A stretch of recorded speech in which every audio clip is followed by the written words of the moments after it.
Brightness way down.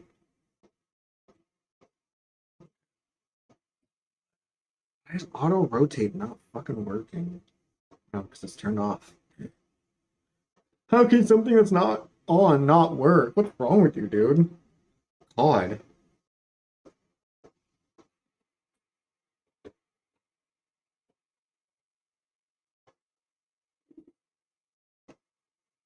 I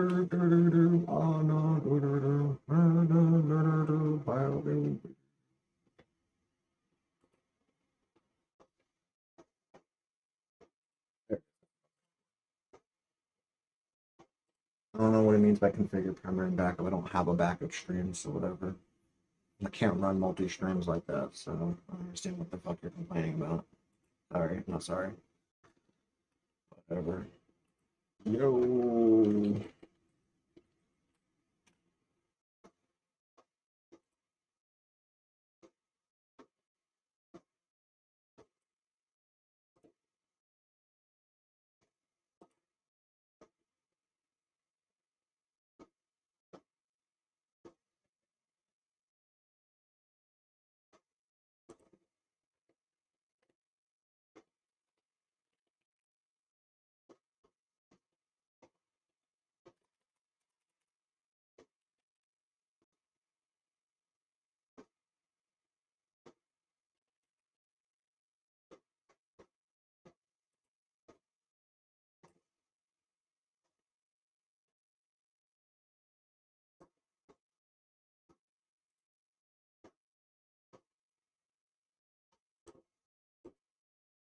Might as well check the, yeah. Makes a real person appear to say or do something they didn't say, alters footage of a real person or event, generates realistic. No, it's not AI, basically. AI or altered content.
Never put too much effort into trying to figure that out. Fuck it.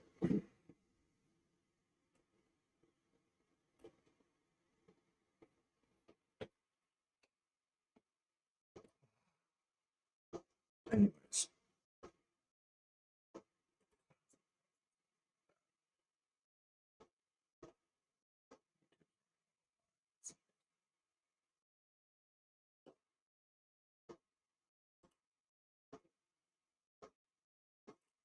Dude, nothing's gonna change that. I can't do anything about it. So eat my ass.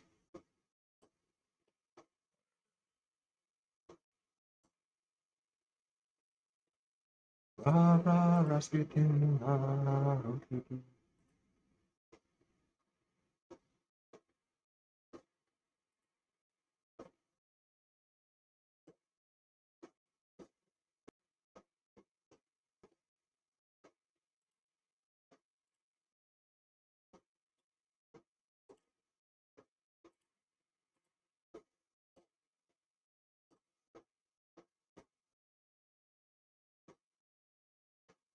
It says I got 2 watching.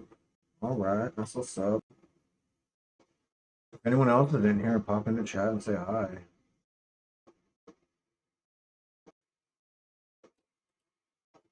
I think it's safe to say that most people find Twitter to be humanity's worst invention. I personally think it's ketchup with bananas. But Twitter is definitely a close second. You know what's interesting though? Many people would disagree with me, saying that Twitter was completely fine before Elon Musk decided to buy it for $44 billion. This is a very divisive topic, but here's the great news. One thing everyone can agree on is the fact that community notes is probably the best feature to be implemented on this website in the last 10 years. Look, for way too long, some people got way too comfortable spouting nonsense with zero consequences. Like how this person right here claimed that Puerto Ricans are not Americans. And then when community notes corrected them for all the world to see, they started losing their minds. But the thing is, if you've seen community notes enough times, you know that in certain situations, they take it personal. When someone is so stupid, so ignorant, that even the people running community notes lose their patience and become passive-aggressive. That's exactly what happened to this VTuber by the name of Gunpie. Her ridiculous astronomical level of entitlement and her very damaging claims on someone completely innocent, with her at some point claiming that she's being raped by the VTuber community, made community notes have a special rivalry with her, dragging her through the mud in front of everyone to see and making her lose thousands of followers, all her credibility, and any chance at becoming a serious VTuber in the future. Hell, it wasn't just community notes that was a part of this. Some of the top talent in VTubing also had to say something about this because it was that damaging. Let's talk about it. Look, if you spend any time online, you know by now, VTubing is a massive industry that only keeps getting bigger. In October of 2024, Iron Mouse, a VTuber on Twitch, was able to break a record by reaching over 300,000 Twitch subscribers. Now, naturally, when you start to have such a massive audience following you, there will also be massive demand for merchandise. Merch for VTubers is a huge industry, but it's also not that profitable unless you're one of the biggest ones. It's usually just a way to give back to your fans, and it's done on limited drops. It's very rare to find a VTuber with a permanent, always available merch store. This is why they'll actually rely on fan-made merch to fill that gap.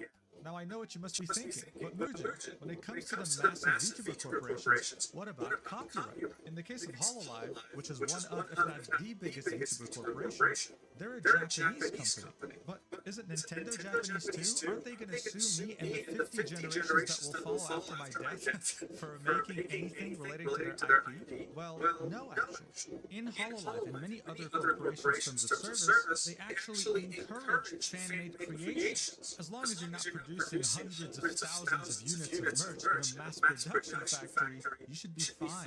You don't even have to ask for their permission. It's actually seen as a very good thing, and it's very appreciated. You will see some of the biggest VTubers in the industry retweeting, liking, shouting out people who make top-tier quality fan merch, even though they're not getting a single penny out of it. It's actually a really cool part of the VTuber community. This is something that Gunpie has completely failed to understand. Now, up until this incident, she was considered to be a small VTuber that's never really been in any major controversy. An up-and-coming content creator who is trying to make it big. Trying is the keyword here because she failed miserably. Her entire dreams and aspirations ended in a series of just a few tweets, this one being the first of them. It was made on November 24th, 2024. Whatever. Hey, please don't allow this person in your VTuber Discord. He goes to VTuber Discord to steal a person's character to make into a plushie. He has profited off Gunpie, and I don't have any association or shared profits with him. She also included a picture of this person's Discord username. She then continues, he's making AliExpress Temu tier plushies of my character yall. The eyes aren't even correct. Gunpie's eye color is pink, not fucking orange. Again, he just goes server to server just to profit off other VTubers' characters, linking images of this plushie in question, then ended this series of tweets by linking this person's Twitter 3 times. Now listen, this has just begun, okay? And people were already so tired of her attitude. Under her tweet of his Twitter profile, people were saying, thanks for the recommendation. Thanks. Gave him a follow. You just seem like an all-around bad person. And in the tweet where she included the plushie itself, not a single person was on her side. This is when the community notes started coming into play. The first post got community noted, and this is what it had to say. This user is falsely accusing LPT Kusa of being a scammer. In reality, Kusa is an indie toy maker from Vietnam, known for making handmade custom order plushies. LPT Kusa has explained that the plushie offered on the server were leftovers from a previous commission. If you took a second to look at Kusa's profile, you would see that this checks out. From 2023, he's had a commission where you can see the prices and charges for different plushies. What's really cool is that it's also handmade. It takes 1 to 4 weeks to make. He explains that he was commissioned to make plushies of her, but had 3 that were left over due to some issues or whatever. He joined her server since it was a plushie made from her appearance, and was wondering if any fans of hers would be interested in receiving one. The poor guy even apologized, saying, I'm sorry for not thinking it through. I only thought people will like to have it. I'm so sorry to Gunpie. I only thought people will like it and don't have to waste all the material. I don't like to see plushie get thrown out. Obviously, Kusa receives a lot of support. This dude isn't just some random guy. He's made plushies for many way bigger VTubers. A very well-known VTuber in the community by the name of Bao made sure to back him up, saying, my very first plushie ever was made by you, and I still have her on my desk. I received it during a time I thought I would never be successful enough to sell plushies of myself, so I truly cherished it. It would be a different story if you were a company mass-producing plushies, but you are one-person handcrafting fan merch based on commissions. I'm sure shipping to customers outside of Vietnam is not cheap either. I hope this is cleared up amicably. You are absolutely not a scammer. Pipkin Pippa, who is also a very well-known VTuber in the community, also made sure to back Kusa up, saying, you did nothing wrong, dude. I love all the face stuff you make. Some people are just crazy. This is in reference to all the different plushies you made for her and her friends in her org, Face Connect. So as you can see, Gunpie was not looking good at all. But listen, people make mistakes, right? Even if they're really stupid mistakes, they still make them. Apologizing here might have somewhat saved whatever career she might have had, but she doubled down. I mean, why wouldn't she double down? I mean, why would I make a video if she didn't double down? Of course she did. Come on. Gunpie made this tweet saying, lol, I'm sorry to those who bought the plushie, but it's kinda your fault. It wasn't even vetted by me, and it's poorly made. Like, what were you expecting? Ha ha ha ha. I don't even know if you guys got scammed. I'm really sorry. I can't really do anything to help you guys. Then this person tweeted saying, how about you read the other guy's post he just made and fuck apologize for being a dickhead, referencing the explanation that Kusa had provided as to why he was doing this in the first place. Gunpie quote tweeted this, and here's what she had to say. I read it. And I said what I said, LMAO, it's really unprofessional still and trashy to just do that in someone's Discord server. Don't promote your shit in someone else's community. So even a very clear-cut explanation couldn't breach her tiny brain. There's no other way to say it. People were just losing hope that they were even talking to a human being. But then she slipped up royally, not only exposing herself, but going on some weird rant about Vietnam, saying it would have been a completely different story if he mailed me the extra plushies. But no, he's so profit-oriented that he decided to sell knockoffs to people in my community who have no idea when their shit will get shipped. It's It's like, yeah, because you didn't send me free stuff, you're a piece of shit. It's like, how broke do you have to be? Also, for there to be a knockoff, there has to be an original. Where's the original? It doesn't make any sense. She then continues, bro lives in Vietnam. There's no way he's struggling for extra cash in that country with his business. What does that even mean? It's like, yo, bro, I just went to Vietnam. Man, a Big Mac costs $1. What a cheap country. People must be living here like it's a utopia. Dude, have you heard of local salaries, you idiot? Purchasing power, hello? Then she says, you can sell orange juice with coffee shops for $1 and live off that for a week in that fucking country.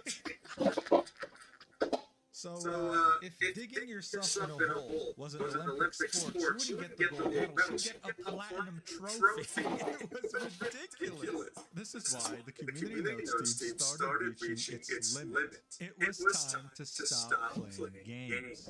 Gunpei was being called out because her main issue was that she didn't get those pieces for free. It was obvious at this point. So she reiterated, I didn't even get anything for free. And then the community notes said, Gunpei has received several things for free, actually, linking her Throne.com page, where you can see that not only is she crowdfunding many items right now, but she's received over 331 different items from gifters. I mean, look at this, 331 gifts! Look at these top donators as well. This is like someone's entire Amazon wish list, bro. Look at this, she's even asking for chips. Who asks for chips on a Throne.com wish list? That's my first time seeing this. But wait, someone made a plushie of me with their hands because another fan commissioned them? Disgusting if you don't send me one for free at least. Disgusting behavior. How dare you be so greedy? It's insane. She then starts having a public meltdown, saying, I'll always get fucked over by the B2B community no matter what. I'll get my design/character worked for profit while not even getting anything for free.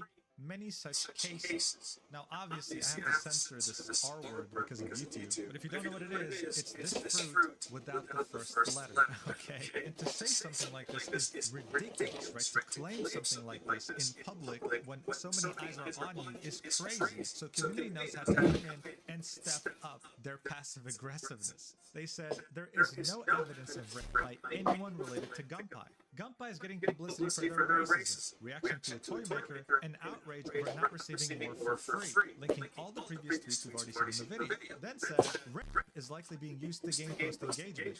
Rape and criticism are different, citing the Wikipedia article for rape and the Wikipedia article for criticism. Dude, the only reason I still use this website is because of community notes. You know what? Do you find this helpful? Rate it? Yes. Yes. I love it. The level of entitlement is probably the craziest I've seen in recent memory. What an idiot. But she doesn't stop there. It gets even worse. She then tweets out in all caps, I'm getting raped by the VTuber community. God, please help me. The community notes, again, just copied and pasted the same thing they posted on the last post with both definitions of rape and criticism. Gunpei wasn't just entitled and psychotic at this point, she was also shameless. She was seeing all the engagement she was getting on the initial post. Community notes should be considered a holy relic at this point. Market merch drop at November 25th at 3 p.m. PST. I do get 20% profits, pretty good. At least I get profits, then compared to this fellow, I get absolutely 0%. So Market is a merch store that collaborates with many. Don't make me go full Joe Biden. Come on, guys. Come on, man. Pads, etc. In fact, there are so many creators that have collabed with Market that you have to sort them alphabetically to find the one you want. Oh, did I literally just... Though, this engagement farming did not work out because if you go to G, you'll see that Gunpei is not there. Market saw how unhinged one of their future... It gets even worse. She then tweets out in all caps, I with both definitions of rape post, so she decided to quote tweet it and say, hi. At this point, she was also suspicious of rape and criticism. Gunpei wasn't just entitled and psychotic at the same thing they posted in the last post with both definitions of rape and criticism. Gunpie wasn't just entitled and psychotic at this point, she was also shameless. She was seeing all the engagement she was getting on the initial post, so she decided to quote tweet it and say, "Hi, you can support me by the new Ula Market merch drop on November 25th at 3 p.m. PST. I do get 20% profits, pretty good. At least I get profits then compared to this fellow where I get absolutely 0%. So Ula Market is a merch store that collaborates with many VTubers. They make all sorts of merch like plushies, mousepads, etc. In fact, there are so many creators that have collabed with Ula Market that you have to sort them alphabetically to find the one you want. In Gunpie's case, though, this engagement farming did not work out, because if you go to G, you'll see that Gunpie is not there. Uwu Market saw how unhinged one of their future partners was going to be, so they immediately canceled the collaboration. Good riddance. Yeah. Story, you can still support Gunpie directly even today. She has her own merch store on Creators Print. So I mean, let's check it out. I'm sure it'll be awesome. Way better than that knockoff plushie she hated. You know what? I might even buy something if it's that high quality. I might even actually purchase. I'm sorry, is that a sticker? For 28 euros? That's a sticker! A sticker! That's tiny as hell for 28 euros? Now that's crazy, dude. Like, how shameless can one person be? Oh my god. Now, a content creator by the name of Rev Says Desu made a video talking about Gunpie's fuck-ups. She watched it on her Kick channel while streaming, and while she did have an opportunity to apologize, yet again, she chose not to, doubling, hell, tripling, quadrupling, I don't even know, quintupling down on the fact that she's not wrong. Watch. And the plush doesn't even look as good as the Phase Connects one. Like, this one is literally just felt. But the other, like the other, fucking plushies other people got are like crocheted. And it's like nice. Like, I feel like the people hating on me didn't even look at the plushie. Like, this plushie is fucked up. It literally has Down syndrome. He half-assed it in the name of profit. Like, he just wanted to make money off me. Like, he does not give a shit about, this guy does not give a shit about me. He just wanted money. All right, I think that's enough. No need to torture you with more of her voice. But again, same talking points, that he wanted to only profit when he already did. He already accepted a commission and had 3 left over and didn't want to throw them away. And then she said, well, it wasn't even as good as the other plushies he made for other VTubers. It's like, dude, you should be grateful he even made one for your dumbass. And as you can see, her community, this is an echo chamber, okay? If you go to her Twitter now, you'll see that it is just an endless slew of people contributing to her throne account, giving her what she wants. Okay, these same people will keep throwing money at her, and she's gonna keep doing what she's always done, just be an asshole. So Gunpie, I hope you enjoy your vacuum cleaner and your chips that needed to be fundraised from your community. Now that people know your true self, they know to avoid you, and I'm so grateful for having a community know What the that fuck? people like this don't get away with just having an echo. I'm just now noticing. Where the fuck do you get ketchup and honey butter flavored chips? Okay, the High Tide, that's a whole other brand. I don't even know. Never mind. Where the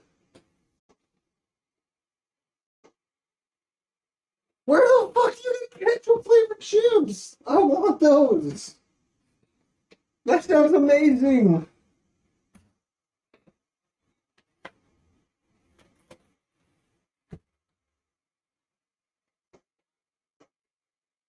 More. Guys, thank you so much for watching until the end and for your endless support. Obviously, please don't send any harassment towards anyone mentioned in this video. I'll see you in the next video, whatever that is, and I love you so much. Mwah.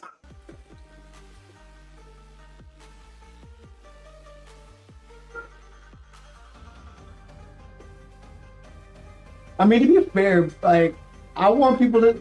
I can't be mad at her for having that on her wish list. I probably would have been like, oh, what the fuck? Someone from overseas send this shit to me. I want it. I want to try it. I can't even fault her for that.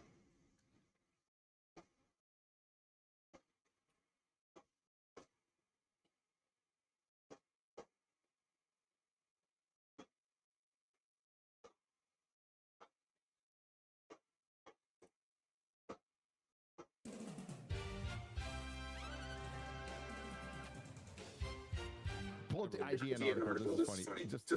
This is hilarious.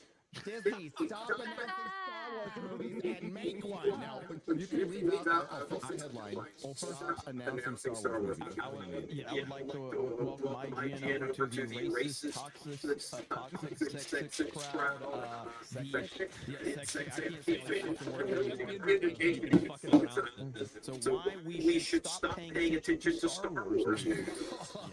Oh, dude. Okay. Is that why you're writing a fucking article on it, by the way?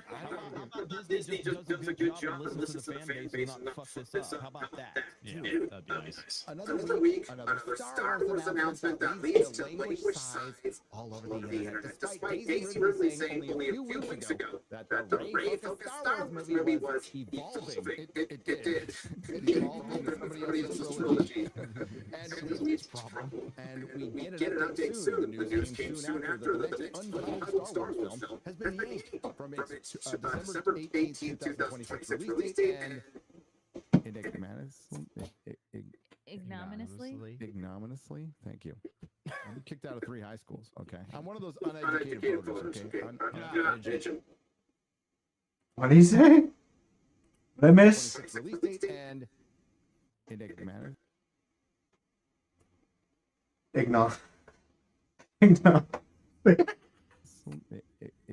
Ignominiously, thank you. I'm kicked out of 3 high schools, okay? I'm one of those uneducated voters, okay? Uneducated. Gary, here's how you do it. December 18th, 2026 release date and replaced with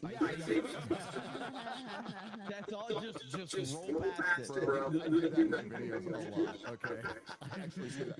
And replace with a movie that will do better, Ice Age 6. Whether or not you're excited for a new Ice Age, John Fucker, a Renaissance incoming, it's certainly not a great sign that what was supposed to be the crown jewel franchise in Disney's lineup when they purchased the property back in 2012 is now being shoved aside for yet another talking animal movie in 2024.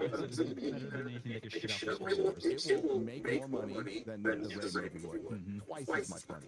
And yet it's not all surprising. Regardless of anyone's thoughts on the quality of individual projects, the Disney Star Wars. Oh, whoa. Did they just say Disney Star Wars? Disney fucking Star Wars. Has been rife with corporate mismanagement. What the heck's going on here? Back, Speaking your language. We are back. Speak the truth finally, Gary. That's what's going on here. Constant second guessing and an inability to envision a future for the property beyond pilfering from its past. So I'm going to stop right there. If any content creator wants to make a first video, all you have to do is read this article and then search every single Disney Star Wars article by IGN previous to this and show all the contradictions. Star Wars is fine. This is The Last Jedi did subvert expectations, and that's a good thing. Shit like that, you will find it all over the place. Yep. It's in the same sentence. Because regardless of anyone stole the quality of individual product. Well, the system basically was a mistake. There were directly good, they wouldn't be mistakes. You made all the right decisions. So essentially, by admitting corporate management, second guessing and everything else, it basically says that these terrible things, and you make just like bad movies. It's what Jeremy said earlier when we said, fucking when The Last Jedi came out, we said, when this woke era is over, there's going to be a bunch of mofos coming out going, I was always against it. I was always against it. I never liked it anyway. Oh my god. It's sad state of affairs, isn't it though? But it's also what this film has been doing for far too long, to the point that it's time we stop giving the company any credence unless they go through a serious realignment. Wow. I wonder what they finally caught up with the rest of us. And realign with what? Exactly. Right. Exactly. Oh, reboot. They just didn't fire a bunch of people at Lucasfilm. That's what they do, yeah. You have to know what you're doing. Like, I'm fairly confident that the majority of the fandom would love to just be like, or Disney would just be like, you know what? The last 3 movies are non-canon. They've just been a fun little project. Let's get back to the actual fucking, what we call Star Wars Legacy non-canon. Because it's fucking light years, but do we really want to go on? ahead of what the fuck y'all are putting together. That's for damn sure. Like, I'm not a fucking Star Wars aficionado, but like, I read most of the fucking. Oh god, what was I'm already drawing a fucking blank on his name too. Oh god damn it, who was it? It was it's not Darth Bane, but it's fuck man, why am I drawing a blank? It's been so long since I've read the fucking Star Wars Legacy books. That was really god damn it, what was his name now? Motherfucker. Anyways, I was really, really, really into the Old Republic.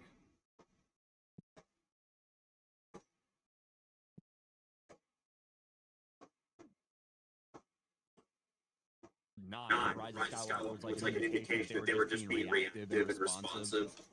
Didn't actually have a clear plan for anything. Now, the actual author, if you go back to 2019 or early 2020, they wrote some things that were critical of Rise of Skywalker. I don't know how they felt about Last Jedi. Good. We didn't hear enough of that, though, over the time being, not from IGN, which can only count to 7 from 7. You're wrong, correcting HBO card, nah. Oh, my God. I have been fact-checked live on FNT. I mean, it's a combination of things. One, some of these people might be actually finally waking up. I think that's a small portion. And then you've got people, and listen, whether it's media outlets, whether it's content creators who have been sucking the dick of Disney, Star Wars, and lapping up everything they fucking shit out, all of a sudden turn around and realize the writing is finally on the wall, they can no longer do that. All of a sudden they start saying exactly the opposite thing. You gotta check for yourself who you think is being genuine and who you think is full of shit and just doing it because it benefits them at the right time. When Ryan's riled up, he blinks fast.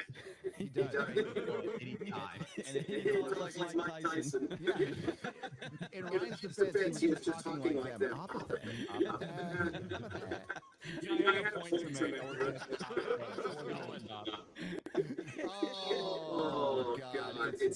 I love seeing this. Yeah, I absolutely adore it. We're gonna get a lot of that. Sentence was the best though, because he said currently set to be directed by Monarch Dobe Chinoy, as if she's immediately notified. Even then, like, she's gonna get a movie canceled. Immediately reported. I very much like. Yeah, that's so creepy. Talk about this a lot. I still very much. I just don't see how this Ray movie happens. Yeah, they don't you're right. Now, if they, you talked about this, Ryan, do you think they might intertwine this into something like this trilogy that was announced potentially? If you look at all the things that Ridley said weeks before the announcement came out that Steven Knight left, and before they made this announcement about the trilogy, she basically told you that this was going to happen. She said, yeah, the film, or maybe now films, the idea is really evolving, but I'm still excited for this and this. This trilogy, they announced Simon Kinberg is writing, he's not directing. Yeah.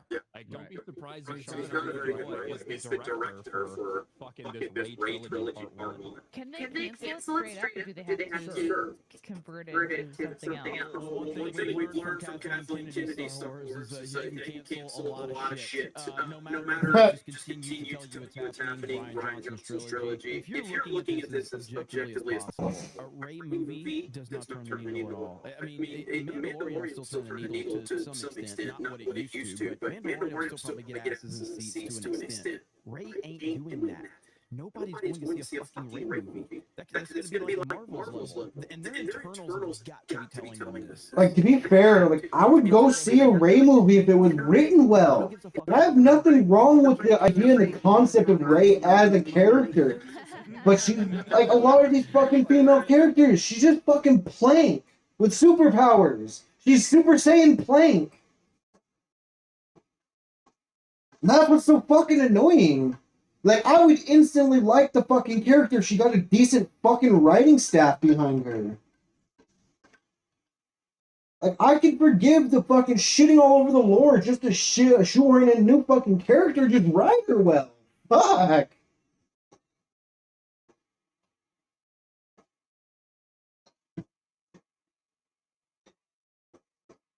Fine.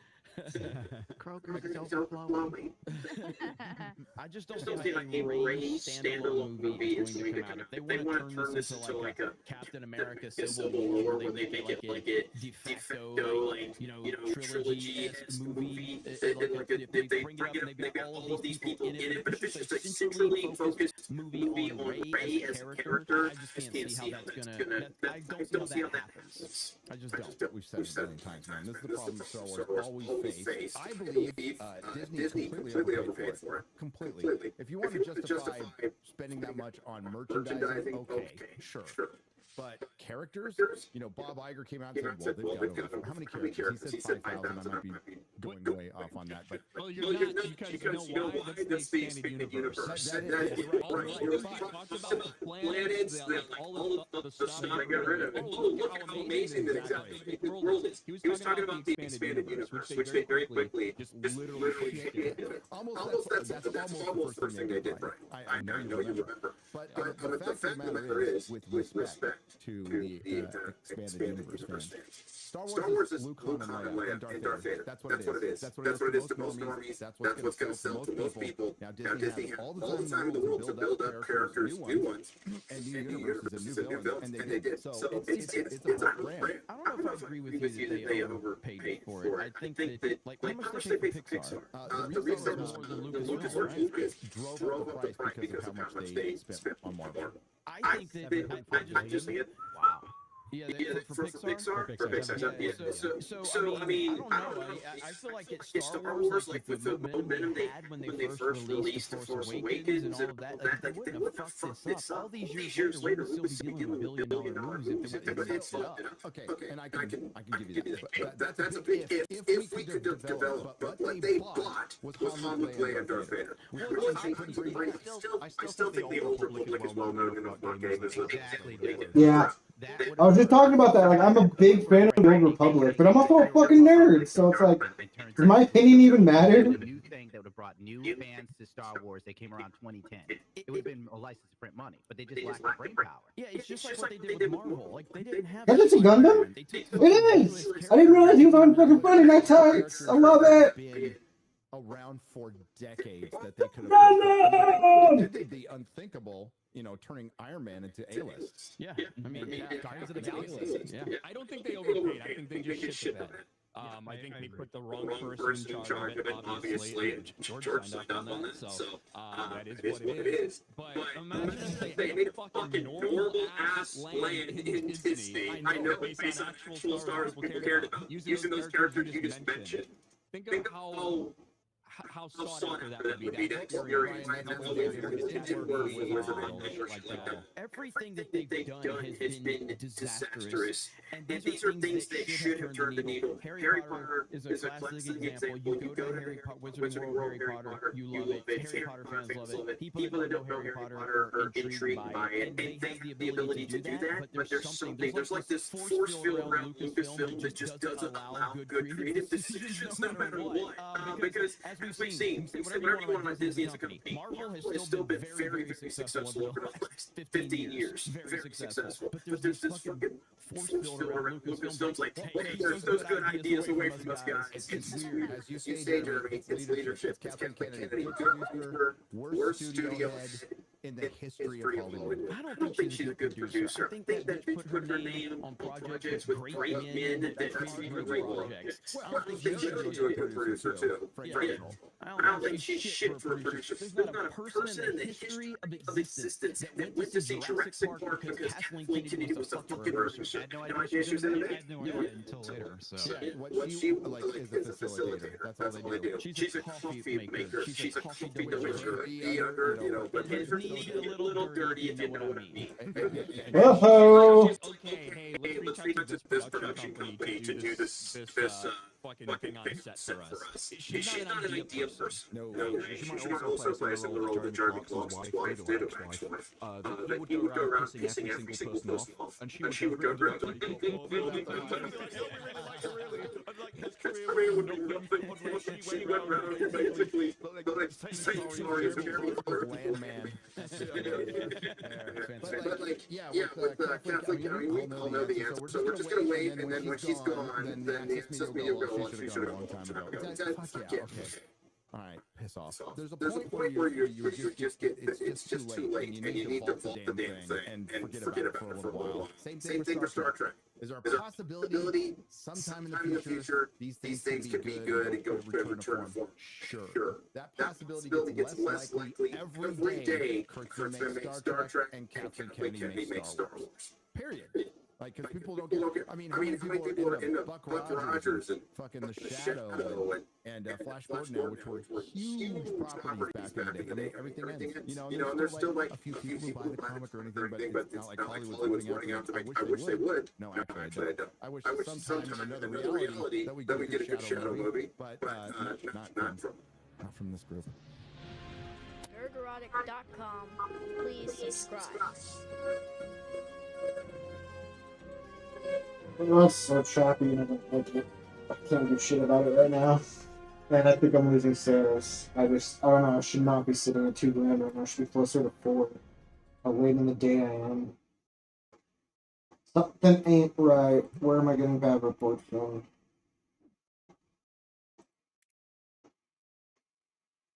$4.72. Yes, I'm dropping. Why? I was up at like fucking dinner 4.9 earlier.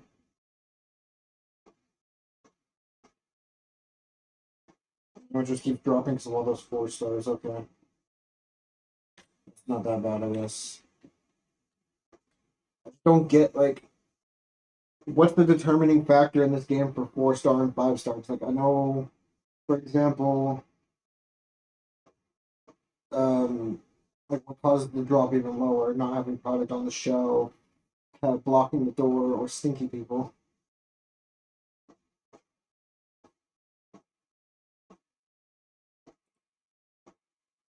Look at this shit. This is insane. This is cyberpunk. Look at this.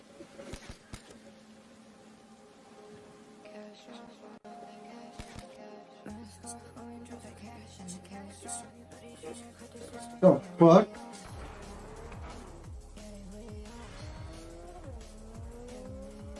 Ooh wee. I think I just creamed a little. This looks like real life. Not quite, but it looks really good.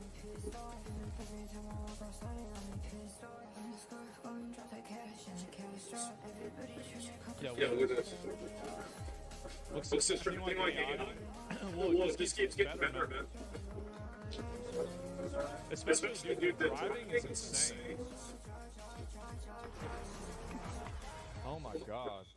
I'm just really impressed by this shit. I am. It's gonna be amazing. No PC can handle this yet. No, I mean, whenever a new line of those things come out, I'm gonna get the PC and we're gonna be chilling. I'll run this game. It will be no problem.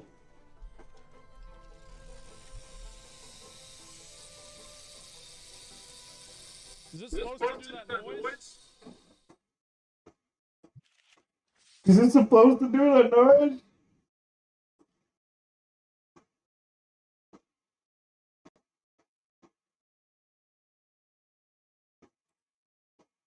Greetings and salutations, loyal viewers of this channel. Can't feel 4 o'clock, I should not be at $3,000, I should be closer to 4 to 5, so I should be making about $8,000 a day. Won the 2024 presidential election, and that is on the internet.com, people deciding to push out and promote the 4B movement, which is modeled after a Korean feminist movement back in 2019, and of course, this more extreme sort of trend. There are some isolated examples of it, where women are getting sterilization procedures in response to the 2024 presidential election. And as absurd and ridiculous as this sounds, apparently people are doing it. They're willing to speak to newspapers and explain their reasoning, and their reasoning is insane in every possible way. So that's what I'm sorry, but Tim Pool had it on the fucking point when it comes to this. Like, you want to defeat Republicans, alright? I'll entertain you for a little bit. You want to defeat the Republicans. How do you defeat them? By sterilizing yourself. Yes. You know, you can convert 10 people or you can raise a Democrat or 2. But you're not even doing that, and you're not convincing people. So how the fuck are you going to exist going forward? Oh, it's so beautiful. Where women swore off of dating, sex, marriage, and having children. Now, of course, this was done for feminist reasons, and while it is funny to point out that after this movement came into existence in 2019, by 2021, the South Korean birth rate dropped lower than in the history of all of recorded human civilization, and thus they are a dying civilization, but in reality, the two are actually not connected. Although maybe the inspiration that led this to come into being back in 2019 among South Korean feminists ultimately ended up causing what was the drop in birth rates in 2021, but it wasn't the movement one-to-one that caused this. But I do find it kind of amusing that immediately after a presidential election doesn't go the way these woke feminist idiots on TikTok want, they decide that they're going to model their feminist movement after something that at least coincides with the destruction of the South Korean civilization. Again, these people, not the best advocates for their position, and not really the people that you want to share a nation with, because they want to destroy all of our civilization in order to get back at people who voted the wrong way.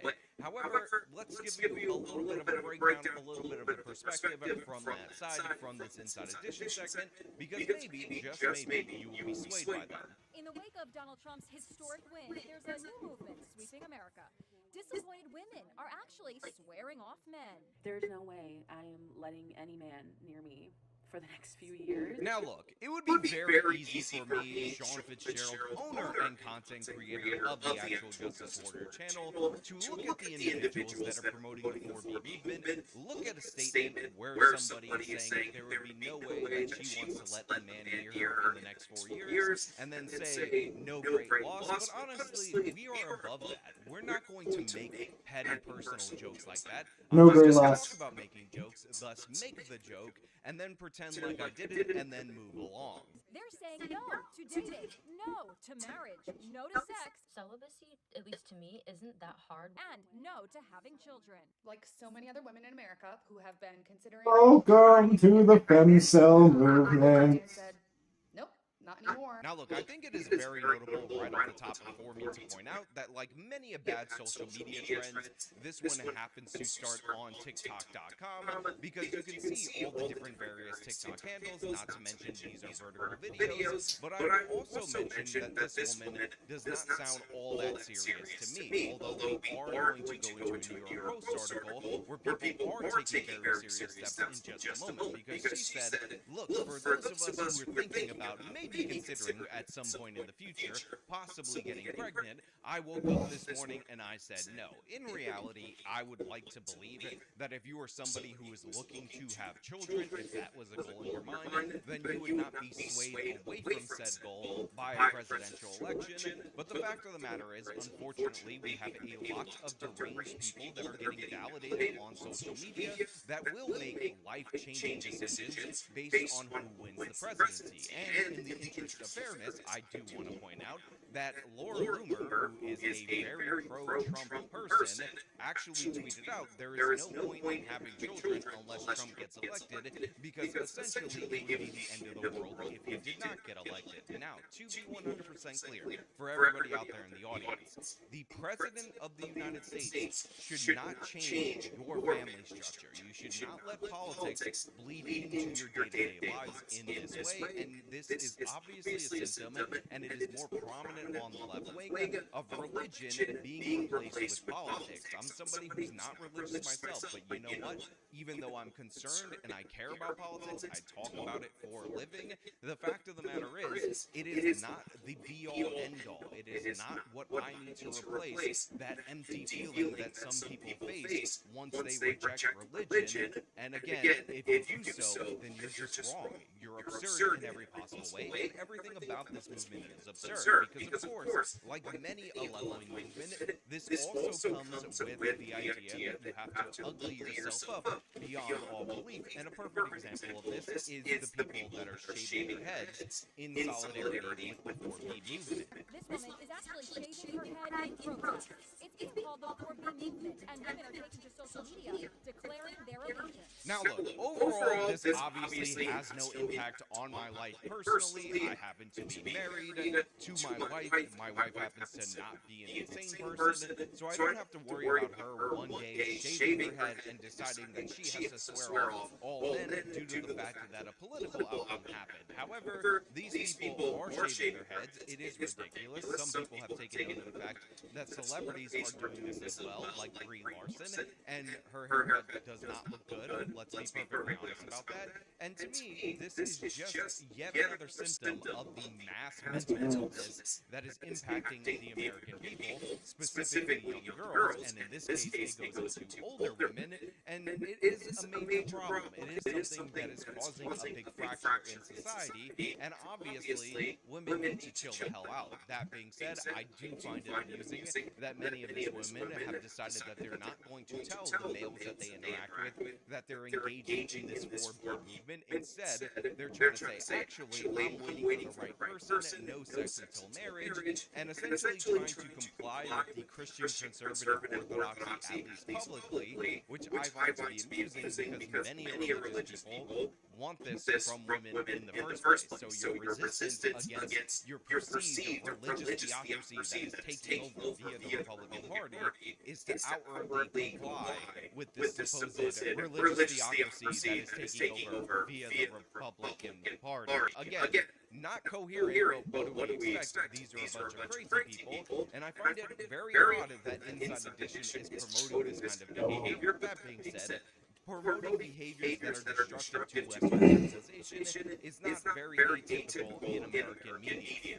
The 4B movement was actually started by women in South Korea back in 2019 as part of their version of the Me Too movement. The number 4 refers to dating, marriage, sex, and children. This movement's way more important now than ever. 26-year-old Alexa Vargas joined the movement 2 years ago and expects a surge of interest in the wake of the Trump victory. So you, in 2022, swore off dating forever.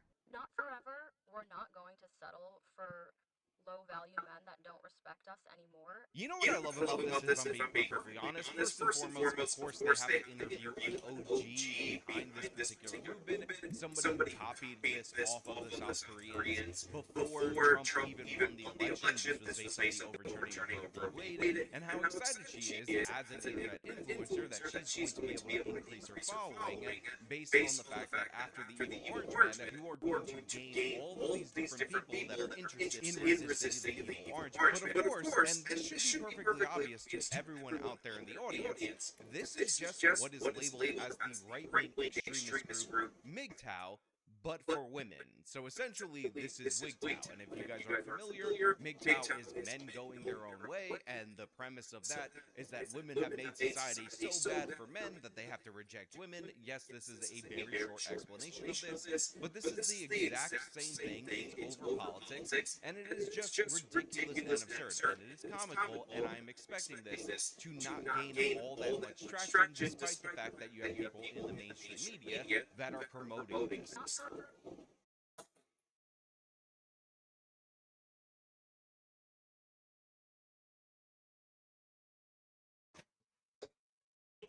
What was that?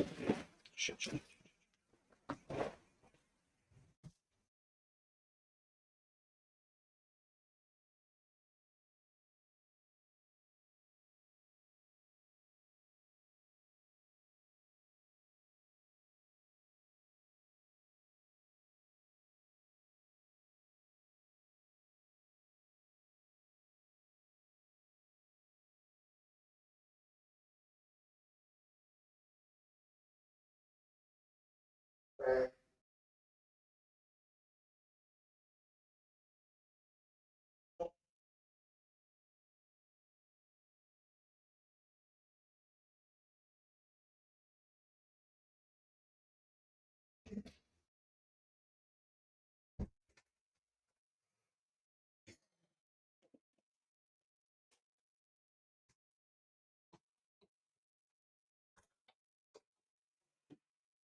we're not going to settle for low value men that don't respect us anymore. But lots of women are mocking the no marriage, no sex movement. Wait, that woman was cutting her hair off? Oh, bold. Wild. The fact that these crazos are out here, they're like, we're not touching men. I hope that means more for me. Now, I also think it's funny that this woman is saying, look, it's not forever, and she hasn't shaved her head like many people, and then Inside Edition ends up cutting to all these different various people who are mocking these individuals who are participating in this movement, because in reality and actuality, what this is the lashing out of the rogue, overly college-educated white woman at the system, raging against the machine, but obviously having no direction for it. And obviously, shaving your head, trying to go celebrate, embracing this movement and all that for a couple of years is not permanent.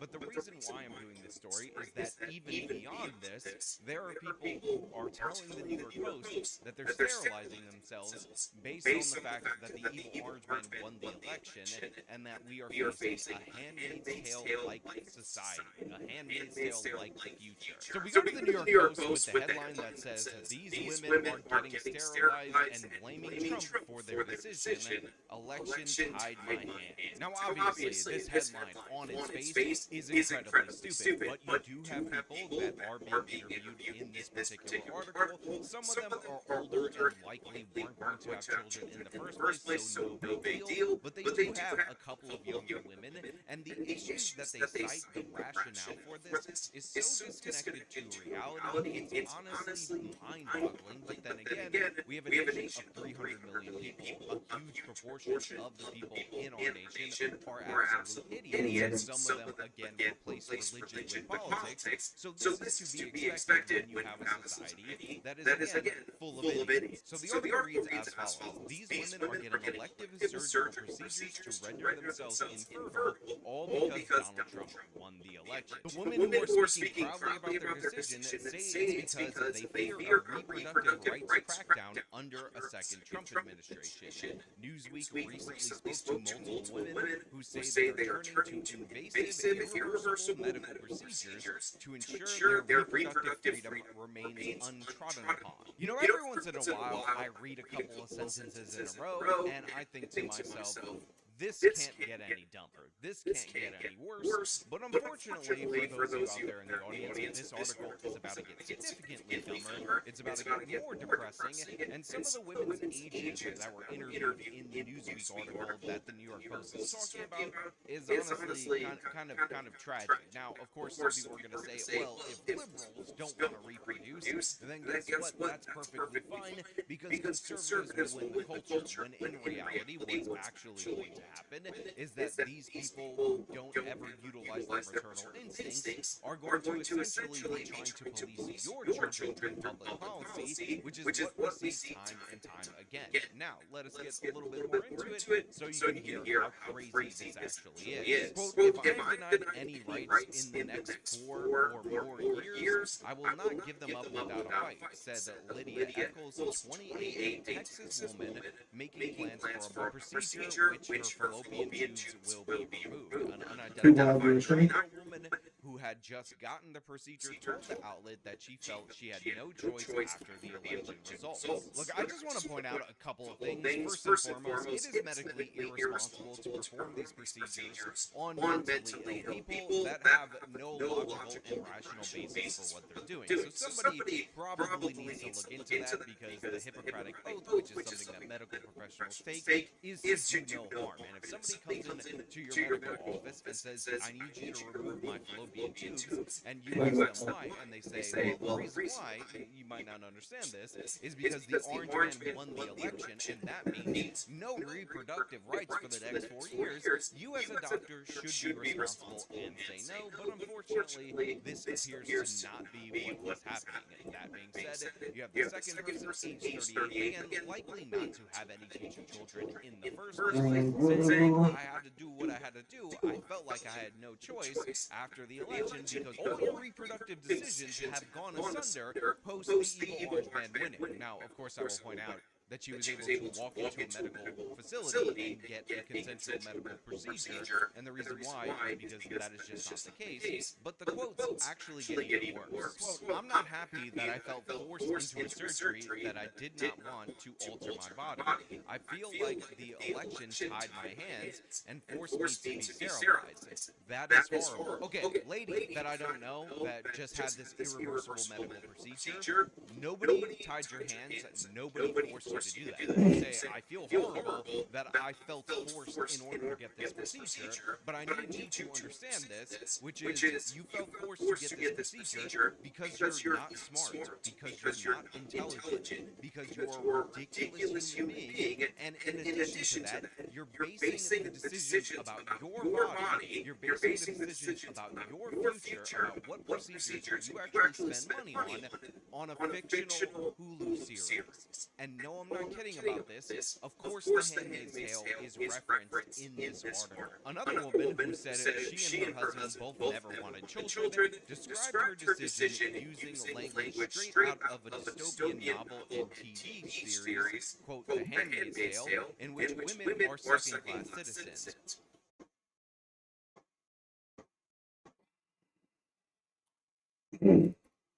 Quote, "I paid way too much attention to the vitriol Trump repeatedly spit during his previous term, and I'm keenly aware of the people he keeps around him and in his ear, who all seem to see women as incubators and possessions to subjugate," she told the outlet. She had preemptively scheduled her appointment to be sterilized in October, claiming that she was fully planning to cancel the surgery the day after the election, assuming Kamala won.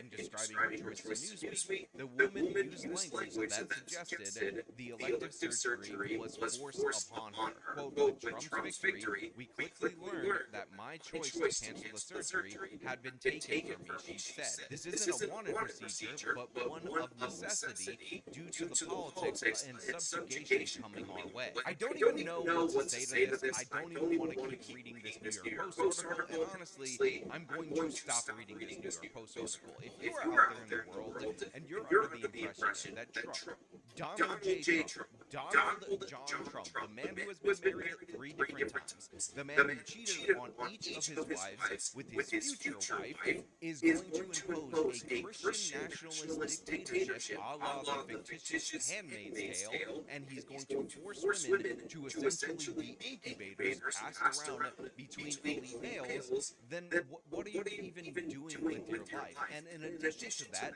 the complete and utter disassociation from your own life is also incredibly troubling. Well, I felt like the choice was completely out of my hands because the evil orange man won the election, and this is the only alternative that I can possibly think of as something to do, because the evil orange man is going to Handmaid's Tale me, and I'm going to say, you know what, I'm going to cut myself off from ever being able to have children because I don't want to be Handmaid's Tale-ized like what will happen if Trump will win the election. And what's even more sad is that almost all the women that are interviewed in the Newsweek piece that are highlighted by the New York Post are old enough to remember the first Trump term, are old enough to remember that we didn't do the Handmaid's Tale. I know it came out on Hulu, and it was a big hit for these people, and they watched it, but the funny thing about that is that the Handmaid's Tale author actually based the society around what she saw in Iran post the Islamic Revolution, and the idea was like, what if this happened in the United States of America? But also, I'm going to make it more Christian in the United States of America because that's the dominant religious group. So it's complete and utter fiction from top to bottom. But for some reason, these people are actually making life-altering decisions based on that. And I understand everybody's going to say, you know what, Sean? These people, these human beings, are good. We don't want them to have children because they're going to have lefty progressive children. But it's still sad, especially when you realize that politics can change, people's perceptions can change, and you're just removing your ability to have choice in the future, all in the name of reproductive rights and choice. This is absurd. If you were ever under the impression that a huge portion of the pro-choice movement was about just being anti-human, unfortunately, this disabuses you of that notion. But you know what? Those are just my thoughts. I want to know what you guys think down in the comments below. If you like the video, show by leaving a like, subscribe for more content, follow me on the social medias, support me the support links in the description of this video. This has been me talking about this craziness. Till next time. Ra ra Rasputin, ra ra Rasputin.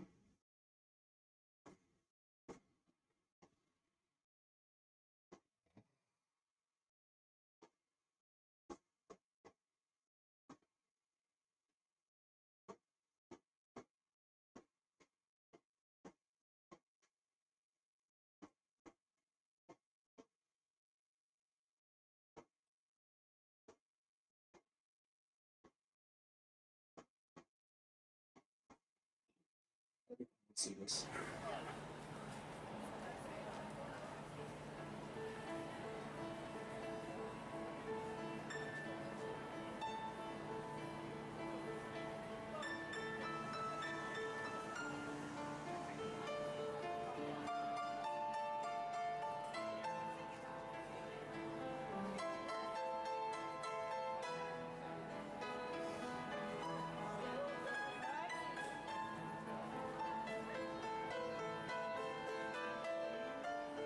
To be fair, that outfit's a little too clean.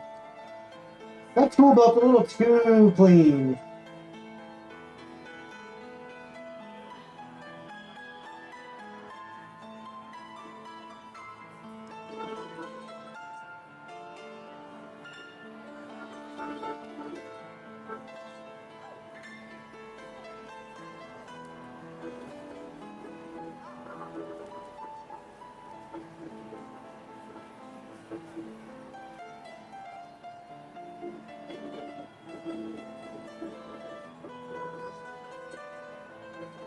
My own detriment. I'm a natural skeptic, though. Like, come on, man.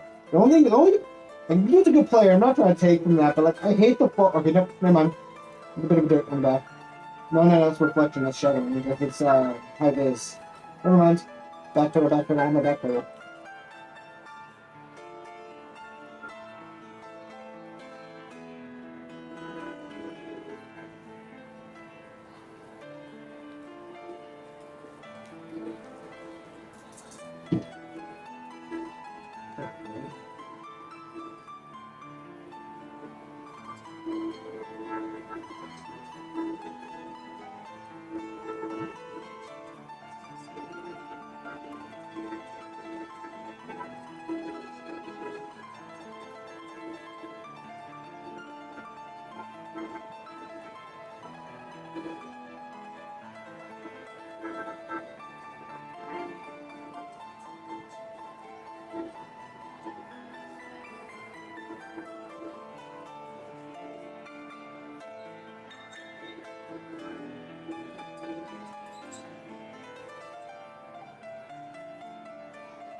Fucking they're gonna crash.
Like I'm all for it, but like I hate being so naturally skeptical like I am. Like that fucking construction outfit was way too clean. But whatever.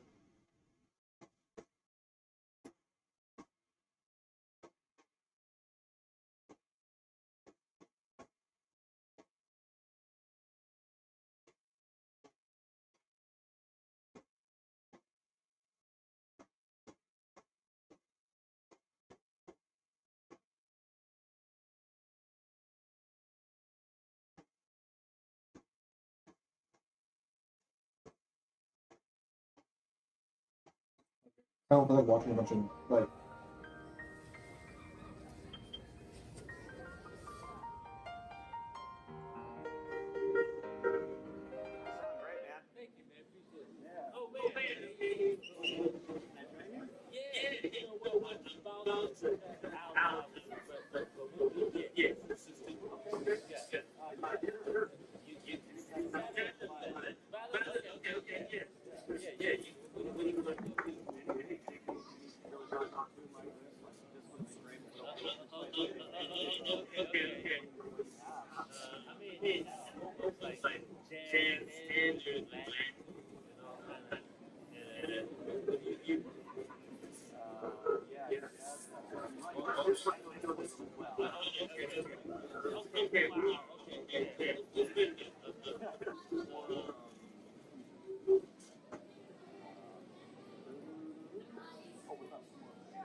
I'm so confused. I thought I got in already.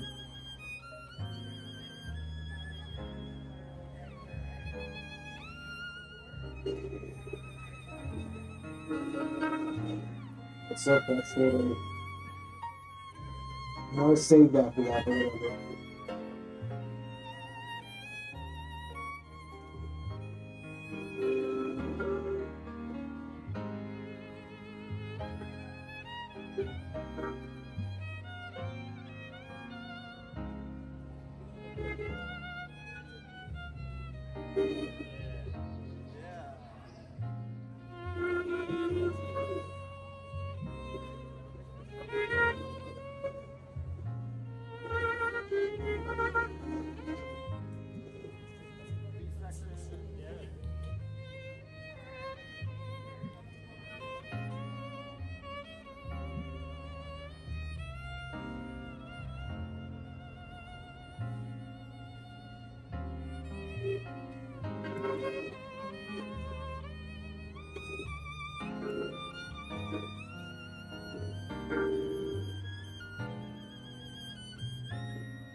I've had this conversation with so many people, but like, it just blows my mind how certain instruments like the piano and violin are just able to just literally pull emotions out of you.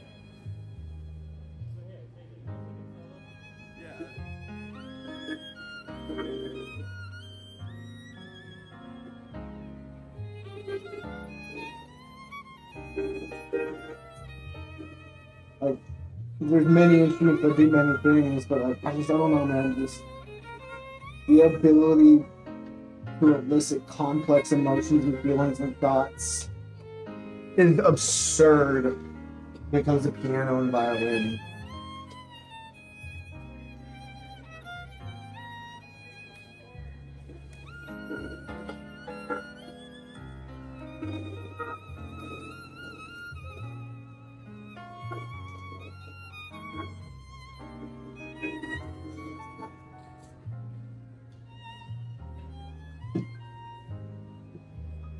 Fuck.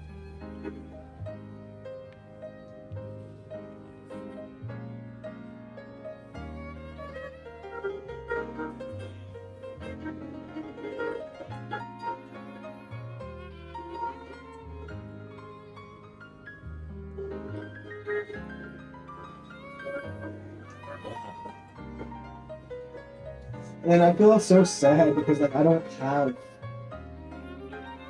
this level of talent. I wish I did. Honest. I wish I was capable of doing, creating, and being something this fucking beautiful.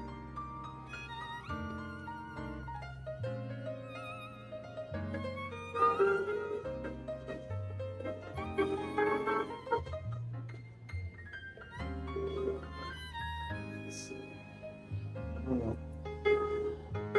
I'm a sea of 7 billion people. I sit here and I look out and wonder.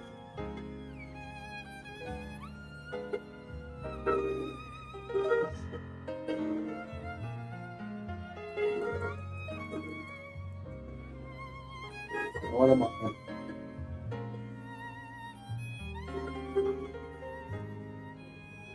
What do I contribute to this world?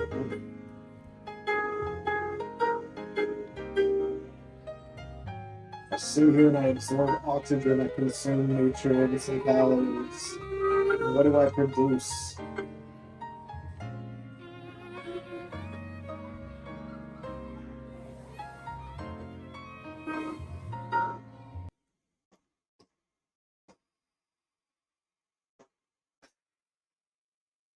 It makes me sad.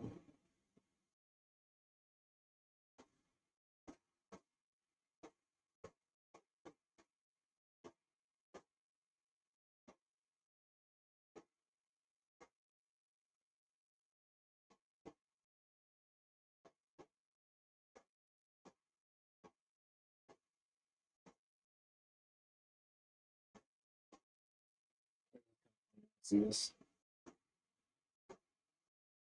All right, you guys. Now this is the definition of a blind music reaction. All right, we got the one and only Irv the Phenom, and he's an incredible rapper.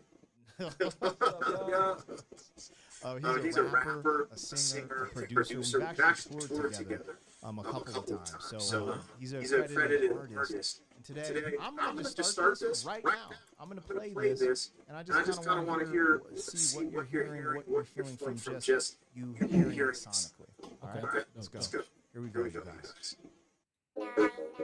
Pete Bass, T-Pain.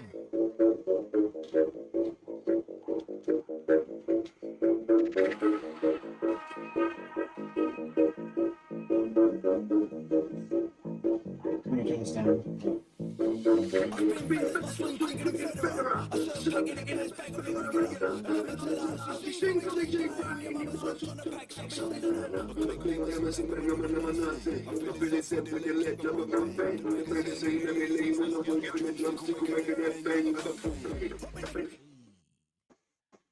V-drop got crazy. What's going on? All right, what you thinking, man? What does this sound like to you? Like, have you ever heard anything like this? Sounds like UK, like the UK rap. Okay. One of them has that like kind of skeptic sound. Okay. All right. I think it's about time for the reveal. The next time you hear music, I want you to take off your blindfold. And yeah. All right. All right. Here we go. What am I chasing him down for?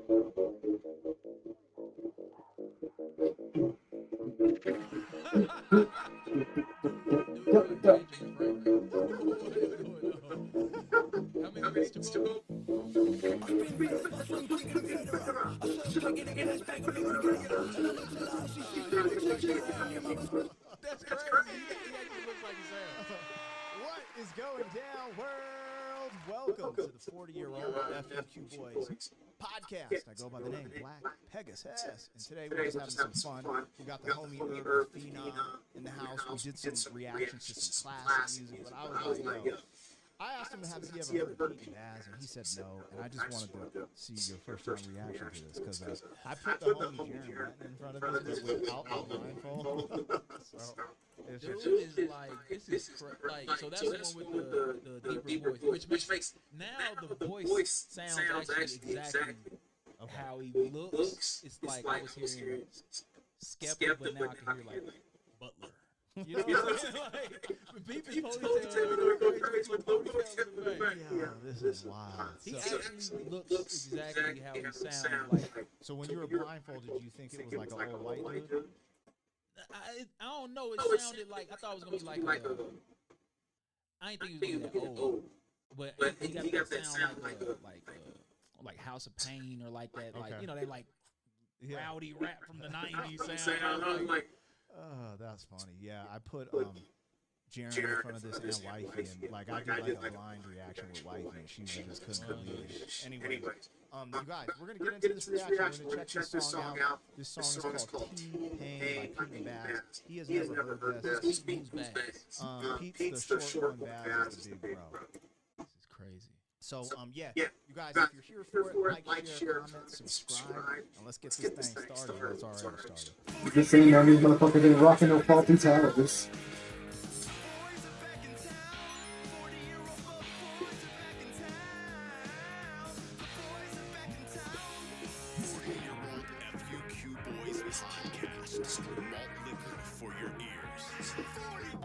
Alright, you guys, don't forget support the other channel. I got Pegasus vs. the World, do some comedy reactions, good travel. Can I check how many YouTubers sound like fucking also for people who want radio jockeys or how hard they're trying to make it sound like fucking old radio? We got a big catalog of reactions in there that haven't been released to the public. So, yo, you can go crazy, but thank you all for your support. Let's get this moving. This is Pete Baz, T-Pain. Yeah, I'm gonna bring it back because the studio is very classy. Yeah, it does not look like a rap studio at all.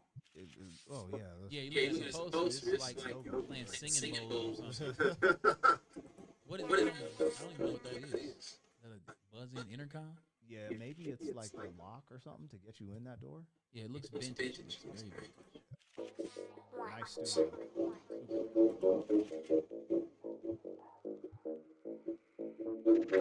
Looks like a rock studio where they do like rock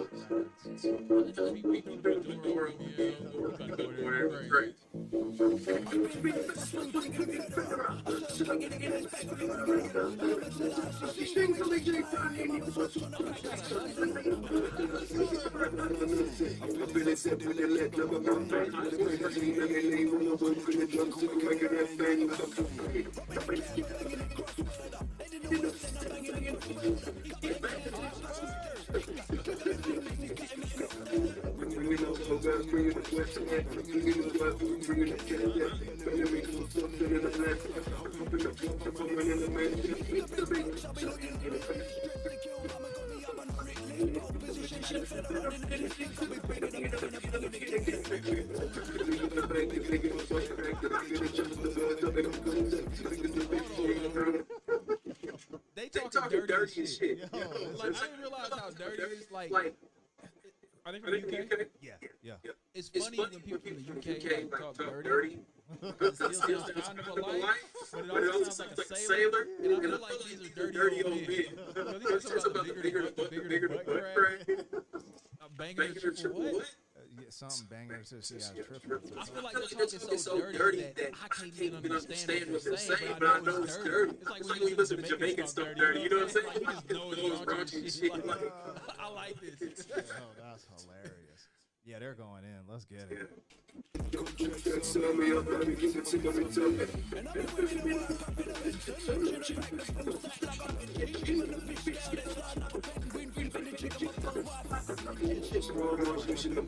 I'm sorry, they can rap, dog. They can rap. Do you hear the way they play with the syllables? This isn't like a gimmick. This isn't like two dudes doing a gimmick. These are two MCs. Okay. Yeah. Like I want to look up their they're just older, but I feel like they've been MCing for a long time because it's the way he's playing with the run it back a little bit. He said flipping the chicken. It's the way they move these syllables around. It's crazy. And I've been with me the world, popping up and turn, pushing the track, the full stack like a pancake, even the fish, so let's start now, penguin, flipping the chicken, motherfucker,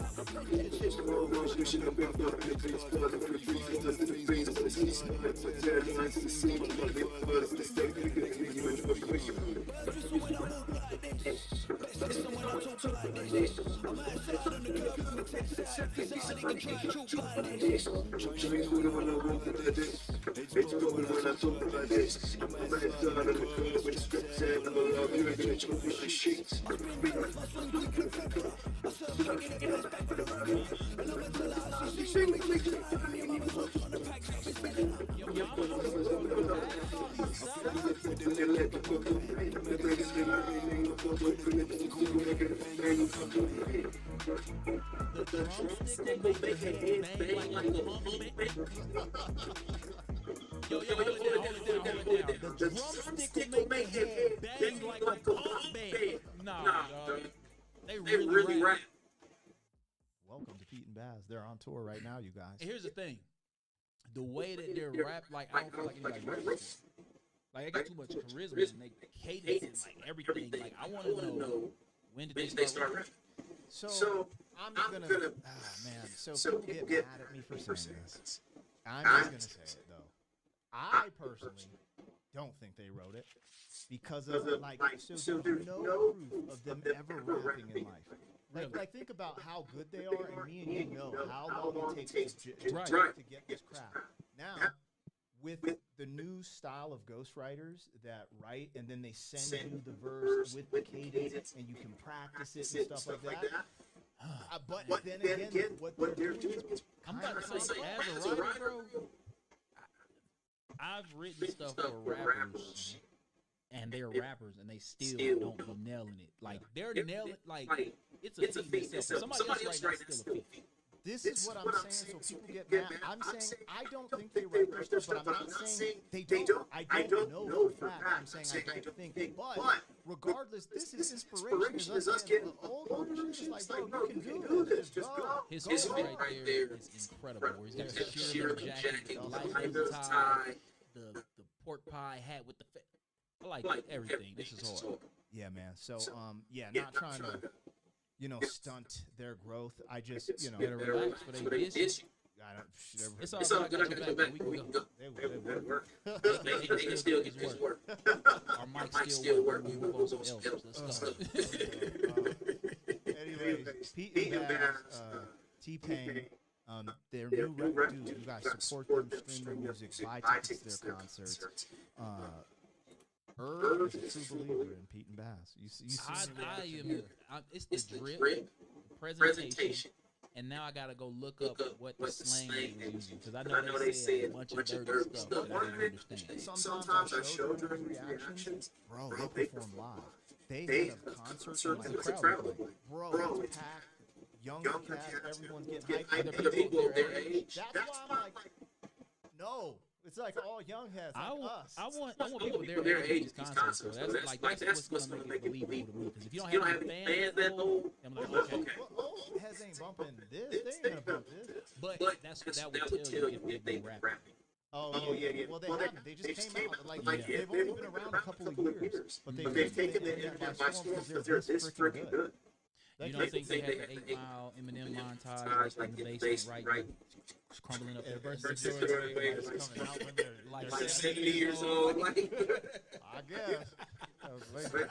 They're still on the block too. Yeah. Using all the good references. He said the drumstick make it bang like a punk band.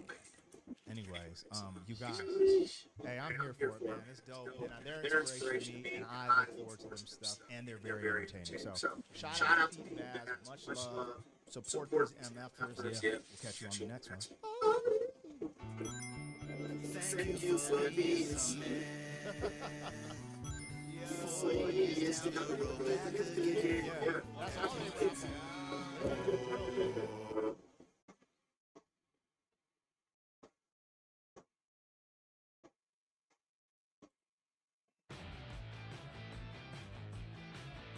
Hey guys, Make toys great again. This is Neon. I am here with Geeky Sparkles. Hello.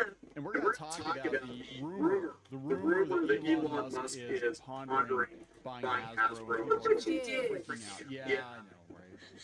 I was somewhat involved in this whole thing here. It was a conversation between Grums and Musk on Twitter. I got name checked in it because we've been covering kind of the decline of Hasbro for a while. And then somebody said, hey, you should buy Hasbro. And he's like, hey, how much is it? And he makes that joke. And he's made that joke before on Twitter. In this case, I don't think he is, but who knows, right? Who knows? Because he also has said that he wants to build a video game studio. And Hasbro has Dungeons and Dragons and Magic the Gathering, a whole bunch of stuff. They want to basically be a video game company, so who the hell knows? So we're going to talk about the reactions to that. If they're melting down over X, what are they going to do against Hasbro? I don't know. I really don't know. I mean, honestly, the only thing I could see him being, well, a couple things I could see him being interested in. One, Dungeons and Dragons, Magic the Gathering, because he had harsh words about the treatment of the Gygax legacy, which we have been covering that for years. And two, Optimus Prime, because his AI is Optimus. Like shit, he only Optimus name completely, and right, Optimus Prime turns into a Cybertruck with flames. No. Going forward forever. Yeah, so don't do that. But I don't know if he's serious or not. I have no idea. He's been making this joke a lot lately because I don't think people realized he was serious about Twitter. But he did say before that he wanted to go back to X.com, which was his idea for an everything Swiss Army knife kind of social media app, which is, you know, when you buy a company like Twitter, it's got good bones, even if the platform itself is full of garbage people. Well, you just get rid of them, and you keep the infrastructure, which is what he did. He turned it into something else, right? So I don't know what he'd do. I'm being honest. I have no idea. Other than a couple of game IP. I mean, does he want to make toys? They don't even want to make toys. So we'll talk about this. Before you get any further, please subscribe to Pop Culture News, Views, and Rants. Woohoo if you do.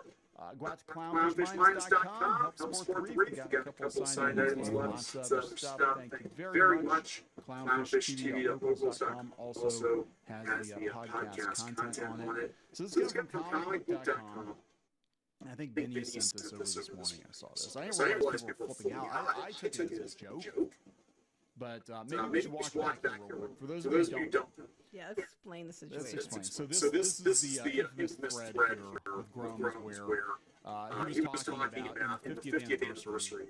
Which we told you the guy said this is coming. We didn't actually put it in. Yeah, Jason Tondro put this in the forward. He basically said that, you know, the game was kind of racist back in the day. And we know so much better now, and I'll spare you the details about find. But anyway, so tell these fuckers, man, somehow bypass my fucking deodorant. Geniuses who created Dungeons and Dragons. What the fuck is wrong with Hasbro? Why is he made burn in hell? That was the first step. The next step was how much is it? Yeah, how much it was. And now people are flipping the hell. That must be 10 cents. Yeah. 10 cents are gonna leave a lot of stuff in there. Yeah. Because 10 cents, the only thing they're interested in is probably Magic and D&D. Weirdly, the only reason Hasbro has D&D is it was accidental. They wanted Wizards of the Coast because Magic at the time were making Pokemon cards. They want Dungeons and Dragons. Wizards just happened to acquire Dungeons and Dragons along the way, but they did not want Dungeons and Dragons. It just was kind of a freebie for them. So now they're trying to milk it. But yeah, they said that Musk proposed the idea on social media, and the idea of Musk owning the company that includes Power Rangers, D&D, Transformers, G.I. Joe, My Little Pony, under its umbrella has caused fans to freak out. No, understand freak out. Musk previously got people talking after says company XAI would be starting an AI game studio to make games great again. How MAGA of him.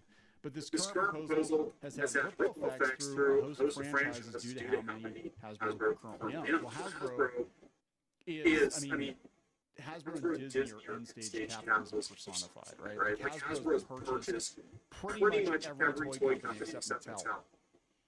Every toy company has kids growing up, all these different game companies, toy companies, whatever. That's okay. It's not him. Now I want to be clear. I'm not a big Elon Musk fan. Anybody who watches knows that Elon is. But I'm not. So I'm fascinated by Elon Musk, and I am fascinated. That's a word. Thrilled that he bought Twitter and took a wrecking ball to it. I love that because it could have happened to a nicer place, but now they're all just regrouping on Blue Sky. So he's fascinated, thrilled, and loved by Elon Musk. Now you know why I said I don't like him so much. But anyway, continue. It's okay, you can share. I literally joked. I joked that I put Elon's face in my underwear, you know? Oh my god, you used to put Decepticon logos. I was going to do one. See, I like Transformers. Oh my god. Now I see why you're worried, because if he buys Transformers. Oh no. There's no hope for me. Yeah, there's Anyway, so they talked about November 22nd must respond to a tweet from Grumps. They took issue with the Ford in the making of original D&D. They addressed some of the issues with first iteration's use of hurtful language, attitudes, and stereotypes. Must make his opinion of the situation clear. Yeah. Go to hell, basically. And then on November 27th, D&D project lead and Wizards of the Coast senior designer Jason Tondro was asked about the reaction to his comments. He said, "It never occurred to me. I aroused the ire of the grognards. It's obvious now that we're back on it, but I don't take those critiques seriously even now." Well, the problem is they don't take things seriously, and that's a big problem. I consider those people not worth listening to. So yeah, the people that basically supported, it's like Star Wars, just like all these other franchises, these legacy franchises, all these people that supported the product all these years. They don't like their changes now. Don't like changes now. You're just gonna throw them away. Yeah, I don't take you seriously. I don't listen to you. I don't care what you say. And I'm like, that's okay. Then that's why you're gonna start losing money. In response to another tweet from Ian Miles Chong about Tondro's quote, Musk responded by writing, "How much is Hasbro?" As you might imagine, that caused quite a stir on social media, with Antonia Paz A sharing a Burning Eyes gift with a couch that just hallucinated what Elon Musk's back Power Rangers would look like. This person said the horrifying realization that if he does this, Elon will own Transformers and Power Rangers. Well, they're not going to have any more Transformers, I guess. That's a horrifying reality I don't want to live in. Oh my god, one, toys and cartoons. Two, I don't think he's serious. Power Rangers is done. I don't want. Well, Power Rangers is done. I know. So Hasbro, let me tell you what happened with Power Rangers. Hasbro bought Power Rangers from Saban, and then they cut ties with Super Sentai. And the only, I mean, look, I like Power Rangers for what it is. It was my introduction to Super Sentai, but Super Sentai is vastly superior, right, to Power Rangers in pretty much every way, right? And then when they decided to go out on their own and do it without the footage from Japan, it looked like dog shit. And then toys didn't sell well, so now they're just outsourcing all the Power Rangers toys to Playmates. So yeah, Hasbro's done fantastic. They've done a wonderful job with this. Yeah, but you're expecting them to know that. They're not. They're just mad because they're hearing Elon Musk, Hasbro. Not understanding that a lot of toys aren't even being done by Hasbro anymore. They own the IP, but they're outsourcing to other people that are making toys for them. Oh God! But if you watch our channel, you already know this. Yeah, we've been covering all this. So I think what's so fascinating about this is the kind of the nexus of so many of the things that we talk about on this channel, just all kind of congealing into one place, like the gray goo pop culture. And it's like, okay, so we've been watching Elon's Twitter situation, we've been watching the situation with Hasbro destroying all their franchises, we've been watching the situation with Wizards of the Coast, Dungeons & Dragons, that's all kind of blurring into one thing. But I want to be clear, I don't think he's serious. He might be serious, but it doesn't. I think he's just throwing that out just to get wise out of people now. Like, hey, I might buy it. Shut up or I might buy it. Elon, stop buying and ruining everything. Challenge. Stop ruining what I like. Yeah. Stop changing what me. If Elon ruins D&D, I actually lose my mind. D&D has been ruined for decades. There are many more Musk purchasing Hasbro could be just something to stir the pot. You never know. I think in this case it is. The thing is that it actually cause Hasbro stock to That's funny. because Hasbro doesn't know what the hell they're doing. Well, before the buyer was likely to give you 10 cents, which again, a lot of the changes they've made to D&D and Wizards of the Coast lately, Magic the Gathering lately, I think that they would walk back. Yes. If it was because, considering where they were 10 cents based, I think they would walk a lot of that back. And either way, it's not going to be what you've dictated. And the thing is, at the end of the day, never mind, the books are already out there. If you already have the books, you can make your character any way you want to. No one's telling you couldn't. You know what I mean? A lot of people telling people they can't do something, and D&D is gatekeeping people that are there now. Yeah, I think, well, I think honestly what Hasbro's going to do, regardless of whether or not Musk buys it, and I don't know if he's going to, but I think what will happen is Hasbro will just become a rights holder company that produces mostly digital content. If people want physical copies of tabletop games or toys or anything, they're just going to outsource all of it. I think before it's all said and done, Hasbro is going to be like Disney, and they're not going to make their own merch. They're just going to license it out to everybody, and other people can make it for them. And then they get it cut, and don't have to deal with the headache. You know, if you make a whole bunch of Power Rangers figures don't sell, they go to Ollie's. It's not my problem. Is it? We made too many of them. You got the license from us, but it doesn't affect me one way or the other. We still get our license fee. So that's what they're going to do. And I think eventually D&D, I think they'll outsource it to another tabletop publisher because they want to make it a shitty mobile app. That's what they're concerned about. And then if you want a tabletop version of it, okay, fine. We'll just let Paizo have the license or something to do Pathfinder.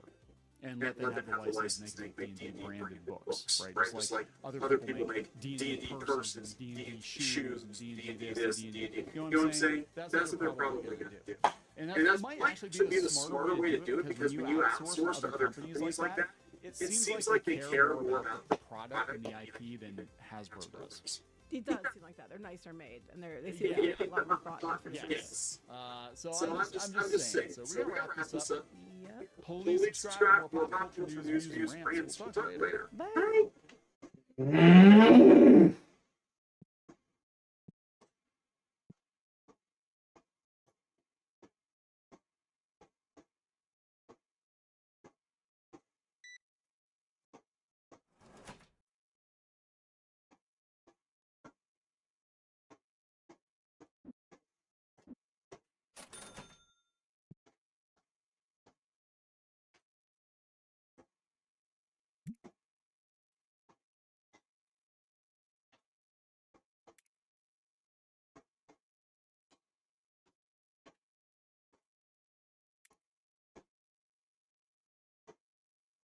Why spam save so much?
It's like my last stream other than Dev's stream. Rewards, Yeah, I've got one stream left.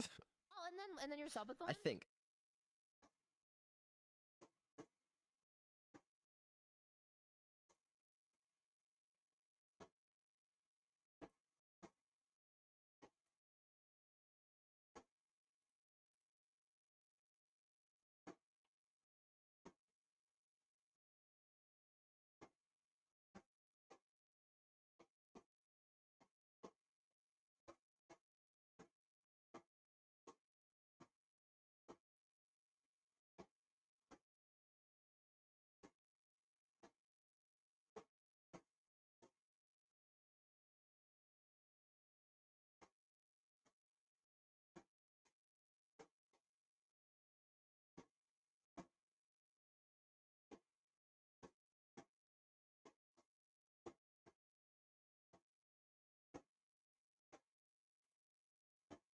around the country, they didn't want black people to come and swim in their swimming pools.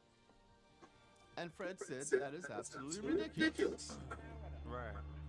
Today, trouble in the noon sun. Negroes were one by march to a segregated hotel with these negroes. Manager James Brock told them to get off their private property, tossed cleaning chemicals inside the pool in an effort to get the negroes to leave. Wow. My being on the program was a statement for Fred. Something so simple, such a simple scene, having such a monumental impact. There's like a beautiful irony in that. Today I'm going to be checking out a clip that a lot of you guys told me to check out. This is Mr. Rogers' swimming pool scene that he did with Austin Clemens. I'm going to check out the first one he did, and I'm pretty sure the reunion that he did. I'm also going to be showing you guys a clip from the actual actor himself talking about how he felt during the scene. And so, you know, I'm really excited to kind of dive into this right now. That's something I'm going to be doing some bonus exclusive content on the Patreon. I'm going to be doing some movie reactions, some album reviews, and some sitcom reviews. I'll put some stuff on the screen for some of the people to expect. Also, if you guys want to get a gender perspective on a lot of the, you know, classic 70s and 80s movies and albums and sitcoms that a lot of you guys grew up with, then definitely check out that link to the Patreon, all of that. And I'm also going to try and check out some more Mr. Rogers, the documentary, and some more artists. A lot is going on right now, so if you haven't got it already, then I'll definitely recommend checking it out. But yeah, guys, with that being said, subscribe to the channel, like the video, and let me know what other things you guys want to check out. With that being said, let's get straight into how Mr. Rogers helped to break down barriers of segregation at swimming pools. Let's do this. Oh, there's Officer Clemens. Hi, Officer Clemens. Come in. Fine, why don't you sit down? It's so warm. I was just putting some water on your feet. Oh, it sure is. Would you like to join me? It looks awfully enjoyable, but I don't have a towel or anything. Oh, you share mine. Wow. Okay, sure. Oh, man. I'll put some more water in here. This is going to turn into a beautiful day. You like bare feet? Well, yeah, as I grew older, I like more and more. Good for you. You're pulling up your pants. I forgot to do that at first. Oh, I don't want to get wet. Right. That feels great. Here. You know, when you're a policeman, you do. They look sound like they're improvising. Like I can't tell this is the actual script that they're going on, or if they're just like going off the dome again. But either way, this is a significant scene. You know, when you're a policeman, you do an awful lot of walking, and sometimes your feet get tired. Right. That feels better already. Good. Just massage them. I miss Mr. Rogers. I grew up on this shit. On a hot day. The beautiful day in the neighborhood. The beautiful day in the neighborhood. Thank you for your refreshments. Oh, I'm glad you liked it. You are welcome, Officer Clemens. See, I'm losing money somehow. Somehow. Well, that was so enjoyable. I'm sorry I couldn't stay longer. Well, I know how busy you are. But sometimes just a minute like this will really make a difference. We lost one else.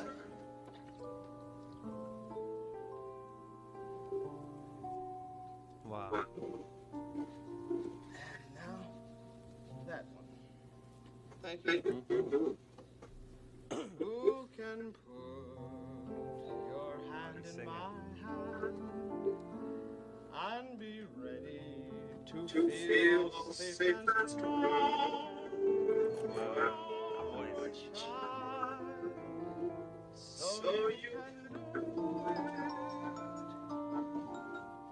Children do it all life long. There we are. great boots to fill Officer Clemens. You very much. Thanks for stopping by. So long. Have a good day. Bye-bye.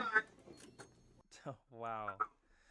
You know, if you didn't tell me the context of that video, I would literally think, what's the big deal about this? It's just two guys in a pool washing their feet. If anything, I'm bored reacting to this because why am I reacting to two guys in a pool washing their feet? That's what I would think if I didn't know any context. Obviously, going off in the time that I grew up around. But now when you throw in the cultural the context in it now, and now it makes you look at it differently because it's like seeing, like having these two come into the same pool when this stuff is like bad to do at the time, and just have it be such a simple scene with them being so friendly to each other, as if this is another day. Especially with Officer Clemens being a police officer on top of that, with, you know what I'm saying, the whole idea around policemen at the time.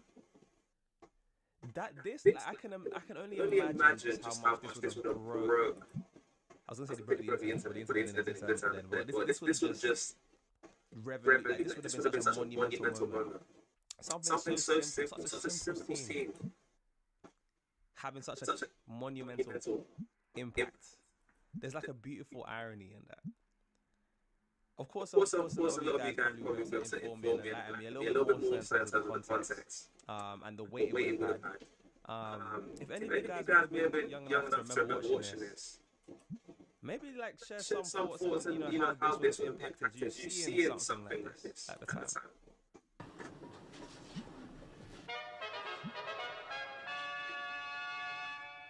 Handyman agree, and Officer Clemens, I presume.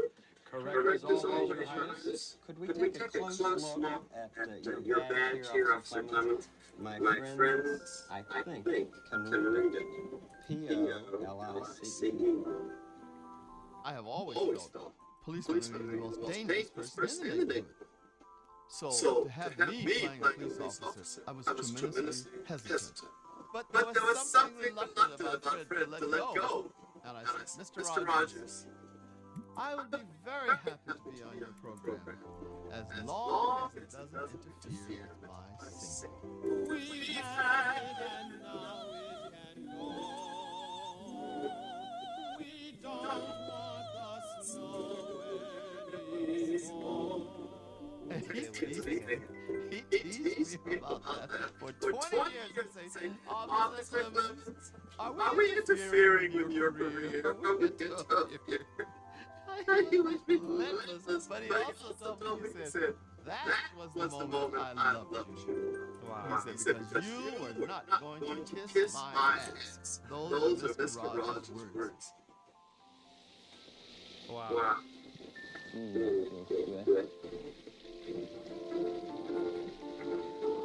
Officer Clemens. Hi, Officer Clemens. Come in.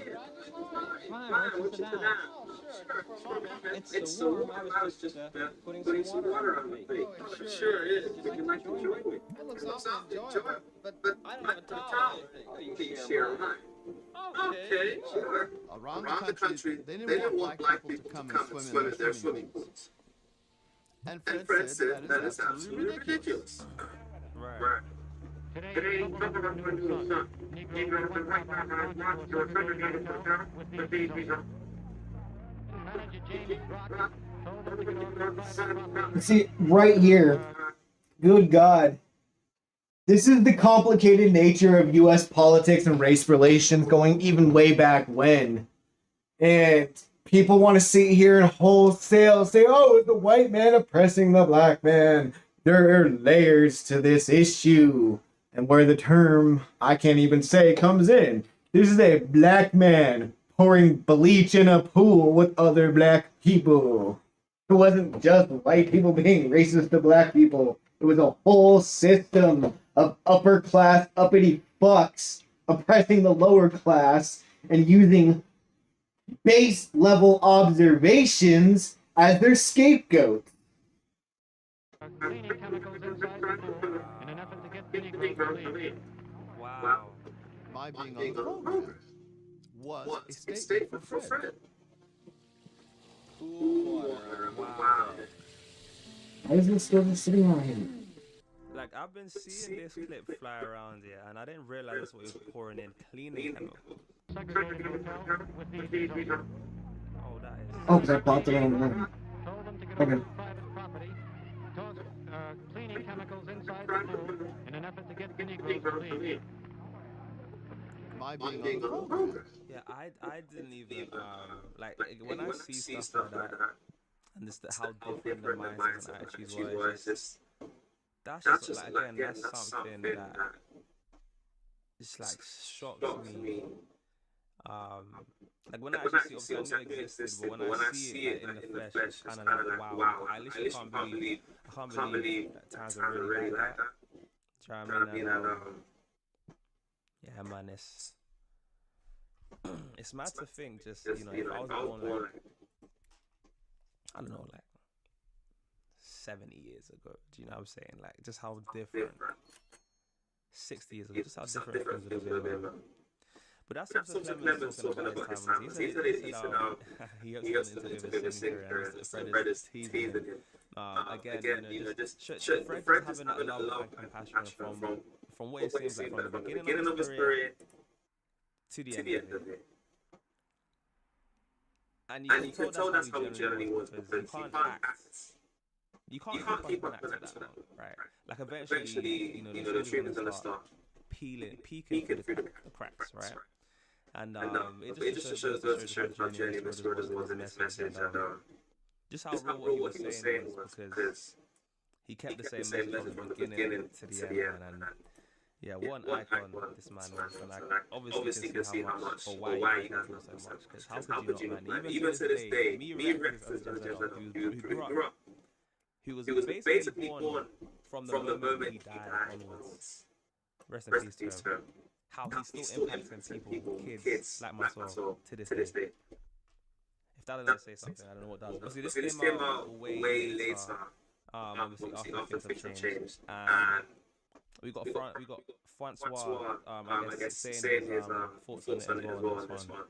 But yeah, let's check this out. It's my first time. Francois Clemens, hi, welcome. Thank you. How you doing?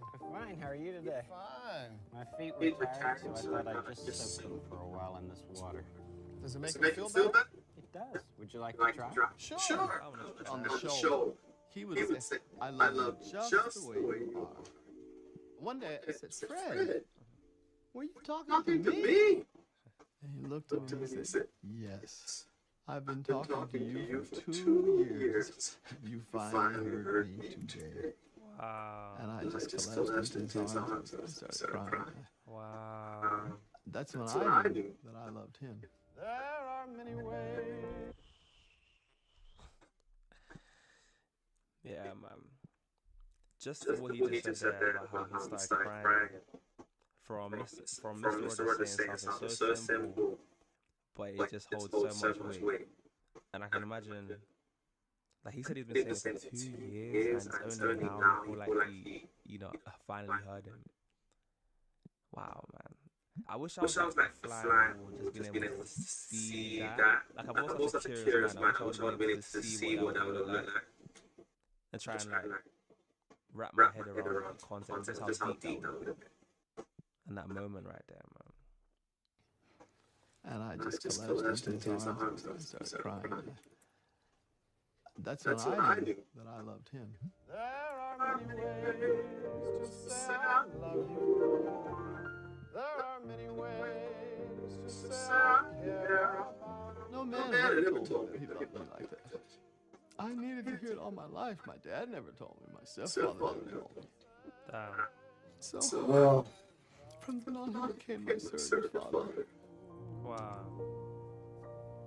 Oh, I'm about to cry. Oh, thank you, Fred. Oh.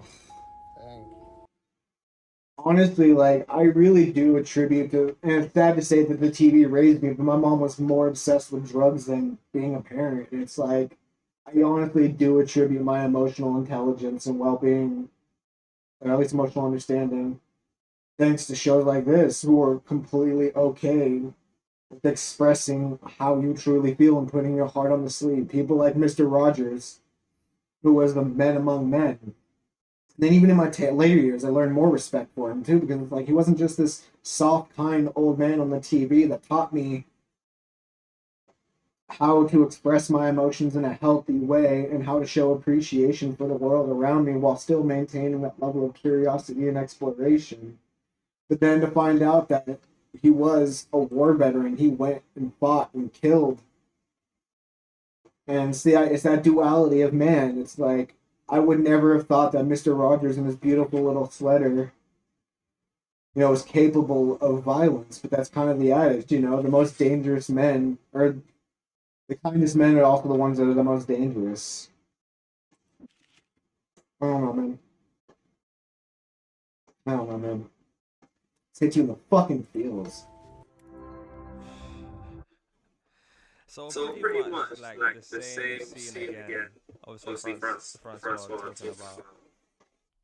Well, I guess that's his. That's his actual name. What is it? I'll call him Francois. But yeah, just to see the impact that this how Fred impacted him, Mr. Rogers, is just it's crazy to see. And obviously, such a different time. Recreating the same clip that would have caused such a cultural shift and such a catastrophic impact. Imagine that at that time. And then much later, I think times have changed. But then you also get to see that like long-standing friendship that they would have had, that just traveled into the years again, that genuinity, just showing, and it's been such a good example of again more compassion, more love, and the impact that probably would have had on, just to think about the impact that would have had on so many people watching, to see that this friendship continued into the future.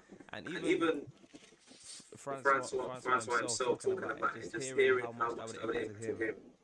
Such a cool little deep dive, man. And I'd be very curious as well, like, if you guys want to share some of your insights into how this affected you and the impact or how it would have affected to shape the world around you. Can you guys remember a time when you guys were shown some that sort of love and compassion like Fred Rogers? If you guys want to share that, I'd be very curious. Have you guys ever had a Mr. Rogers moment where someone just extended so much love and compassion towards you guys? Let me know in the conversation below. Along with some other questions that I've been very curious about, me on curious, man.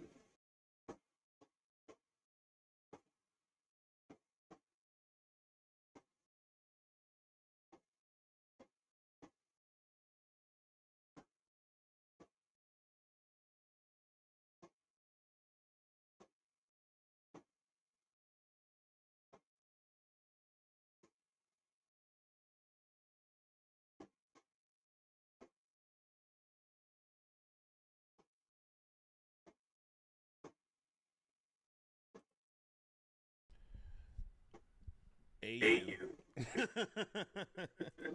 What's going on? How you feeling? How you doing? Hopefully you're doing good today. Today, right now, it's a beautiful day out. It's super cold, but hopefully you're doing good. And every time you come to see me, I actually like to believe that if you walk in the door feeling some type of way, you leave feeling better. So that's my thought every time, which is why I always tell you guys to have a good day, because I don't know how you started out when you got here. I don't know what your day was like when you said I'm gonna tune in to Ruppleberry today, but I hope it gets better, right? That's my truth. And so this is why I'm sharing my good times with you. Maybe you'll have a good time too. So today is on a different way, right? I say a different way because, as you guys know, for me and the artists that I find, I'm really tired of these fucking 4 stars. I like to go all the way to the back and build that foundation on who this person is. I like to listen. I like to watch them grow, see it change over time. And then when you hear the latest things, you kind of have a better understanding of that person. Why they say the things they say, why they speak the way they speak, why they look the way they look, this, that, and the third, right? So, what's so special about this one? Somebody got tired of waiting. You guys got tired of waiting. And So I've had an overwhelming amount of donations for God mode. I say overwhelming because I've never had one, and to look and see 3 people say, "Here's $1. I need you to play God mode." All right, okay. I tried to wait. Like I was trying to wait. I wanted to wait. I probably wouldn't have gotten to God mode for at least another 2 months, maybe. With the amount of music he has, the amount of music that he has, trying to go through everything, watch everything, I probably would have been at least another month. So we'll say at least another month before I even got around to God mode. This has been placed on the top of the charts for me today. No more waiting. No more beating around the bush. So I'm kind of diverting off my own path. But this is because I'm here for you guys. More than anything. I enjoy this, but you guys enjoy it as well. And that means something to me. So I want you guys to enjoy this with me. God mode. This should be different. I believe it's going to be way different than anything I've heard and seen so far. This is more recent, definitely. It's one of my favorites too. Check this out.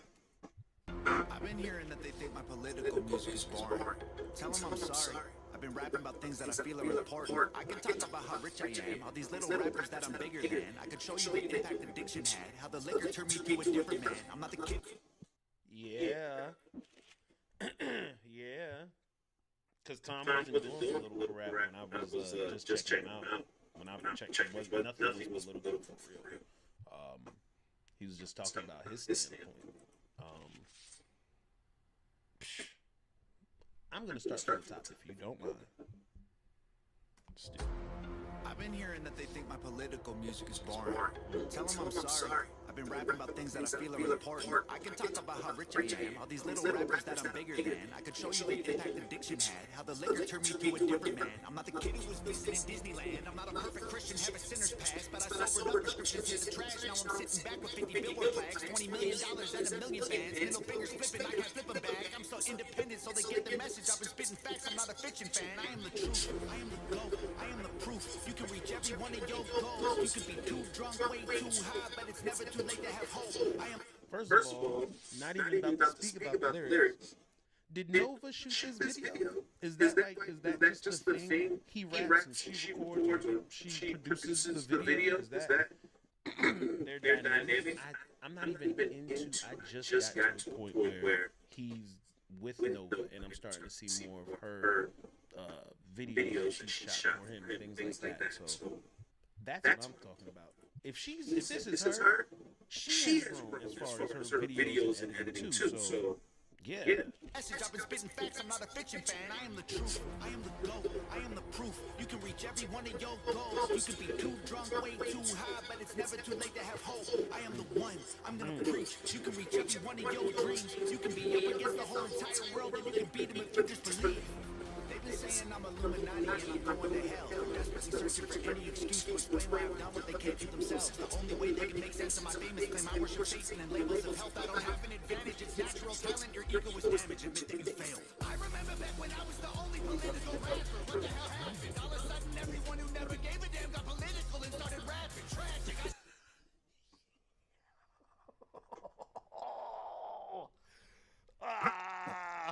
Talent, your ego was damaged. Admit that you failed. I remember back when I was the only political rapper. What the hell happened? All of a sudden, everyone who never gave a damn got political and started rapping. Tragic. I should be flattered. Man, I created the genre. They practically jacked it. Acting like they're in the conversation. They ain't nowhere near it on a different planet. This is not YouTube. This is upper echelon. President of Sony on telephone. I get what I want, how I want, when I want. Until the day that I'm dead and gone. The internet and love beef. They want rappers at war.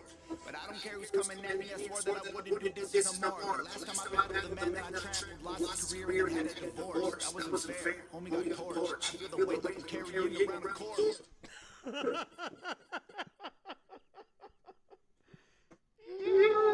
He said the last man I battled, I ended his career. Homie got a divorce.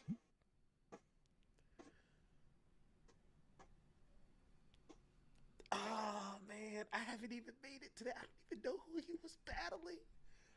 Oh.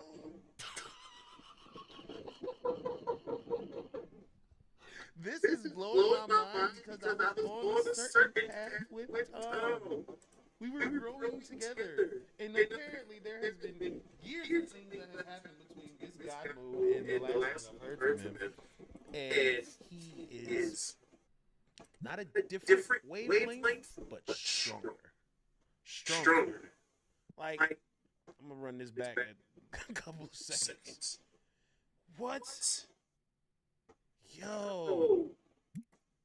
Y'all wasn't lying.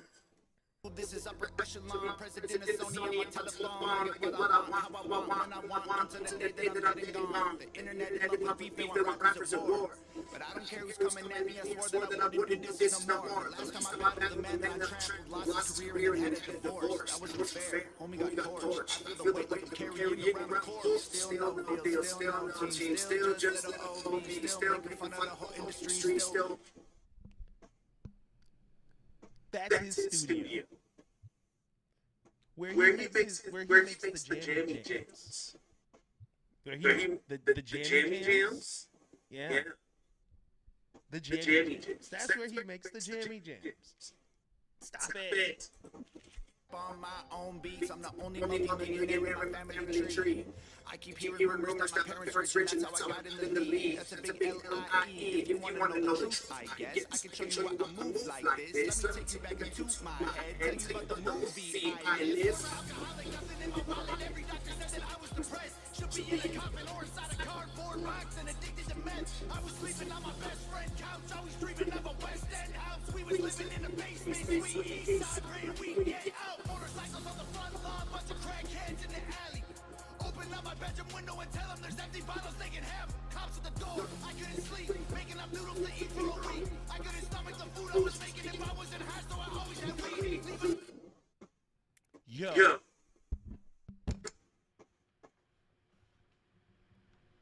Oh my God. Listen. Typically, I don't. I am animated in my own right? This man. It's like when you go through what you go through, you feel like you're alone, right? Nah. Listen to this guy. You're not alone. This man has gone through whatever it is that you think you're going through. He's going through it and has gone through it, and he's doing better because of it. And then he goes back and makes songs like this, where it's like, stupid. Get up and do what you gotta do. This is your life. That's all you hear is, bro, everything's gonna suck, but just go do better. Everything is going to suck until you start doing better. Come on. Shout out to the Fuck you you. guys are here for me. Thank you. Thank you. Man. When the neighbors are tripping, I flip them the bird, I ain't stopping to talk. If I wasn't high, so I always had weed. Leaving the crib and the neighbors are tripping, I flip them the bird, I ain't stopping to talk. They leaving us notes on the passenger window, cause we always park in the whip in they spot. 10 in the morning, we sipping on 40s and taking the Honda Civic up the block. Looking for one of my homies who living on the street, cause he got addicted to rock. Waiting in line at church and they giving out food. I would pull up every second Sunday, get some hard-boiled eggs and juice. That was the move. I was a broke boy, then I blew up. I was suicidal, yeah, the mood sucked. Now I've been rich, I done made hits. I've been praying, I don't screw it up. And now that I've blown up, they're mad that I've grown up. They missing my old stuff. They say my political music's all sounding the same and the flow suck. I'm never gonna be the old Tom. Capture the magic of old songs. I don't know, Tom. You the GOAT, Tom. Give me what I want or I will go, Tom. I'm not the guy that you fell in love with back when I was young and dumb. Always getting drunk, taking hella drugs, living in the ghetto, no food for a month. Couldn't pay the power bill, the shower filled with towels, molding hella bugs. That was the old Tom, that was broke Tom. Stop saying you miss who I was. Now you can give me all the Gucci, give me all the Louis, give me everything I want at once. Give me Lamborghinis, give me all my flowers, give you everything I have just to be loved. Now they call me racist and they say I'm canceled, but I guarantee you that there will be blood. I ain't going nowhere, I ain't stopping nothing. I'm a really goer, I don't give a. I'm the best thing going right now. They can't mess with me. I've been up, I've been down, I climbed out my grave. I'll be great. Wait, before today, and I'll be great till I decide to walk away. And I'm the one you have to thank for every independent artist getting Billboard plaques. Yo, this is a journey. This song is a journey in itself. yo, and this, I try to stay composed, right? I try to speak so you guys can hear me. It's not fictitious, it's not made up, but it's comfortable because it makes it easier, right?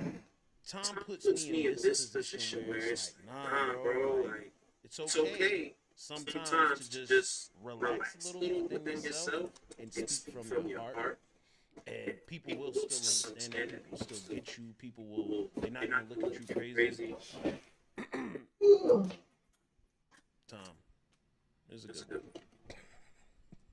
Everybody had to beat the for today, and I'll be great till I decide to walk away. And I'm the one you have to thank for every independent artist getting Billboard plaques. I showed everybody how to beat the record labels, and still I don't get no thanks. Everybody who been hating on me got these every little thing I'm doing. I mean, they dress like me, sign CDs, no one is buying their music.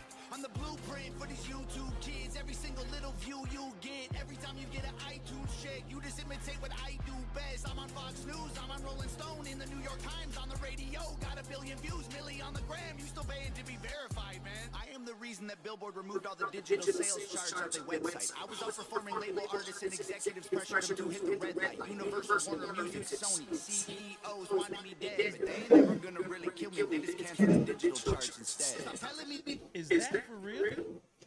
Is that for real? I already know. Somebody, please mark this time. Let me know. Is that for real? Label artists and executives pressure them to hit the red light. Universal, Warner Music, Sony, CEOs wanted me dead, but they ain't never gonna really kill me. They just cancel the digital charts instead. Stop telling me that anyone else is bigger than I am. Go get the Nielsen SoundScan numbers. Tell me what you find, man. Who's the biggest I am? They're angry that I love America. Guess it's a problem because I'm Canadian. I live in the States. I gave 200 grand to the veterans. I am a patriot. I am not faking this. I don't need to keep on making hits. Could have retired 3 years ago, basically. Go check my bank account, buddy. I'm crazy rich. I don't need money. I rap because I'm made for this. I am only doing this because I love it. I told every record label they can shove it. Rappers hate on me, but I'm above it. 93 Shawn Michaels, everyone can suck it. They want photos when they see me out in public. Then they trash me in the comments. What a bummer. I sign autographs to spill my guts and stomach. All I get is people praying that I'll plummet. I came a long way. Dreamt of this all day. I should have saw graves, but God saves. I got faith. What a loser. I needed boost to maneuver. Bottles of hoops in the cooler. Now I'm the proof that you can choose to be a trooper and recruit a pursuer. Push to be a ruler. Screw all the rumors. Send all the news to be a stupid on computers. Hate is the fuel that humans can use to improve themselves, and they don't let their words ruin them. Oh, $40. This is what you guys don't get. I am over the moon. I kept saying, I'm gonna wait. Now, my PayPal rings, those are priority. 3 different ones today, which means I don't know if you guys talk to each other or what. For $1, I am getting this. I say that like this, like I just kept looking over this video because I was like, nah, I'm gonna get to it. Man, this is the best thing I heard today.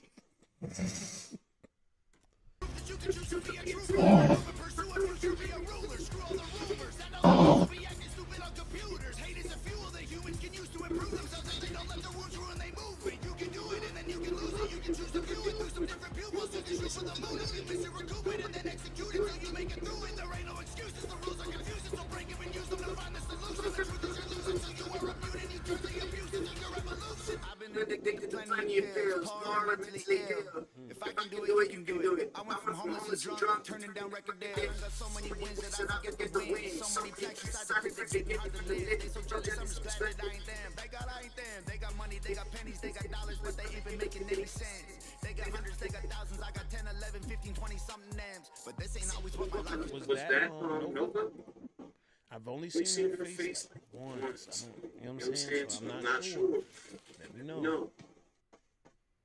Glad that I ain't them. They got I ain't them. They got money, they got pennies, they got dollars, but they ain't been making any sense. They got hundreds, they got thousands, I got 10, 11, 15, 20 something M's. But this ain't always what my life was like. Honestly, it still give me chills. Way before all of my viral songs, before I was living in Beverly Hills, way before I went and sobered up, back when me and Brandon couldn't pay the bills, way back when I should have been locked up, overdosed or getting killed. My sister called me from the hospital, said her job's killing her, and that was a fact. She working overtime often, out of options, having panic attacks. Who's that? Didn't let her finish talking, told her walk in, and to The sister. Next thing I know, she's in California and she's working for Hangover Gang. And Daddy always told me I was special, and one day I would conquer the music business. And I guess he was right, 'cause look at my life. I just bought him a new Porsche for Christmas. My mama worked harder than any woman on earth. Her boss would have never have fired her. I recognized they weren't giving her what she was worth, so I retired her. This is Family photo. That was the family. That had to be no family. You know. privilege, this ain't trust fund, this ain't good luck, this ain't silver spoon, this is hard work, this is not me, this is all me, this is what I do, this is palm trees and Ferraris and a calm breeze and a pretty view. If you don't believe I deserve it, then you never lived the life I did and you wouldn't make it through. I'm out of city where I still don't get no respect.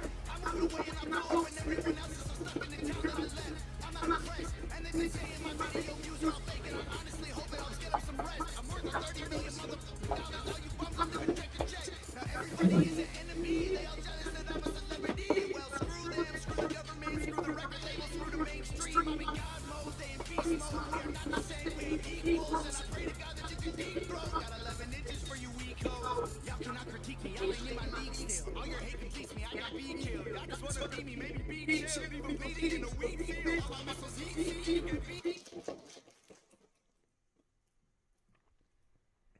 I'm not going to say he's taking shots at anyone. I'm just calling it how I see it, right? The only person I know that ever wears this color is that dude, Toby,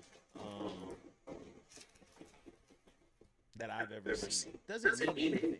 That doesn't mean anything. That can completely not be what's happening in this video right now. Just say it. That's what it made me think of. Y'all just wanna beat me, maybe be chill. Leave them bleeding in a wheat field. My missus heat, you can beat me. Homie, keep still. I can tell that you don't eat me. Trying to green beans, you a vegan when the beef's real. Everybody's saying I'm fake, but they're the ones who really faking though. And their songs all on YouTube. Well, my songs on the radio. They claim they hate fame, but they change when they mainstream. And they say Wait, I got one more thing I gotta say. I don't need any more money these days, I just do it for all of my fans. I pray to God I inspire somebody or show someone who thinks they can that they can. I'ma keep going till I'm in the coffin, I promise no stop until I kick the can. To the day that the drum box rounds hang over gang. That was no. Shout out to Nova. Video effects by Jared. Okay, so they had to help.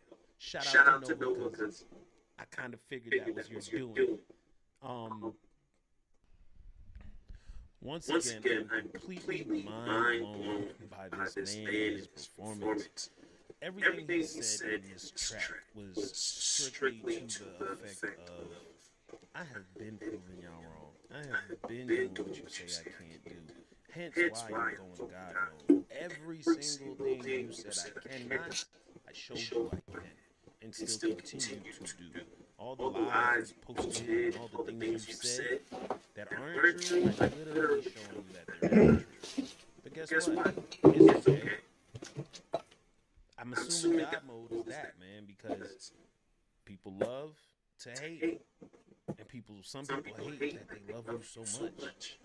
Like, oh man, I want to be just like him, but I can't. I hate this guy. Like, you see what I'm saying? Like, they love him, but they hate him at the same time. I love the fact that he has gone from what I started out watching to openly admitting, like, nah, bro, I gave up everything to become who I wanted to become.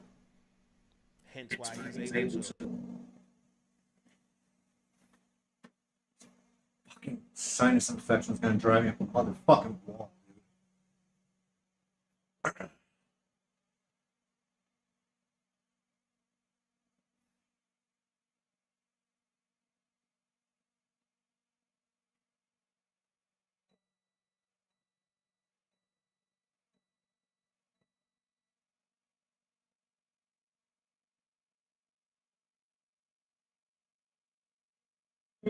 Ugh.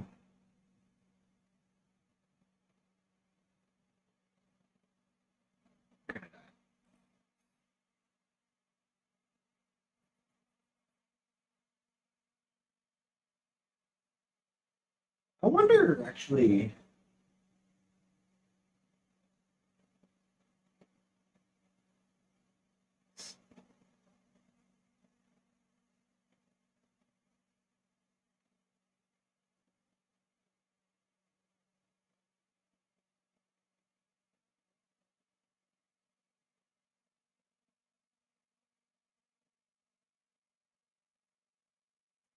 Yep.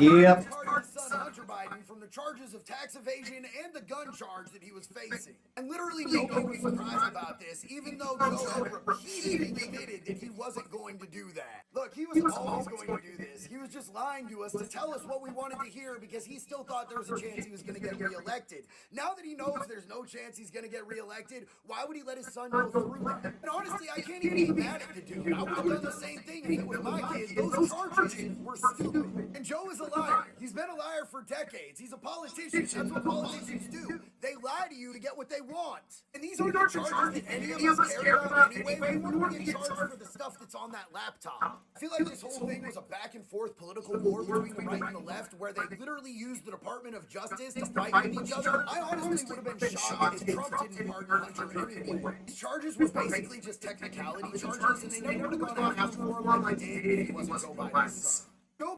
The issue with this whole fucking argument, though, is that, like, I've seen from other gun tubers brought up and made a very valid fucking point, man. Like, this case, at least his gun charge, needed to go through the court process, and because Joe Biden stepped in, he just fucking put a massive fucking shoe in gun rights fucking lawsuits, essentially. The gun community was behind Hunter Biden on this one. Like, the gun charge was dumb. And a lot of people agree that he had to self-incriminate on that fucking form, which is why he's being charged. Ah, that's so fucking annoying. I'm so tired of stupid people. Fucking political fucking hacks, bro.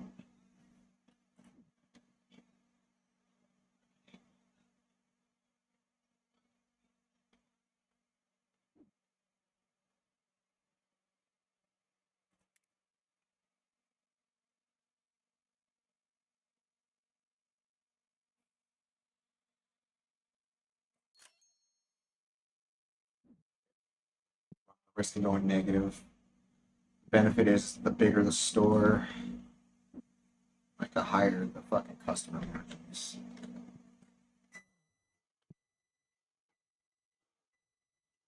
I'll worry about the products later.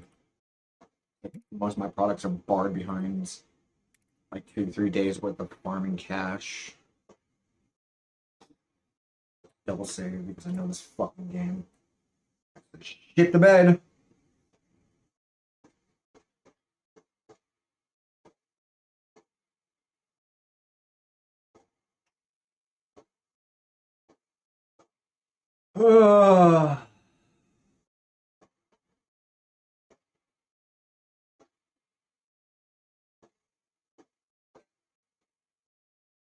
The most fucked up part is that there is a degree of legitimacy to this claim. I'm sure it's hyperbolic. I'm sure it's clickbait, but fuck me, man.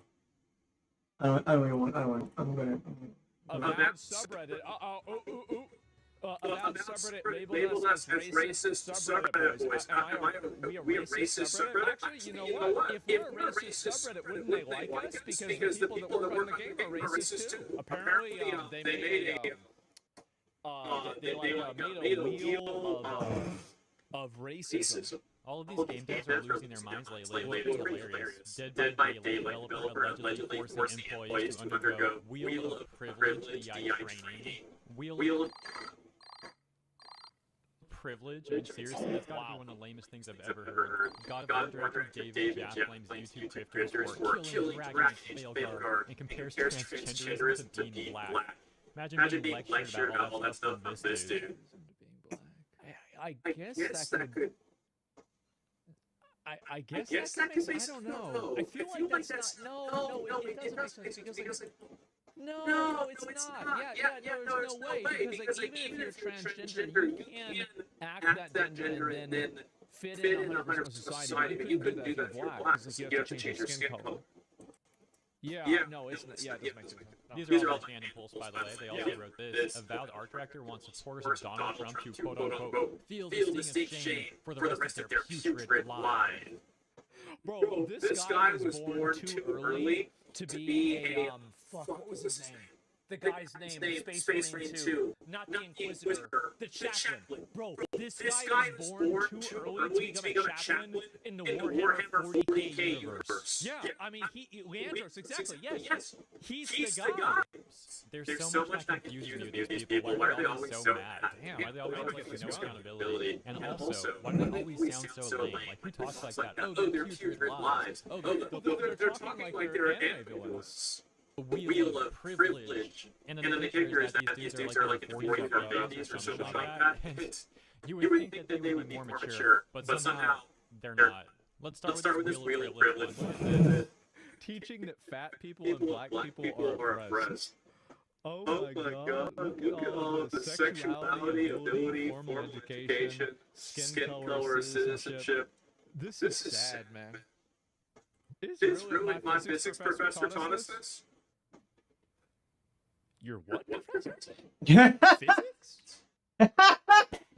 Isn't he supposed to teach you about real wheels, not fake ones? That doesn't sound like physics. Unbelievable. Let's scroll up a bit. At Behavior, a large video game company in Montreal, Canada. Oh, yeah, headquarters of Sweet Baby and many other consultants like them. Okay. As I said, boys, we really got it wrong. Trump got it wrong. We gotta build the wall in Canada. I've been arguing that for a little while now. A lot of weird stuff going on in Montreal, man. If you live there, you've got my best wishes. And that's kind of someone losing out, so like, I feel ashamed, but yeah, continuing. Made employees like DI training, which includes a wheel of privilege, that black people and fat people are oppressed. Okay, so in the center, we got how black people are the ability, able-bodied, or worse. I don't see fat. Oh, down there. Power. In the outside, we've got marginalized. Let's see some examples of this. So if you were a cisgender man, privileged, cisgender woman. I love how being a gay man is like somehow like, yeah, you're a gay man, but you're not really marginalized. Like also, why is, so what's the logic of being bisexual? Because if you were bisexual as a guy, wouldn't that make it more like you could live a life that would be completely congruent with society? So wouldn't bisexual be inside of you're a gay man? Because like if you want to apply this logic to it, well here's I gotta talk about the Destiny thing, okay? I'll say real quick, I don't like covering revenge porn and getting into that. I think that's weird. If Destiny wants to suck a dude's dick, that sounds great to me. It doesn't bother me. I literally do not care. Sorry. But anyway, yeah, it's weird. You're gonna do it. People can be weird. Anyway, so pansexual, asexual. See, this is weird. And you can see how like Gibson made this. Probably a girl that had problems with her father. Who the fuck puts bisexual as more marginalized than a gay man? I know. Someone who has problems with men. That's who does it. Because there's no logic to this at all. Doesn't make any fucking sense. Privilege. Trans, intersex, non-binary. Marginalized. No way. If you're slim, average, what is this? No, it's the people that go there. Of power. If you're average sized, you're like in the middle. And if you're large, you're marginalized. Well, what about if you're severely underweight? If you're like that guy. Like I feel like this guy. I feel like this guy probably. I mean, bro. Oh. Yeah. The oxygen guy. Yeah. He's skinny fat. Guys, he's not skinny fat. He just fat. That's not skinny fat. He'll be skinny fat in 20 years. That guy's the whole wheel. Yeah. Yeah, large people notoriously don't have any power in the world, right? There's no like large people. There's no fat people that can have any power. Full people as well. Yeah, right. These people are nuts, dude. Whoever made this. And these are the same people that are talking about Donald Trump is awful and fat. They say adapted from James R. Vanderwerf, web impression, and Sylvia Duckworth, wheel of power/privilege. You know what? You gotta be extremely privileged to have the time to make some slop like this. We could easily spend the entire video just laughing at that thing, but I just think it's funny because like, this is the God for people like this. Yeah. This is the way that their entire worldview is built around. All they do, all they think about. You're right, it was a woman. Oh, yeah, no, that's actually a good... Yeah, I was. I forgot, yeah. I didn't even think of that. No, yeah, you're right, I was. To make some slop like this. We could easily spend the entire video just laughing at that thing, but there's a lot of stuff I want to cover in this one. Keep in mind, though, that's apparently being used by the developers of Dead by Daylight, that being Behavior Interactive, once again in their inherent diversity, equity, and inclusion at the DI training, you can see here in the top left of the image. And so Fandom Pulse continues talking about that Duckworth person who was credited, saying, in a post to Instagram in August 2020, Duckworth explained the wheel. Oh, great, here we go. Wheels like this help us visualize what the term marginalization means. The further you are from power, the more marginalized and powerless you are. Why would anyone want to listen to this person? Why would you want some, like... What a surprise that it's another... It's another upper middle class liberal white woman who's creating a power ranking tier list for all the other groups of people in the world. I can say it. I'm white. Guys, I want to say, all you guys of Hispanic, Latino, Black, Asian, I'm sorry. I don't know why we keep doing this. I don't know why. I don't know where these people are coming from. I don't like it this as much as I don't know where the fuck. Yeah, it's a formal apology from the white community, yeah. And powerless you are. Why would anyone want to listen to this person? Why would you want some, like, random weirdo to tell you, oh, you're so powerless, you're so marginalized, you need our help? And so apparently Sylvia, according to what seems to be her website, is an award-winning teacher from Toronto, Canada, with more than 30 years teaching. Canadian Wall.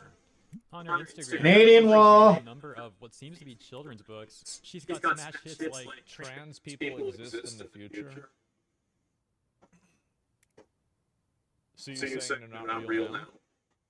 I feel like, I mean, I don't know. I feel like that's kind of... Trans people exist in the future. What does LGBTQI+ stand for? And talking about racism.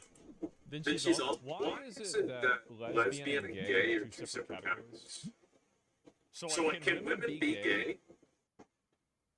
Or can they only be lesbians? I feel like the only reason I could see it logically making sense is for searching for porn. That's the only time I can think, like, okay, this is why it would make sense that there's two different ones. Because like, you don't want to accidentally look for the wrong thing. Because other than that... Good point. I mean, I really couldn't... I feel like it's the same thing. LGBTQI+ stand for, and talking about racism. Then she's also got posted mass shootings in the U.S. between 19th and February 2020 by shooters' race or ethnicity. Excuse me. Who should we be more afraid of? We should be afraid of white people? Okay. Who should we be most afraid of? Looks like she wants people to be terrified of white people. Well, you know what? And she's white. She's actually doing a pretty good job of making me terrified. I would be terrified. Like, yeah, absolutely. Ignorant about population percentages? I feel like, You know the people that say that, you know what, I actually used that in a video before, I could explain it, it's a side point, it's like two fucking steps removed. No, she seems like a terrible person to be around. Imagine you're like hanging out there and she's just like, oh, that's privileged. Oh, you can't do that. Oh, that's a microaggression. I could be non-stop with this person.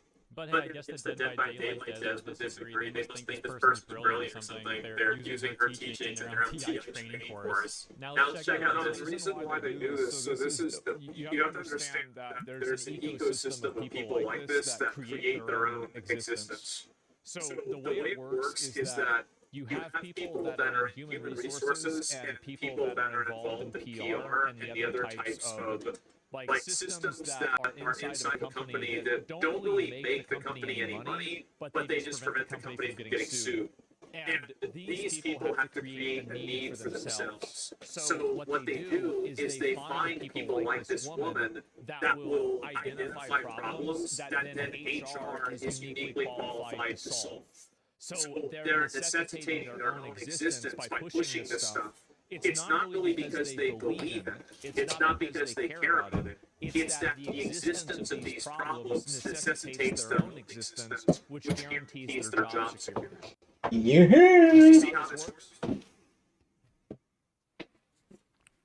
Yeah, the mafia. Well, they're basically Fucking admirals out here doing dog break. Like, here's a good example, right? Is that like how many times, like back in the day, we don't have this as much now, but like you would have a website overhaul like every 6 months. Every 6 months, the website gets changed and it's worse than the way it was. Like YouTube and Twitter used to be like this all the time, right? Oh my God, yes, we all know about this. Why is that? It's because there's a development and graphic design team at that company that if you actually made the best version of that website, then you'd be out of the fucking job. So you never do that. You never make the best version. You always keep it fucked up.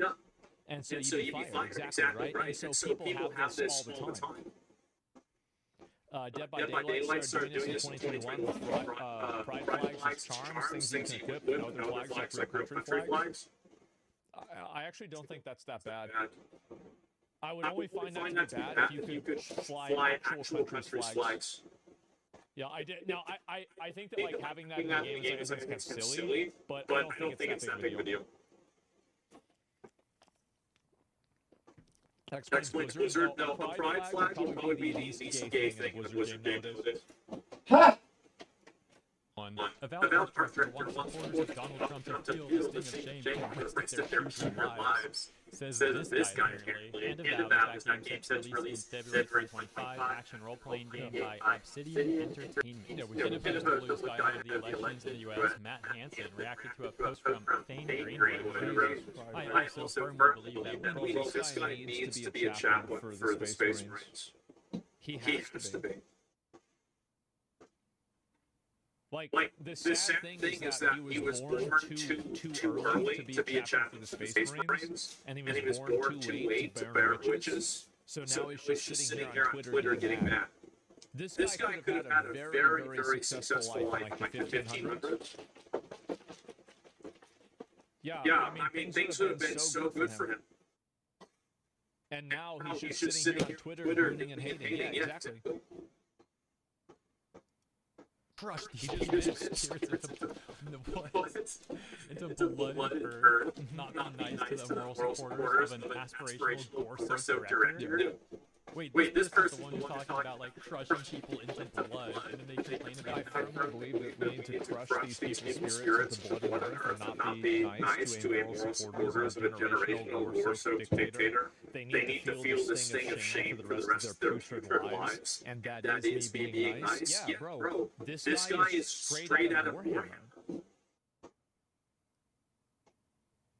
And you want to know what's even worse about this? Is that I bet the antagonists in Avowed will not have dialogue that's that interesting. That's what's going to be really fucking funny. Is that the game he's going to have, and it's going to come out, I bet, like he is probably a more interesting antagonist than the antagonists in his games. Or?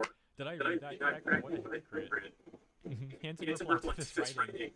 They need to feel the sting of shame for the rest of their future lives, TBH. And that is being nice. It was also uncovered that he advocated for discrimination against people in at least a couple of posts over the last half decade. Back in 2020, he wrote, "Reminder to black artists out there who are looking for portfolio reviews or job advice. My DMs are open, and you will always have my priority. We got too many choices on what you feel. Please let me help you replace me one day. I want to go back to living in the woods." We got like a max level white savior right here. More recently, in March 2024, he responded to Elon Musk, who said, "It should not be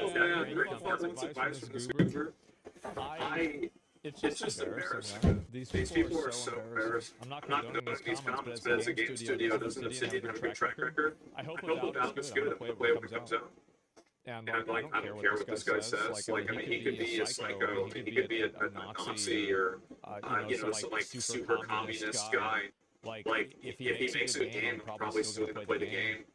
Like, I'm not gonna worry about like the personal politics of like some person who's making it. Like, people enjoy Lovecraft, and he was basically a fucking racist, right? I mean, Ford, I mean, there's Hugo Boss, I mean, there's so many examples. Like, I can ignore all that as long as it's not in the content.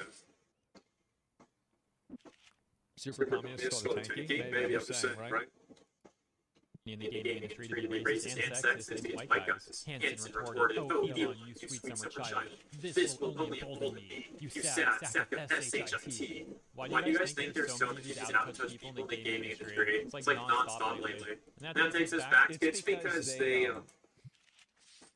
Let me think. Why is that? That's actually a really good question. Why does that happen? Why does it happen?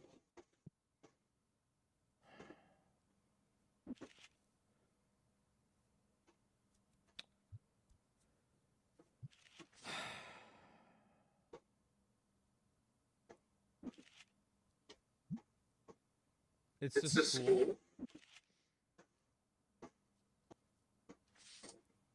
I think that a lot of guys do it as a form of like kind of. I think they do it to attract women because they think that women like it. Because I know a lot of guys that act to be more progressive, and then whenever they're around guy friends, they're using the N-word and saying slurs constantly. So I think it could be an outward behavior in order to like kind of fit in with women and have women like them. More often than not. That's totally different. It's not though. I don't know. I really have to think about that more. Because there's social capital in it. David Jaff. Once again, the headline. God of War director David Jaff blames YouTube creators for killing Dragon Age of Veilguard. Compares transgenderism to being black. In a video uploaded to his YouTube channel, which appears to be a clip from a live stream, Jaff answered a viewer question about the gaming community ruining the game. When you say that the gaming community ruined this game's success, I mean, you know, I don't think that's entirely fair, but I think there is a lot of truth to it. If you're EA, you've got to kind of prepare for the market. Wins that you're seeing is like, it's not crazy from who have said that, right? It's really not. Obviously, feedback from the audience and the audience not liking something is going to affect it. And so they should have been prepared to counter, and they weren't. Really, at this point, all that gaming community that you're talking about has done is they've made it so they've actually made games worse, which is what they say they're trying not to do. Because they have the charismatic grifters, those that for whatever reason people respond to, people who haven't actually played the game, like played this game, will hate it. Just because they're sort of told they hate it. That is such code. Oh my gosh. And I've also seen a lot of the Veilguard shills on Reddit, for example, basically using the same sort of rhetoric. It's like they're incapable of accepting the fact that a lot of people don't like this game for a variety of reasons. And it's not because some random person on YouTube said, like, oh, you have to dislike this game. They're like, okay. For example, the game was already getting a ton of criticism before it was even released because the trailers that they were releasing. So how did you do that? Why did you run up there like that and shoot him with a shotgun? I don't know what the hell this game was doing to us. It's just soccer too. This game's amazing. I love this game. I played it off stream. I didn't have a good time playing it on stream. Played it off stream is fucking great. People, including a lot of Dragon Age fans, arguably the majority of the AD fans, saying they hated what happened with Nari. Many also just like the art style overall, the graphics. Then you fast forward, it turns out that tons of people don't like the story. They don't like the way many of the characters were depicted. They don't like the lack of options and how you're forced to be this like virtuous, good hero. The other thing is that, see, nobody ever criticizes the actual gameplay. The mechanics of Dragon Age combat are bad. The parry windows are inconsistent. They're directionally based, which isn't indicated anywhere.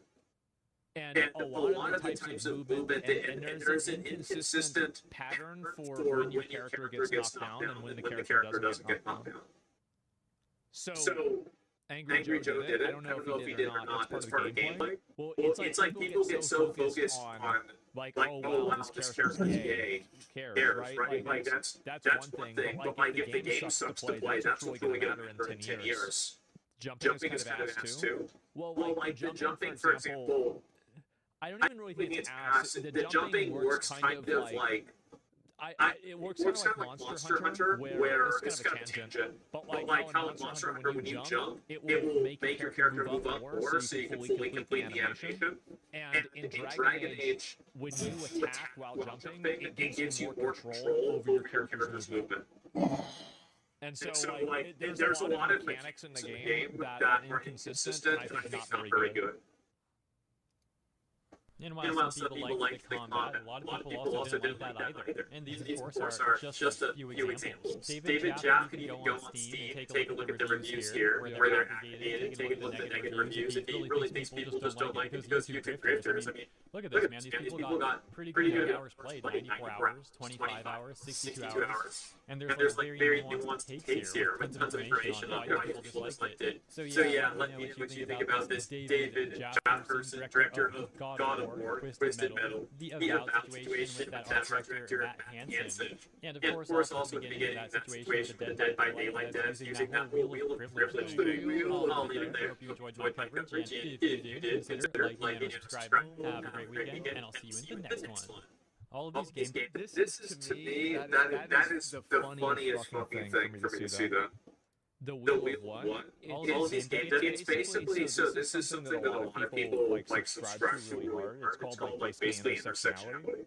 And it's a tier system. It's basically like a racial, gender, it's like every type of like aspect of life is created into a tier list. And then people are given advantages or disadvantages based off that tier list. So, for example, like if like you're playing on hard mode, okay, well, being black, oh wow, that's really hard. Well, being a different, what is this? Different. I don't even know what this says. I can get a better indicator of that.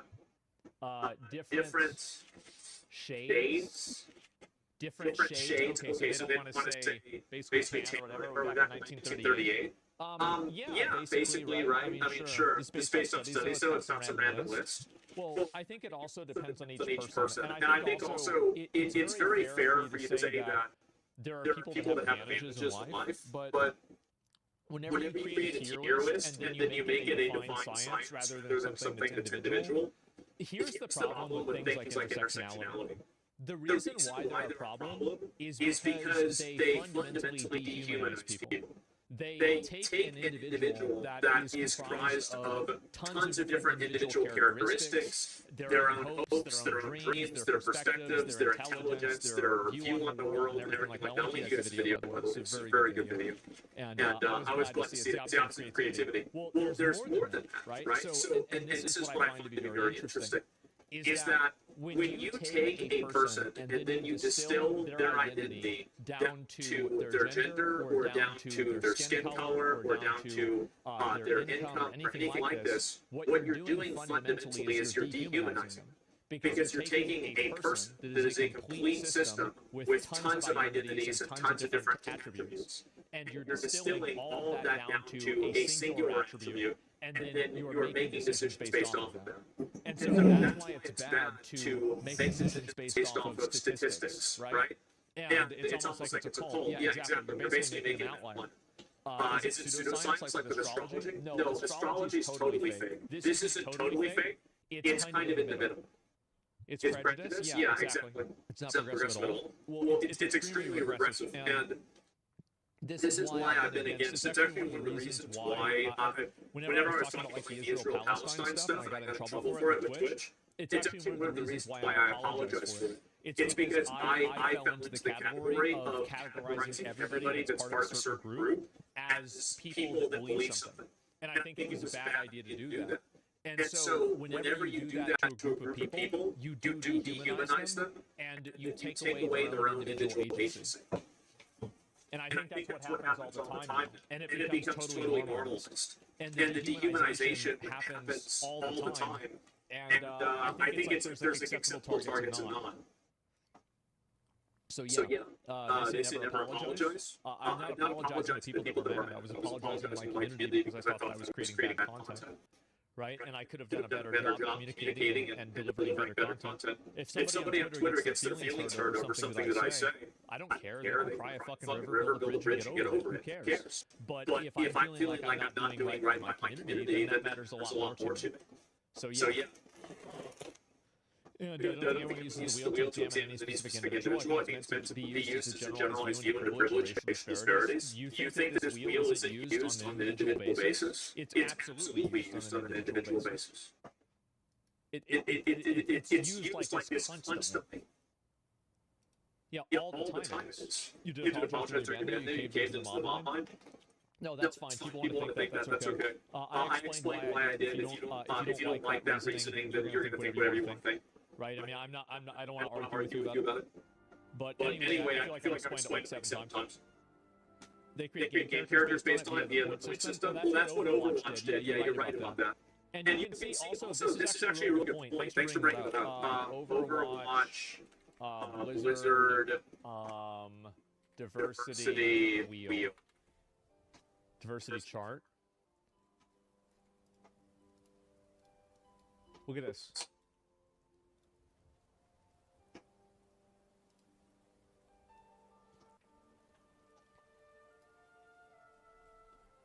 Very interesting. Very interesting. How about that? It's the same thing. And they are applying it on an individual basis to create characters. There you go. So the creator of the wheel is an Overwatch gamer? Yeah, that must be it. Can you bring up the South Park game difficulty? Well, yeah, that is funny. Okay, let me see if I can look at some more of these too. And let's see, what's the problem? Overwatch characters are great? Oh, I think so too. Anyway.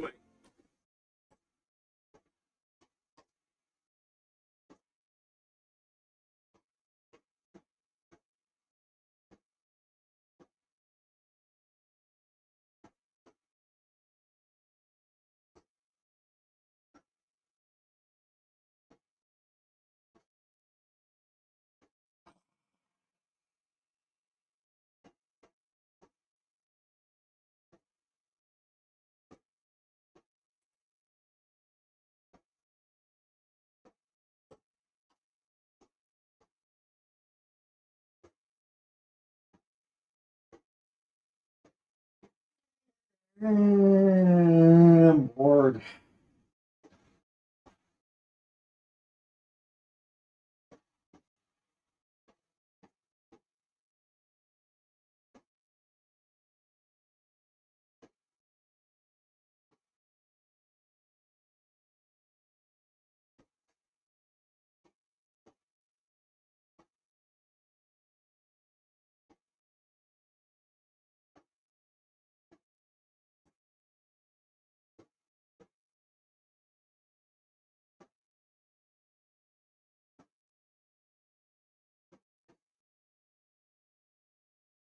"2024 will go down as the year the mainstream media outlets finally lost their grip.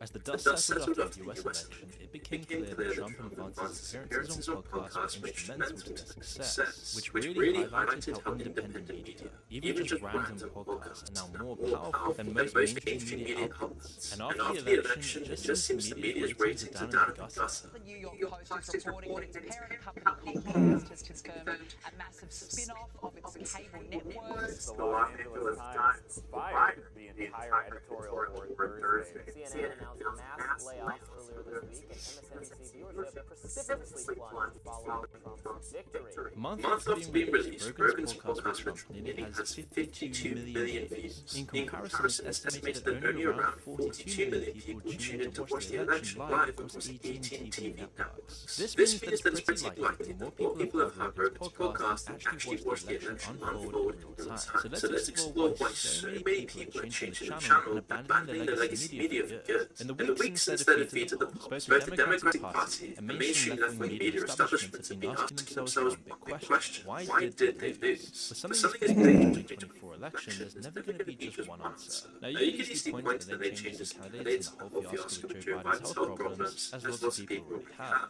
Or you could talk about the snubbing of Bernie Sanders and the progressive arm of the party. Then there's the fact that Kamala just ran a bad campaign. There's a million reasons, but one key difference in the run-up to the election was what happened with both of the candidates' treatments of podcasts and independent media in general. For whatever reason, Kamala never appeared on Joe Rogan's podcast, or any of the more well-known shows online. Chris McGarry, writing for the Associated Press, described the podcast appearances she did as just being cookie-cutter, saying, quote, "The conversations covered a lot of the same ground as previous interviews, such as Harris's plan for making it more affordable to care for the elderly and her love of Venn diagrams for explaining complicated concepts." In other words, they gave the same impression as the carefully managed statements she made in other interviews with mainstream media outlets. Most interviewers didn't press on her claims, and when they did, the producers cut it down to minimum damage, just like they severely edited down a 20-minute interview on the show for 60 minutes. Trump and Vance, meanwhile, were much more open to unscripted, long-form podcasts covering a wide range of topics. In contrast to Kamala, Trump is happy to sit down for a full 3 hours with Rogan and J.D. Vance and 2 hours talking to Theo Von. The Democrat Party's reaction to this discrepancy has been to wonder why they can pull the same thing off.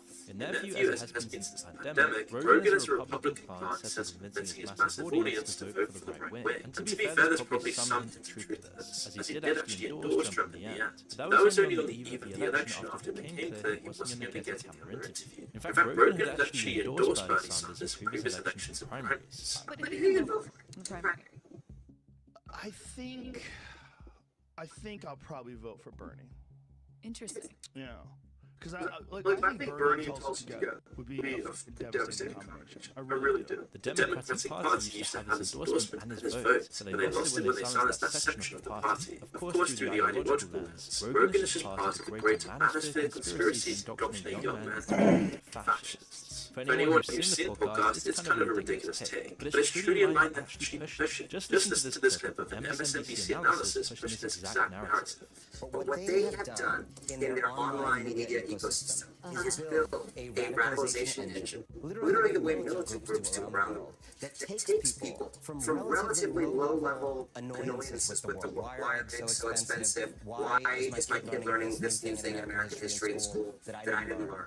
And then moves them through YouTube videos, through podcasts, moves them from that annoyance all the way slowly to a full-blown fascist politics. It's an elaborate multi-billion-dollar infrastructure, and there is nothing like it on the pro-democracy side. We don't have it when a man is just lost and lonely, not yet radicalized. We don't have the equivalent of Joe Rogan. What's interesting about this take is both the absurdity of it and the jealousy of it. He doesn't skip a beat to categorize the left as the pro-democracy side, while also implying that Rogan is a key part of a plan to brainwash the next generation. Politics aside, this extreme rhetoric just makes anyone who listens to a podcast like Joe's realize that mainstream media is grasping at straws. But is this last line the most revealing, where he implies that the left-wing establishment needs their own version of this indoctrination pipeline and therefore needs their own Joe Rogan? While it isn't always the same reasons, others across the left have also echoed the sentiment. They've identified that if Kamala had done long-form and unscripted interviews, she probably would have gotten way more votes. Of course, this isn't the reaction across the board.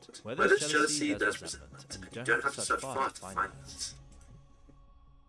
This video is brought to you by Manscaped.com, The global leader in men's grooming sets a new standard in men's care. With the holidays approaching, now is the perfect time to treat yourself or a loved one to the ultimate grooming tool, the Chairman Pro. This electric foil shaver delivers a perfect shave every time, making it the ideal gift to elevate your grooming game this season. Now let's talk about the features. The Chairman Pro comes with two interchangeable skin-safe blade heads, the full-blade foil for a close shave and the stubble trimmer for a rugged look, both designed to reduce razor burn and irritation. And thanks to its FlexAdjust technology, the pivoting head and blade adapts to the contours of your face and neck for a smooth, precise shave every time. Need extra precision? Well, the precision rod lets you secure the blade head in 3 positions for maximum control. It's also waterproof, so you can use this in the shower for an easier grooming experience. Plus, it's powerful enough to tackle up to 5-day growth, whether you need a daily shave or a quick tidy. And with up to 75 minutes of runtime on a single charge and a digital screen display battery life, you'll always know when to recharge. It also includes USB-C cable and wireless compatibility.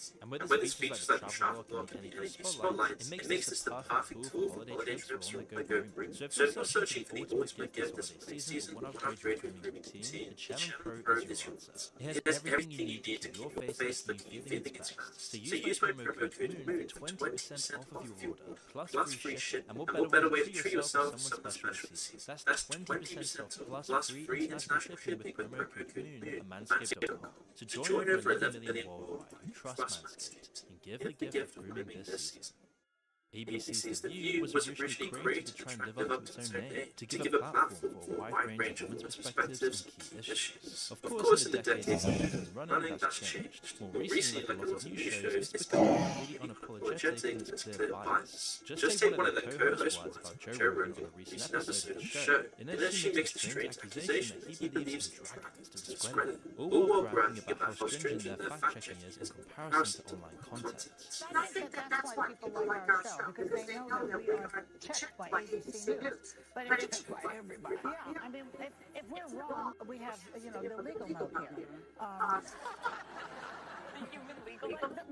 We went from Walter Cronkite, basically, to this guy Joe Rogan, who believes in dragons. I checked it. He believes in dragons. Yes, I did. Within this accusation, you can identify both the reasons they think legacy media is superior and the evidence that it isn't. While maybe a decade ago, nearly everyone trusted mainstream news, those days are now long gone. It's precisely because of how biased they've become, to the point where they've abandoned the principles which made them reliable in the first place. Here we've got a clear example of taking one thing Joe Rogan said out of context and turning it into a personal attack to fit their own arguments. In this case, the accusation was based on an earlier podcast where Joe discussed the fact that nearly every culture independently came up with the idea of dragons. Very unusual for the concept of something to exist for a long time with no basis in reality. That's why I'm interested in dragons. Like, why is every civilization, why do they all have dragons? They mention dragons in the Bible, but at times they don't mention dinosaurs.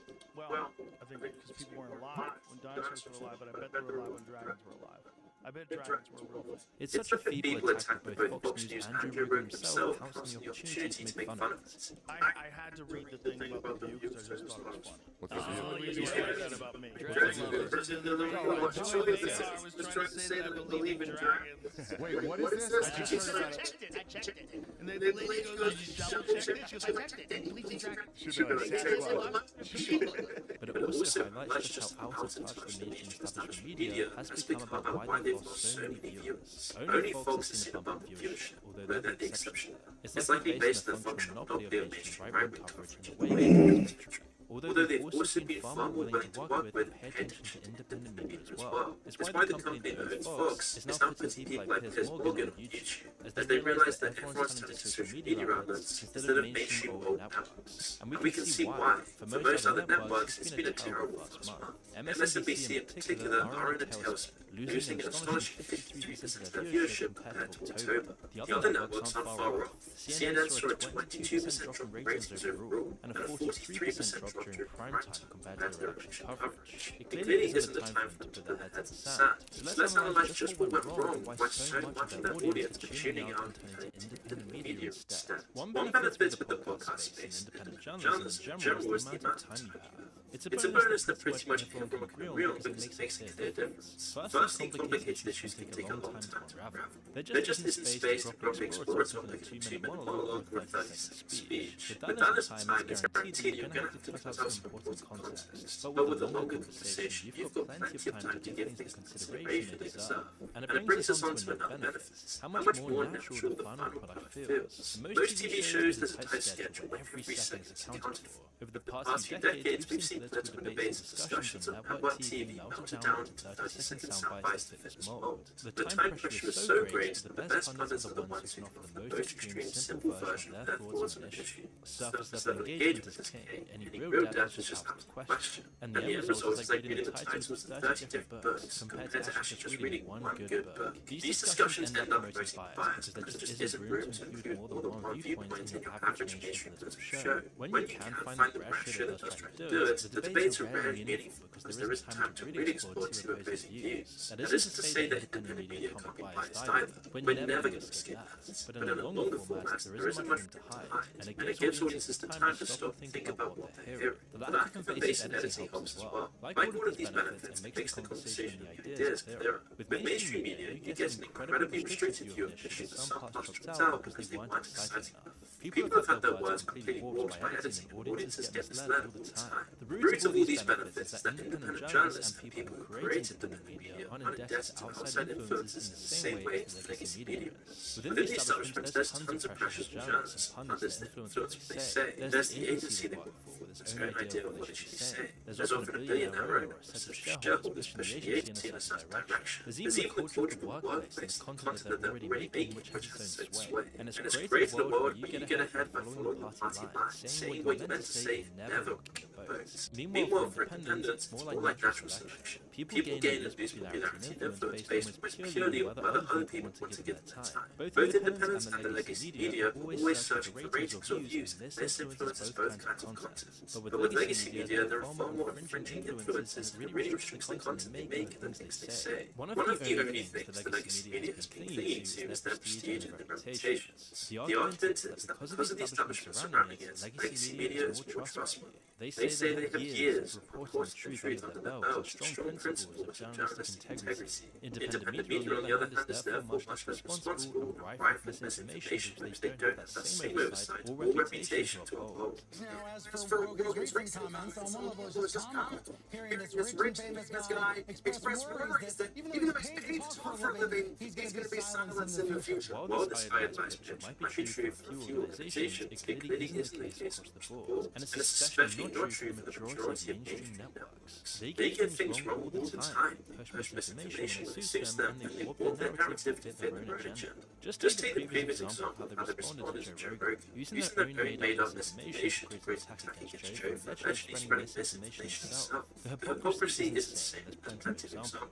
It is true that some characteristics of independent media make them more vulnerable to mistakes. If you have a 3-hour conversation with someone about anything, it's pretty likely that you are going to make mistakes at some point. Plus, the format itself and the proliferation of independent media means that it's more likely for people to get the truth of the matter. Just think about how historians create a picture of the past. To get the most complete picture of what's going on, they look at a wide range of sources and perspectives from the time. The more they have, the clearer the picture becomes. It doesn't even really make a difference if lots of sources are biased, as it's the range of perspectives that matters. This is how you gain a clear picture of the world. Today, we're all like historians creating a picture of the present from a massive variety of different sources. Independent journalism and the internet as a whole has given people free access to so many perspectives on the world. It's opened up more options. In fact, the pressure is now on the consumer to take their information from a wide range of sources, rather than sealing themselves with their own echo chamber. What mainstream media is really wanting is their loss of the monopoly on information. Until fairly recently, they had complete control over the information that people could access about the world outside of their own perspective.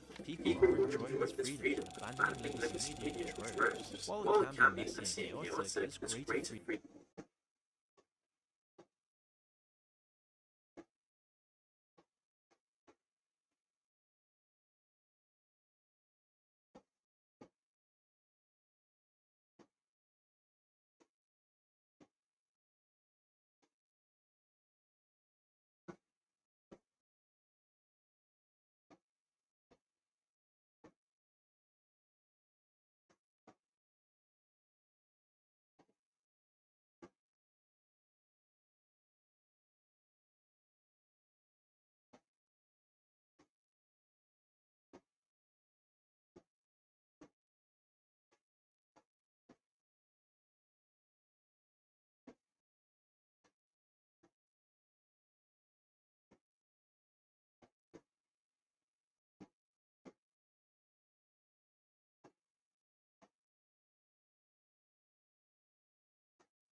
Minecraft has the biggest modding scene in the world, and when you have so many mods and such a huge community, it's not surprising if there are a few bad actors. Over the years, a small handful of mods have been exposed for containing malicious code, allowing you to do anything from banning players, crashing people's games, blacklisting servers, taking control of servers, or containing dangerous malware that completely affects computers while silently spreading to other mods and then stealing sensitive information. Today we talk about the Minecraft mods exposed for malicious code, some of which I'm sure you've heard of or even played before, and some of which are still around today.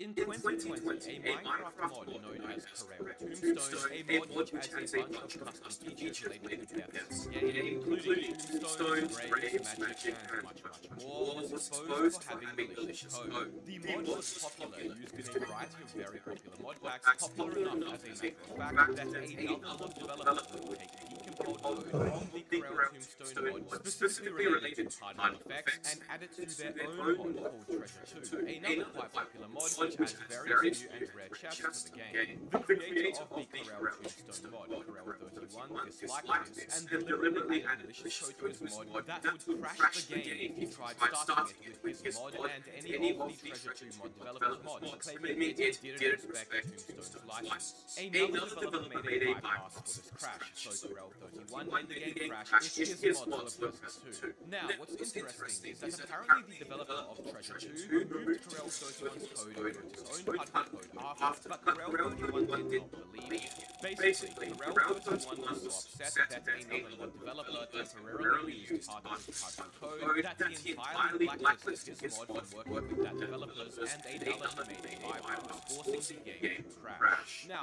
understandably, the out of the legal general player base, many of which had this mod part of their mod packs, were extremely confused on why the game didn't start anymore, prompting a Reddit post to eventually be made, exposing the situation. This would lead to Corel31 receiving a backlash and would lead to Earthforge removing the mod due to a TOS violation. Corel also deleted his GitHub repos where the mod was available after. Many people consider Corel's behavior a complete overreaction, and he received a lot of negative attention. However, it seems that the situation eventually was sorted out, and the malicious code was removed, so it could be reinstated on CurseForge, currently remains today with 60 million downloads. Now, fortunately, this situation ended up resolving itself. However, it is not the first time malicious code has been added to a mod targeting specific players or other mods for various personal reasons. Another mod known as Event Quest, a mod that adds a variety of configurable and customizable in-game quests, very popular in a variety of mod packs, was also exposed for similar a few years ago. In early 2020, a Reddit post was made whereby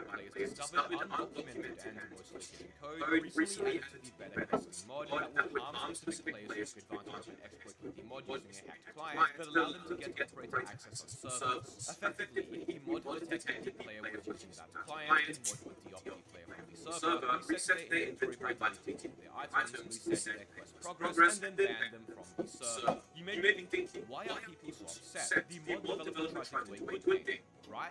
Well, one important thing to remember is that many players place a lot of trust in mod developers. Downloading and running mods after all means running code another random individual has created, which can be harmful. So when a mod developer is willing to institute an almost entirely undocumented change, regardless of their intentions, it makes a dev come off as untrustworthy. Furthermore, many people felt such an addition to the mod was overreaching. It's not the mod's job to function as an anti-cheat, with many players thinking the dev should focus on patching the bug instead. After all the backlash the dev received, he decided to remove the code and the drama ceased. The same can't be said for another mod which is below. Ironically, around the same time as this was happening, another big mod developer named Landmaster was get into some hot water. Landmaster was the developer of two mods in particular, Landcraft, a rather complex mod that added a new dimension to the game with a variety of mobs, tools, and materials, as well as a mod called Class of the IC, a mod which added a variety of content to another popular mod called Teach and Destruct. Anyways, in January 2020, a player would make a post to the Feed subreddit, the largest Minecraft modding subreddit, joking about how it was texture in Landcraft mod where the story looked like Diamond was calling Landmaster a butt for doing so. Players in the comments would then proceed to trash talk the Landcraft mod, mentioning it was a dumpster fire made by an 8-year-old that didn't deserve the over 800,000 downloads it had accumulated. People also complained that its inclusion in the popular modpack project Ozone 3 ruined the modpack for them. And looking at screenshots of the mod, it is, well, a bit harsh on the eyes. Anyways, Landmaster took offense to being called a butt and added malicious code to the mod, preventing the original poster of this thread from playing the mod, as well as his other mod TCG.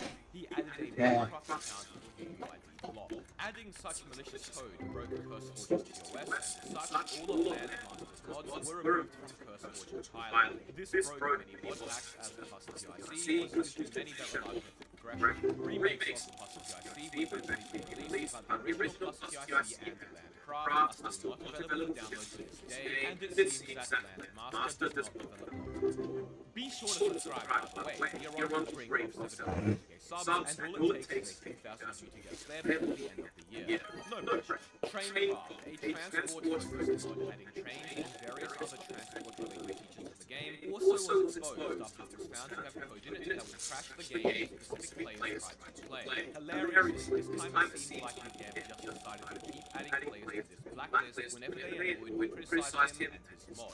This eventually turned into a sort of joke, leaving players requesting to ban from the mod, and the mod dev accepting and adding them to the ban list. Other people discovered they were randomly on the ban list for no reason, despite not even knowing what was going on. For example, this player who was involved in a Minecraft server found out they were banned because of their autism. There are also a few other funny ban reasons here, including Urus, this player who would be banned from using the mod since they did from release, and I can do whatever I please, or he will pay for eternity infinite.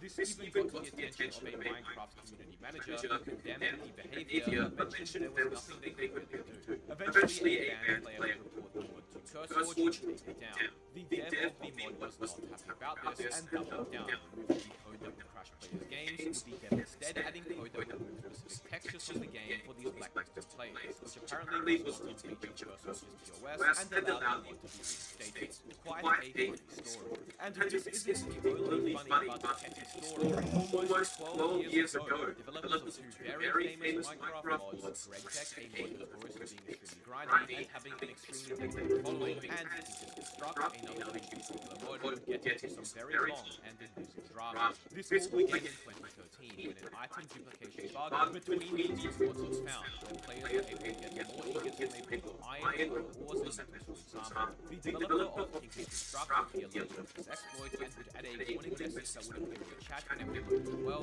telling players to disable a specific GregTech feature. The developer of GregTech didn't like this, claiming that the exploit was due to Tinker's Construct instead, so it would add this very own long warning message to the chat, calling out the developer of Tinker's Construct and telling players that in order to disable this long message, they needed to bug the Tinker's Construct dev until he fixes it. Eventually, the matter was resolved when the Tinker's Construct dev added a conflict to fix it. But this was not the end of the drama. A few months later, the Tinker's Construct developer would add code that would override the specific recipe in GregTech, changing it. The GregTech dev was once again not happy and added code to his mod that would check if the recipes had been changed upon starting a local server, and if the magic server would be stopped or the game would crash. After a lengthy 10-hour argument, both devs removed their offending code, but the Tinker's Construct dev would later re-add it as a configurable setting, so Greg added code that would force the Tinker's Construct dev to constantly wear a pumpkin of shame on his head. A lot more back and forth between GregTech and Tinker's Construct fans had occurred, but the issue was mostly resolved. Then again, a few months later, another drama arose. Greg added code to his mod which created logs if specific items didn't follow his item name style code. The Tinker's Construct dev disliked how often players were mistakenly reporting these as bugs and added code to his mod that caused the log messages to stop, which also caused no blocks or items in GregTech to have crafting recipes. After more arguing, this setting in Tinker's Construct was made optional and Greg blacklisted all Tinker's Construct items from his network function. However, there was one final drama. Due to a bug report, the developer of Tinker's Construct would add code to his mod that would cause a startup message to appear with both Tinker's Construct and GregTech present, warning players of the dangers of GregTech. This message didn't last long before it was removed due to backlash from the community, I'm unable to find a screenshot online, but not long after the dev team was constructed design and the drama fizzled out. While it's mostly forgotten now, there were so many threads about this drama from the time, and it's very funny to look back on.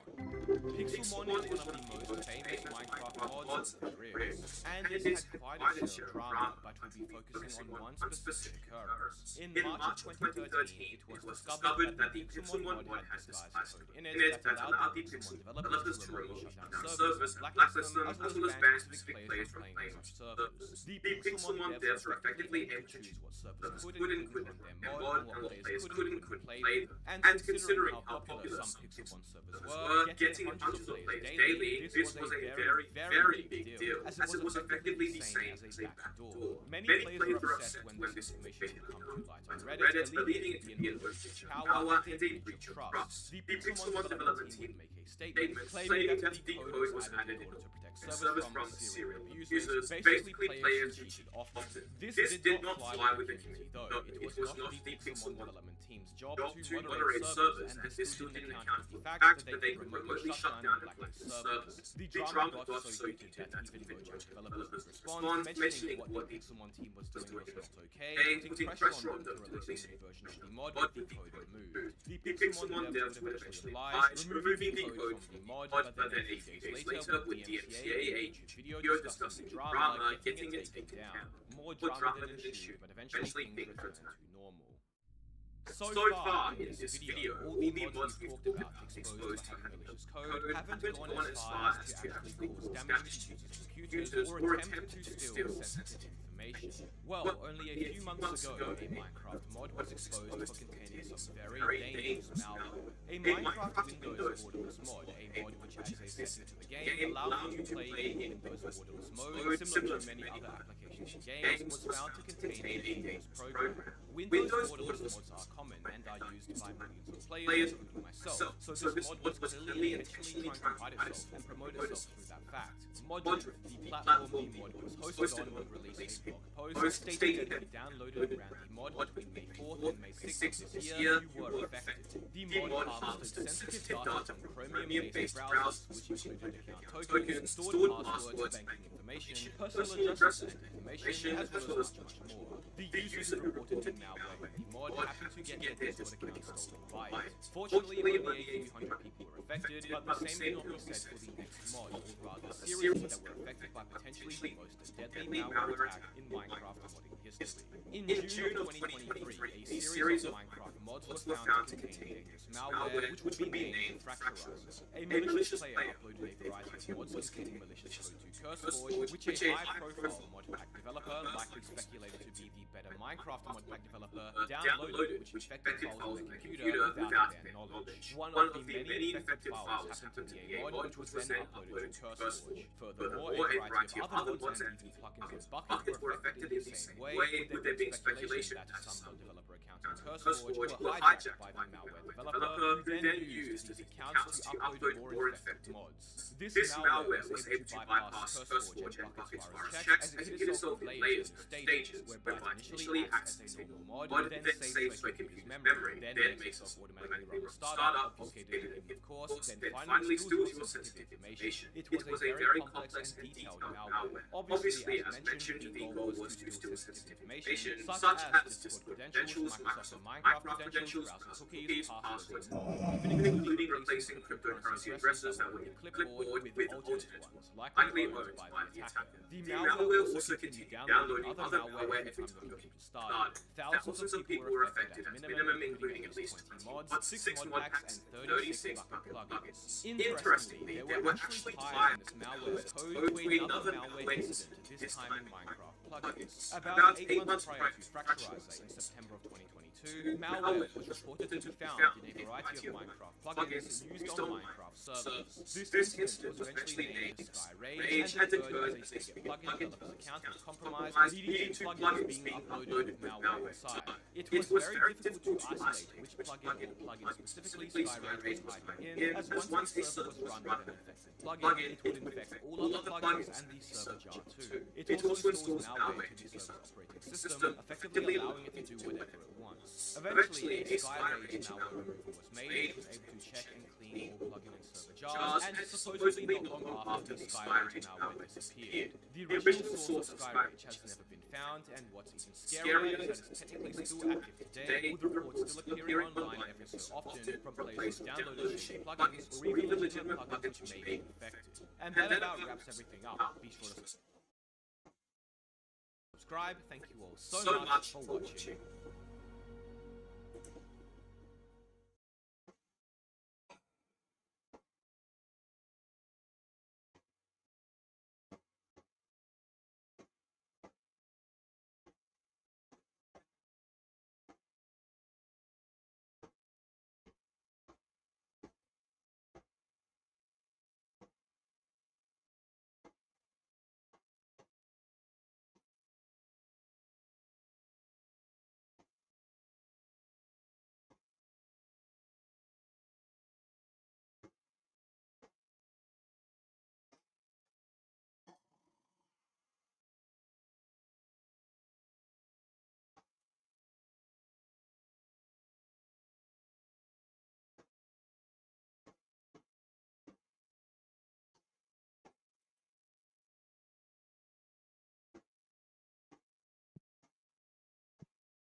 He's just sitting right here.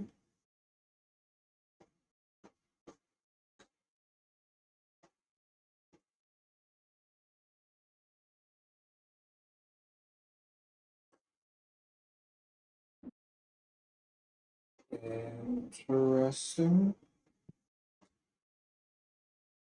Oh man, how far back is the save? I hit save like 8 fucking times, man. Fuck.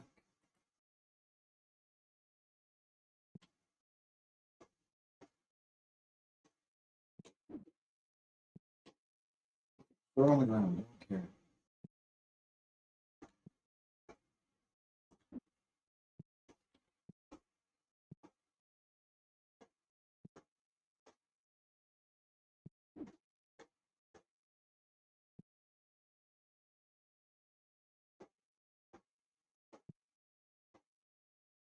Man, I don't remember what I was doing.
Just to make sure it actually fucking saves.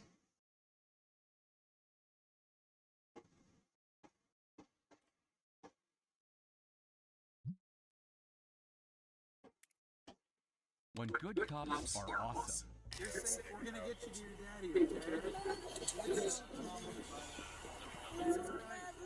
Come back to us. Come on. It's not your time, brother. Wake up. I'm gonna take care of you. I promise you that. Sorry, man. Sorry. People thought this man was going to end himself, so the officers did this. In February of 2023, Macomb County deputies were called to a man who appeared to be unconscious in his car. However, when officers arrived, they were shocked to find that the man was, in fact, conscious, but needed immediate attention. So what can I do for you today? You say you don't want to hurt yourself, right? No. Anything like that in the past? Okay. Is there anything I can do to help you? I'll give you a hug.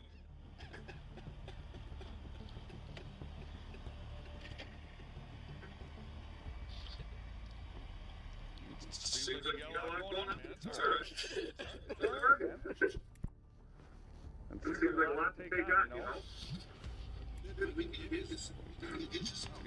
get you somebody to talk to and stuff.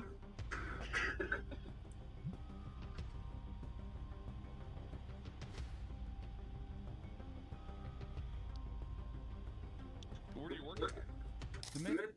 I hate to gender this, man, but like when I see a little girl crying, like I feel bad. My heartstrings get tugged on, man. But something about seeing a grown ass man cry like this and have it be real, genuine hurt, man. It just fucking cuts deep. Like I'm over here fighting back tears, and I don't even know the situation yet. Fuck, man. You can just tell this dude's fucking hurting.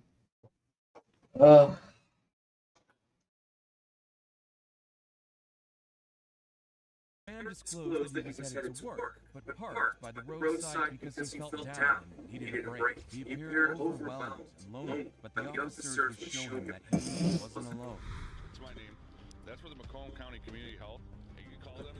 Like if you're sitting here, you just call them, talk to them on the phone. They're all professionals and they'll help you out. It's alright, man. It's alright. You can call us. Call that number. They'll come out and meet you. I'll sit down and talk with you. You can vent. Alright, brother. Hey, if you ever need anything, you just call, right? Means a lot. Yeah, buddy. I'm Jake, by the way, that's Brett. Jake, I appreciate it. I feel a lot better. Good. Thank you. That's fine. Yeah, take your time, buddy. Alright. Alright. Of course. You have a great day, buddy. Deputies Jake Thorne and Fred Parasek, who were both 20-year military veterans, showed genuine care and compassion by simply listening and being there for the man in arguably one of the most emotional 20 minutes of his entire life. And I struggled through a lot of things, and explaining to this young man that it doesn't make you less of a man to talk about your problems and everything. Sometimes people just need to get that off their chest, and it helps tremendously. If you're enjoying this video, please like and subscribe. The officers understood and helped the man because they knew what being in that position felt like. The next officers saw a sick old woman in serious need of help. Please don't let me fall. Please don't let me fall. There was almost nothing they could do about it. It all started on January 4th, 2023, when an officer noticed an old woman helplessly leaning against a tree. Are you okay?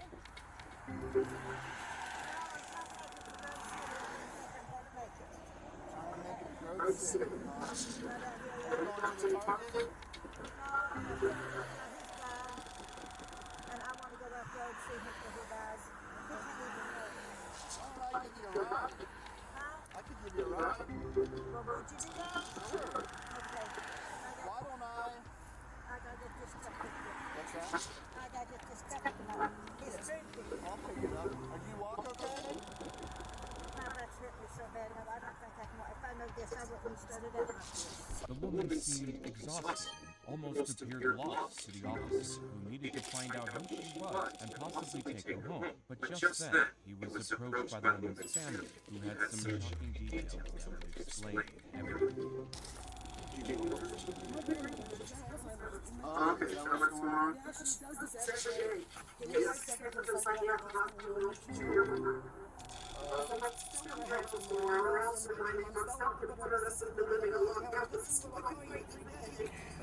is gonna get you. Yeah, we had an officer about a week ago telling me about she was trying to walk to Target. Over the street. She's trying to get to Monterey. Those are your sons, what she's saying today. It's gotta be the last single one. Yeah, he's been dying for 2 years. He's not dying yet. I'll get her as soon as my aunt gets her. She's on her way. And we both have power of attorney over her, and I'll take her out there. I'm not gonna take her, tell her where I'm taking her, but I gotta do something with her. She's gonna get. Yeah, let me try to get her away from that road. Okay, thank you. So she doesn't fall. The old woman had Alzheimer's and had walked from home with food for her assumed dying son. This was distressing and weighed heavily on her and her family. So while the officers tried to help out, they knew this was much bigger than that. Hold on. We're gonna go to the car. Yes, I got you.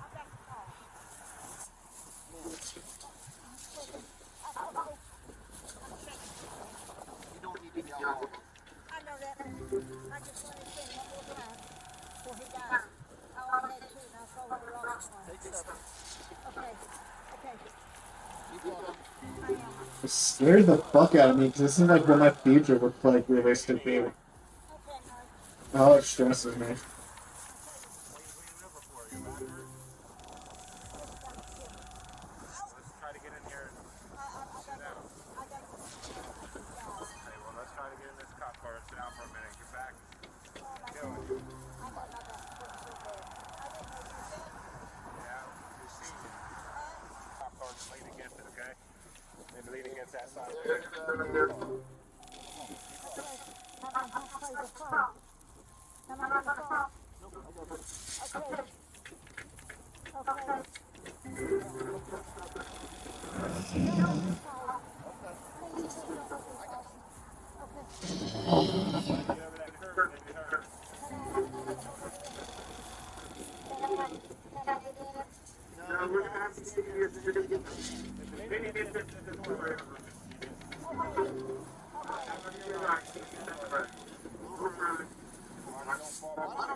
Even though she just wanted to see her sick son, the woman realized now that her decision wasn't very smart. But this sadly would change anything, as she would wake up the next day with the same belief that her son was going to die, and there was little her family or the officers could do about it.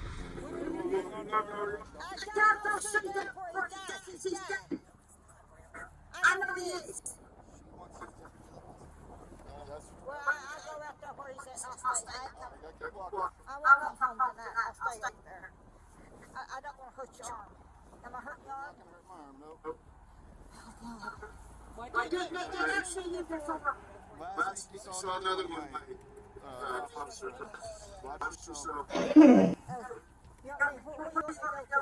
This front seat right here. Oh, God, my back. This way. We're almost there. Oh, okay. Once we're there, they can probably get you a wheelchair. If I found out I did that, I would start it out. I would. Can I?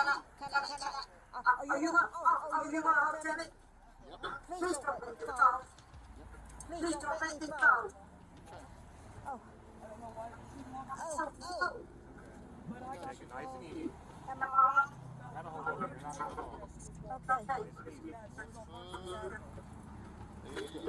Now we'll get your back. Try to get up here to the front seat, turn around, put your butt down, and I'll keep your leg up for you, okay? Okay. Keep walking, keep stepping.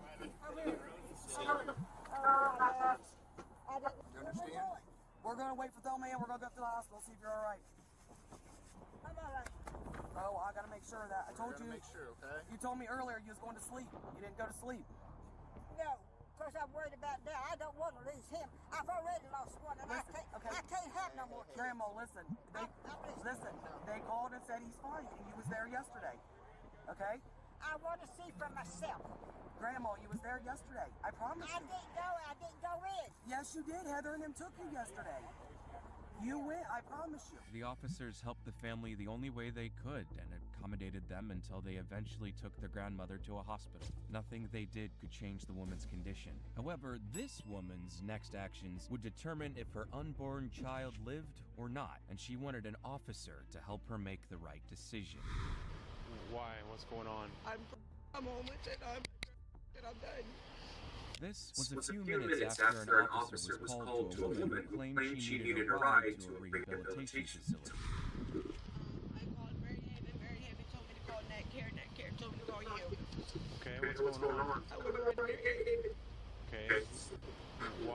What's going on? I'm homeless and I'm done. Okay. So you're trying to get treatment? Yeah. And Mary, Grant Hospital told me that Mary Haven has to take me if I go there because that's their policy.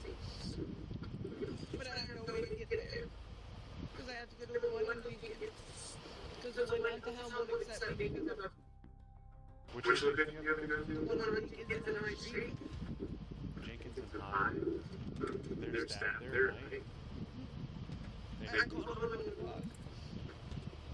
Okay. There's a background. The officer didn't know the woman or whether or not her story was valid, but he offered to give her a ride to the facility as requested. However, since 40 to 60% of drug addicts who start treatment relapse at some point, the officer knew that the woman needed all the help she could get to give her unborn child a shot at a meaningful life. Are you hungry? You want to go get a burger on the way? Are you in a huge hurry to get in there, or you want to take an extra 10 minutes? I'm taking an extra 10 minutes. I'm always hungry. Alright. I think there's McDonald's down here that's open. And I'm kind of hungry. So what would you like at White Castle? A couple cheese sliders. Okay. Anything else? A small Coke. Okay. You want to make it a meal? Yeah, that's fine. Okay. Hey, can I get two number twos? A Coke with one, and then I just make it two Cokes. Ketchup or anything? Do you want ketchup or anything? Alright, now. Are you gonna let me pay for it? No. Alright, well thank you very much. You too. Alright, we'll go around the corner. Would you like this? Ketchup or anything? Do you want ketchup or anything? Alright, now. Are you gonna let me pay for it? No. Alright, well thank you very much. You too. Alright, we'll go around the corner. Would you like to sit down? You don't let me pay for it? No. What do you mean? Yeah, if you want to come out and stand up and eat, or if you want to sit down, I don't know if you can. I'll stand You're up. tired, you are. Here, I will eat up on the hood of the car. The officer never judged, lectured, or talked down to the woman, but instead got her some food and took time off of his shift to enjoy a meal with her. He wasn't mandated to, but he went out of his way to treat the helpless woman with dignity and kindness. Really has been moving out in that field. Yeah. Do you have other kids? Yes, this is my fifth kid. Where are the kids at? Lincoln's a new brother. Are you gonna try to get Leanne down there?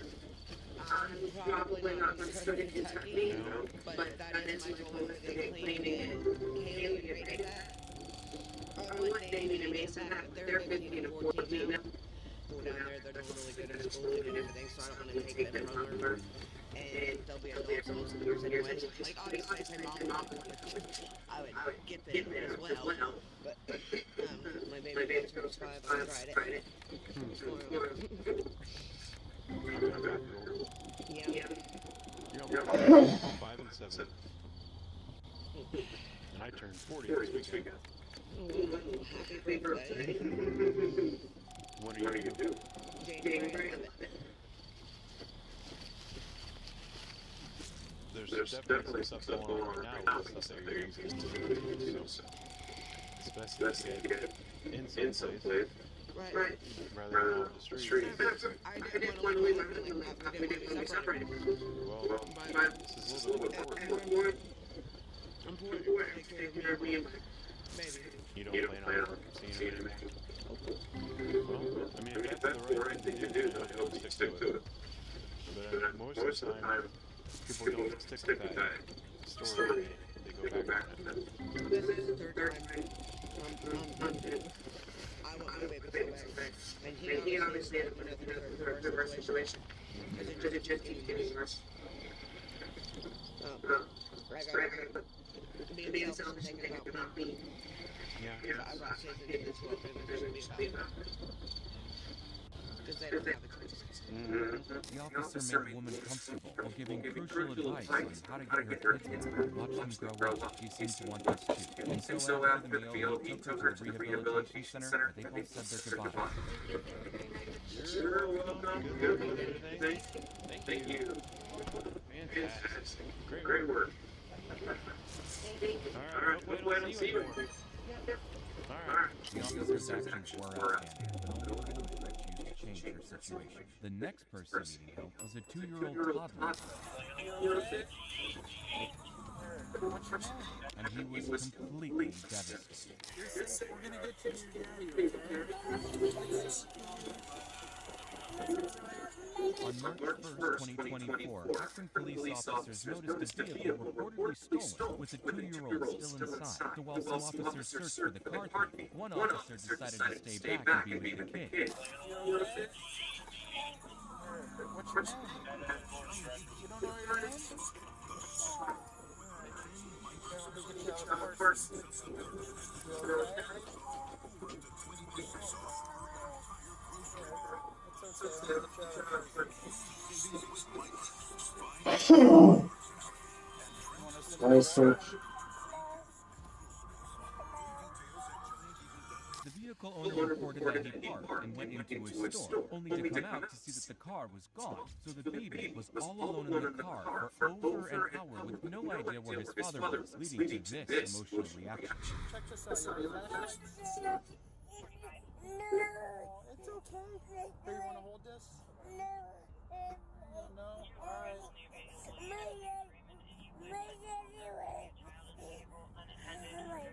It's all right. Here, I'm gonna take you out. Okay, it's okay. Let's get you out of here. It's okay. Your jammies wet.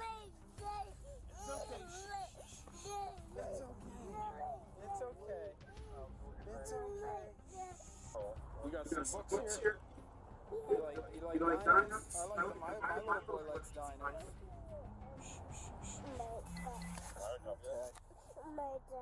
It's okay, buddy. Here, I'm gonna lower this tailgate. You can just sit right here, okay? You probably been sitting there. Alright, thanks. Alright. We're gonna get you to your daddy. I'm not searching anything. Why are you taking my fucking resources? You got any snacks in this bag? You want some snacks or something? I might have snacks in my lunchbox. So look. There we go. Hey, I found some pretzels. You want some pretzels? The officer had a son, so even though he could have handed the kid over to someone else, he knew that the child was in a very vulnerable state and wanted to calm him down, no matter how many times his attempts failed. Can I put these socks on your feet, buddy? Your feet warm? Here. Daddy, I know we're gonna get you to your daddy. We're gonna get you to your parents, okay? We're the good guys. I know you were scary. Big guy. Are you 2? Yeah. There might be one in the back. There's a stuffed animal if you want to grab that. Oh, it's alright, buddy. You're okay.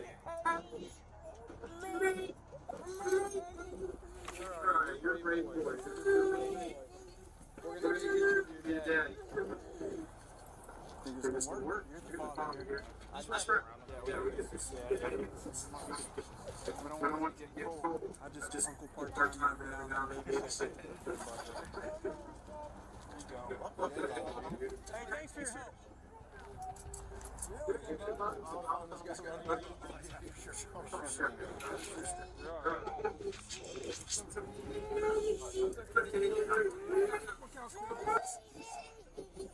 Look how cool this is. It's okay. Have a seat. You're okay, buddy. Let's keep it warm. You want some water? You want more water? It's okay. It's alright, buddy. You're fine. You're safe. We're gonna get you to your daddy, okay? It's okay. It's alright. The officers repeatedly reassured the toddler before returning him to his father, and the suspect was eventually found and charged with kidnapping, abduction, and grand theft. While being nice to victims might be expected of officers, this woman was accused of stealing. Do you have stuff in your coat right now? No? Okay. The officer's response to that would leave you shocked. On December 6, 2022, Wisconsin police officer Connor Henry was called to a Walgreens concerning a woman caught shoplifting. Hi, ma'am. Do you have stuff in your coat right now? No? Okay. Employees said they saw stuff from your desk in your jacket. No, I'm just trying to put all my stuff back because I was supposed to my other half here and he never showed up. I tried calling him. Okay, so if it's surgery, I'm not going to find any items. I'll give you an opportunity right now to take everything out. But it's gonna be your way out to it. If you take everything out right now, we won't even press charges. We'll just put you on trespass. I think that's a fair deal. Otherwise, if there is, then we'll file charges. Okay, fine. I have a hat and gloves. All right.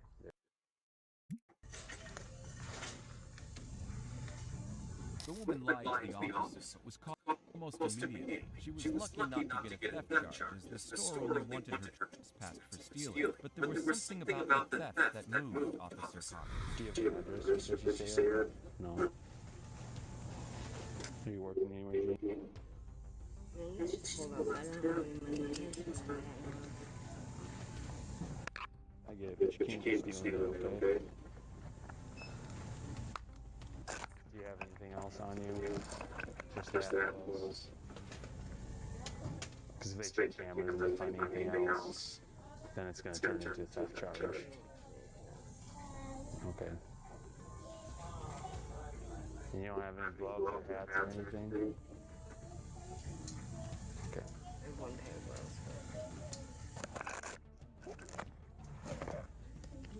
The homeless woman had a chance to steal anything from the store, and she chose a hat and gloves worth $10. While this was still theft, and Officer Connor was well within bounds to hand her the no trespass order, walk her out of the store, he decided to do this. You know, we don't have hat or gloves. I'll buy these for her. Thank you, serious. Thank you. But don't do this, okay? I know it's tough, but there's other ways. Call us for help, alright? But if you come back in here, you're gonna get arrested.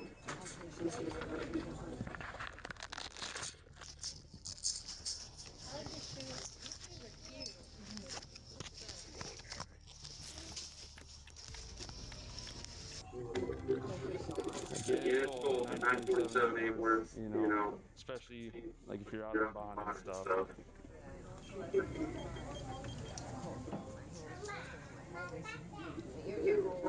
I get it. But you know, call us for help. We have resources to help you out with. You know, contact with us is not really a bad thing. Alright. We'll come back, okay? Alright. Officer Connor showed sympathy and compassion to the woman in clear means, later revealing that we're all human beings, and we need to look out for one another. In this case, the woman accepted her wrongs and remained calm, making it easy for the officer to feel sorry for her. But can officers feel sorry for suspects who challenge their authority? Okay, can only go to care or hospital. Well, that's to the contrary, actually. It all began when an officer arrived at a mental institution regarding a mentally unstable man who had threatened to harm himself. What's going on, man? Yeah, they thought that someone called in saying I was gonna hurt them and hurt myself. I'm like, I never made no threat. No. No, I don't even know where this came from. People call the police all the time, man. No, they didn't call the police. They called the shelter. They called the shelter right. Oh, They said, here, called them. I'm like, I never called that care, so I don't even know where this is coming from. Well, what? I'm not gonna hurt myself for no one. I just want to go to bed. Did you tell anyone that? Did you send a text message or something like that? Why would they call us and say that? I was frustrated at the hospital because their people wanted me to get a COVID test. But I already had the first vaccine. I already just had a COVID test yesterday. I am hi. What's going on? I don't have a COVID still. And I'm not going to hurt myself. When he got here, he indicated, no, I didn't say that, but it was like, then maybe remark of hurting himself. Mr. Williams, oh, no, man, because what did he say? Okay, see, no, came in here and he punched you and stuff like that, so I went off saying, come outside the bed, I'll deal with that. But we had it on speaker saying, I'm going to quit myself, I'm going to quit myself. Mr. Williams, you know. Did you say you were going to quit? Yeah, I did, because I was frustrated. What exactly? What are you doing? Verbatim. With threats to harm himself, the officer was mandated to detain him with or without his consent and take him to a mental health evaluation facility. The man did not like this. You're going to have to go talk to him. I'm not going to Grant. I can take you to OSU East. Alright, what's your name, man? You gotta understand where I'm coming from, man. Okay, so you want to go to Medicare? No, I don't. I need to go to one of them. I don't want to go to the hospital. I want to go to bed. Listen to me. So this is the position I'm in. I'm just explaining to you, and you tell me what I should do. Okay? You did say you were yourself. That was tonight. That was just a few minutes ago. Right? Yeah. So the position that I'm in is that I cannot let you leave my site until I give you off to a medical professional. I'm not going to the hospital. Okay, I understand, man. Look, I'm not trying to give you a hard time, dude. I'm just a guy here, right? I don't even know you. Right? But you gotta understand where put yourself in my shoes for 1 second. Do you understand that my only option is to either get you to a medical facility voluntarily or involuntarily? It doesn't matter which one has to happen. But it's a lot easier for you to just go over there voluntarily. I understand that. And I don't want to take you either. I don't have a choice. But instead of calling for backup and taking him there using force, the officer decided to hear him out and see if they could come to a peaceful compromise. I think they have to have, they don't like to walk in to Columbus Springs. I've done it 1,000 times. I'm not familiar with Columbus Springs East. I've never taken anybody there. It's up there by there. I understand. I mean, I know where it's at, but as far as I know, we can only go to Medicare or hospital. I'm not going to any of those. Well, that's to the contrary, actually. No, it's I'm being serious too, man. I don't have a choice here. I'm not doing it, no. I care about you, you know, I'm not going to do it. I just want you to bed. I understand that, and I want to let you go to bed. And if you go over to OSU East, you could probably talk to somebody in the next hour or so. If you go voluntarily, listen to me. If you go voluntarily, I won't pink slip you. Right? If you go voluntarily to talk to them, then they'll let you out of there a couple hours probably. And you can be back over here. She just says she's not going to give up your bed. And she's willing to let you in after hours already after hours. I don't want to go to OSU. I don't want to go to OSU. I don't want to go to Creighton. I understand, but you have to understand where I'm coming from, man. I cannot let you go upstairs with your medication where you just said that you want point. The only place I'm willing to go right now is probably the only place. Can you see if there's too many people, please? I'm not going to Creighton. I just came Creighton. Sure. OSU said, all right. Are they familiar with your next term? You know what I'm saying? Yeah, I can call Columbus Springs. Sure. Okay. If you want to call them and they'll let you in, I'll give you a ride up there.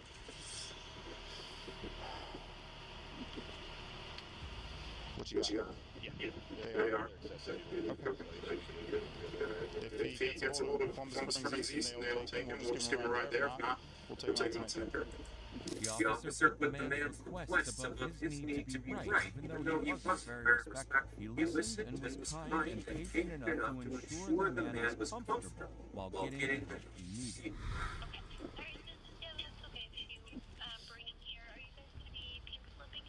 I'm sorry. No, we're not pink slipping him. He said he's willing to come voluntarily to your facility. All right, we'll see you probably in the next 15 minutes. Thank you. All right. And with that, the man was taken to his preferred facility for evaluation, and the officers showed extreme professionalism in finding a peaceful resolution. They knew he was a threat to himself and not to them. However, this officer had to try to save this man's life at the risk of losing his. Wake up! Come back to us! Come on! It's not your time, brother. Wake up! But he would find a very unique way to do that. On February 3rd, 2021, the Summit County deputy, Timothy Pensoner, arrived at the scene of a three-vehicle accident, but quickly went into life-saving mode after realizing that the driver who caused the crash was unconscious. Sir, wake up! Can you hear me? Sir? Can you hear me? Sir, can you hear me? This might be a 90D. I'm going to attempt to administer some Narcan to this individual. Can you hear me? Sir, can you hear me? Can you hear me? While officers are trained for life-saving measures as first responders, drug overdoses are very tricky because the victim could wake up suddenly and grab a weapon to harm the officer, especially if they were felons. But Officer Timothy didn't care about that and was willing to risk his life to get the man alive. Oh fuck, are my employees not doing their job right now? Okay. Can you hear me? Hey, buddy. Hey, can you hear me? He's fucking blue. Sit up, everybody. Hey, man. Let's go. Come on. Hey. Wake up. Wake up. Wake up, buddy. Sheriff's office. Hey, Sheriff's office. The drug paraphernalia in the man's car was evidence that he drove, knowingly full well that he was impaired, and was now responsible for a three-vehicle accident that could have ended multiple lives. This was enough to get anyone upset, but Deputy Timothy was more concerned that he make it out alive. Come back to us. Come on. It's not your time, brother. Wake up. What's your name, bud? Come on. About a minute and a half, maybe? Well, I didn't get any reaction. His lips are purple. Well, all the training you guys gave us on the medical, it's great. Can you hear me? God, you look so much better. What's your name, buddy? What'd you take, man? Oh, come on, look at me. Come on. Do you know where you are?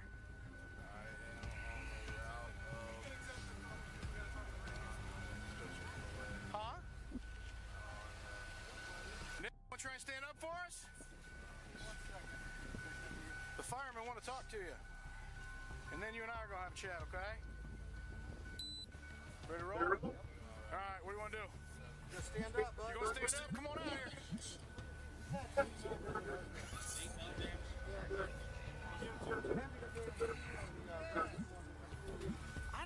They don't tell us. I don't know.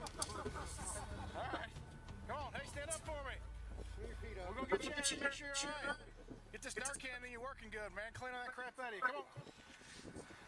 Deputy Timothy helped the suspect and stayed in close contact, even though he didn't know how he would react when he regained consciousness. He risked his life to save someone else's, and he didn't care about anything else. Too much? Eight was too much? It's just a lot, real quick. Well, I got, dude, he was perfect. No, a bag? Why would we have those? I'm not even... Hey, a little more will cure you, right? We only give 2, and we would eat 5 just Well, I know, but I'm here by myself, cars moving by, no one's ever showed us what to do. Hey, all the training we get in the county, right? The motorist was taken to the hospital, and only 2 months later, Deputy Timothy was involved in other rescue incidents, including one where he saved a drowning man and was awarded the life-saving award by his sheriff for remaining calm, cool, and collected in these chaotic and dangerous situations. Nick was single-handedly responsible for the accident and deserved to be punished for his actions. However, the next suspect was wrongfully accused of a crime because he was black. Nothing's gonna happen to you. I'm gonna take care of you. I promise you that. And the officers had an unforgettable reaction to the news. On August 27, 2020, Lucia County Sheriff's officers were searching for a burglary suspect when they found someone matching the description. Hey, buddy. If you're not getting trouble for anything, there's a burglary that happened. You can't fit the description. Let me just make sure that you're okay. Alright? I'm a vet. I have my ID. Okay, can I see your ID? Yeah. You literally just white top, black shorts. And they said that you have a beard, alright? So I'm not paying you. Again, not picking you, but...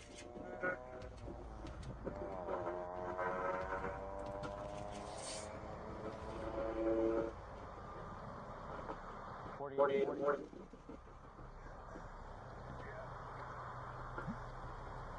Does the male have tattoos on?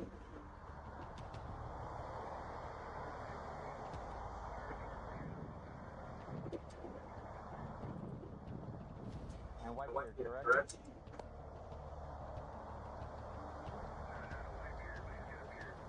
Griffin, who was a military veteran and a nurse, was out for a run for the confrontation. The officers didn't know this then and suspected he was a dangerous man who just broke into a home and stole from the family. But even when his supervisor told him to place Griffin in cuffs, the officer decided to handle things in a very surprising way. Alright, buddy. Listen. Bear with me, okay? Because if it's description, I'm not saying you're guilty, but my sergeant told me to detain you. That's my sergeant. I just had a daughter born in Israel, so I just had this online. It's live? Do you mind sitting that down here? Yeah. Okay? Okay? I'll play it for you, okay? Just for now, detain you. You're not under arrest. Detain you right now. Just description, okay? Just take time, okay, buddy? Again, Buddy, you're not under arrest. It's just that you fit the description. They're gonna verify work. Look, I even put you where it was. And by the way, look, I'm live too. I even got recorded. Is this...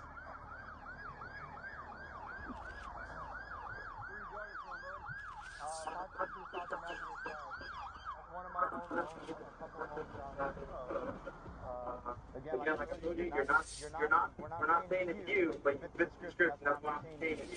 If it's not you, we're gonna set you loose and you're free to go. Okay? But I just want you to see through us why, you know, literally the social thing Right now, and we just want to verify you. Okay? You're not scared.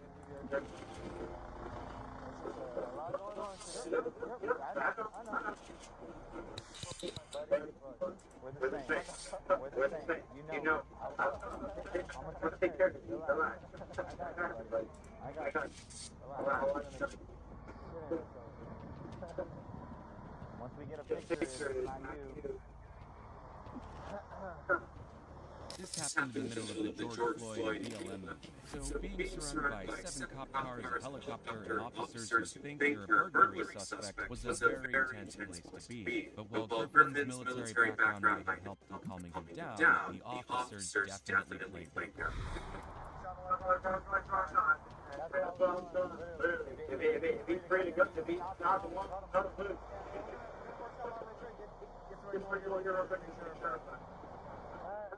They come up as easy as they go on. That's it, and I apologize for the inconvenience, but... Just think of it, do it your fault, right? We'd be doing the same. You literally did the description like 99%, so... You might just happen to be that 1% that... I run this city all the time. I was gonna say, you look like you're in pretty good shape, so... 7 cop cars. Hey, anything going on? It's a little bit serious. Yep. This is a burglary. It was a burglary. It's a burglary. It's serious. It's not a joke. We don't know that for sure. You know what I mean? That's what I'm trying to say. See it through us. See it through us. Nothing's gonna happen to you. I'm gonna take care of you. I promise you that. We appreciate you being very cooperative. Other people would just... I'm trying to get a shot of it. Listen, there's mistakes people make, right?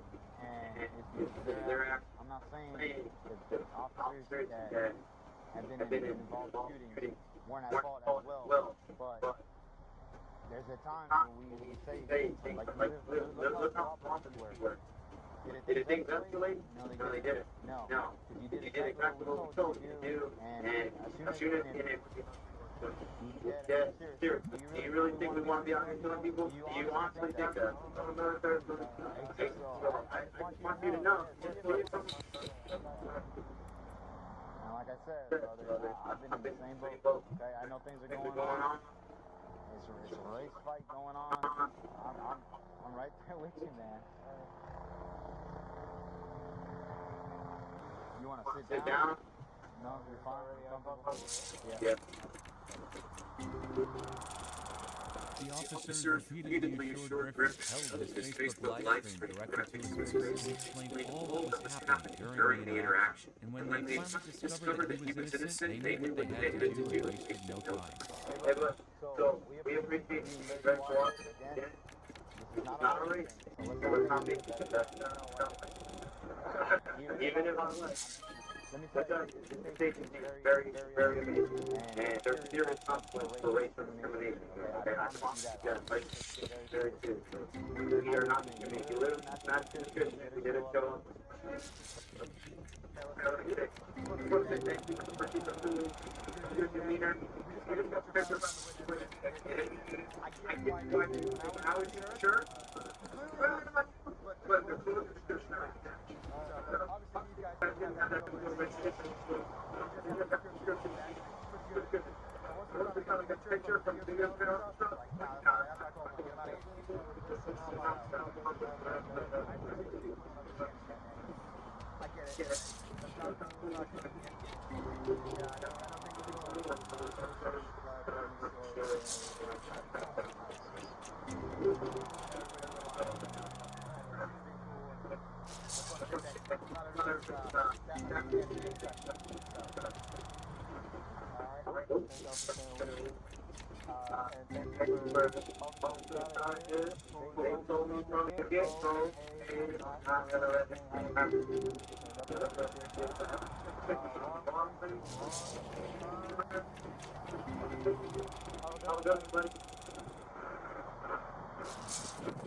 The officers promptly apologized to Bertha and made sure to hear him out before leaving. They eventually found the actual burglary suspect and invited Griffin to join them for an implicit bias training session, saying they would train and hire him in a second if he ever wanted a new job.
Oh God, why is the nuclear Boy Scout like?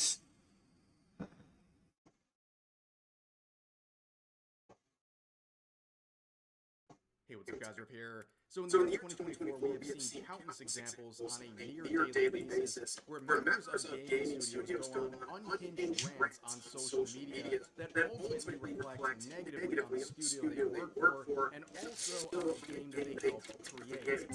And today's no different. We're going to be talking about the horror game Outlaw that is very popular, very well received, released only a few months ago. Where one of the people who created this game has gone on unhinged, anti-woke, hating rants on social media, claiming that people who criticize wokeism in the gaming industry are homophobes, and he even specifically addressed this towards people like Asmongold, who he also wishes would not be welcome in any community surrounding this game. Now, where did this drama start? Well, it actually began with a pretty popular Japanese artist here who has over 500K on Twitter. They made this art featuring the character Anya from this game.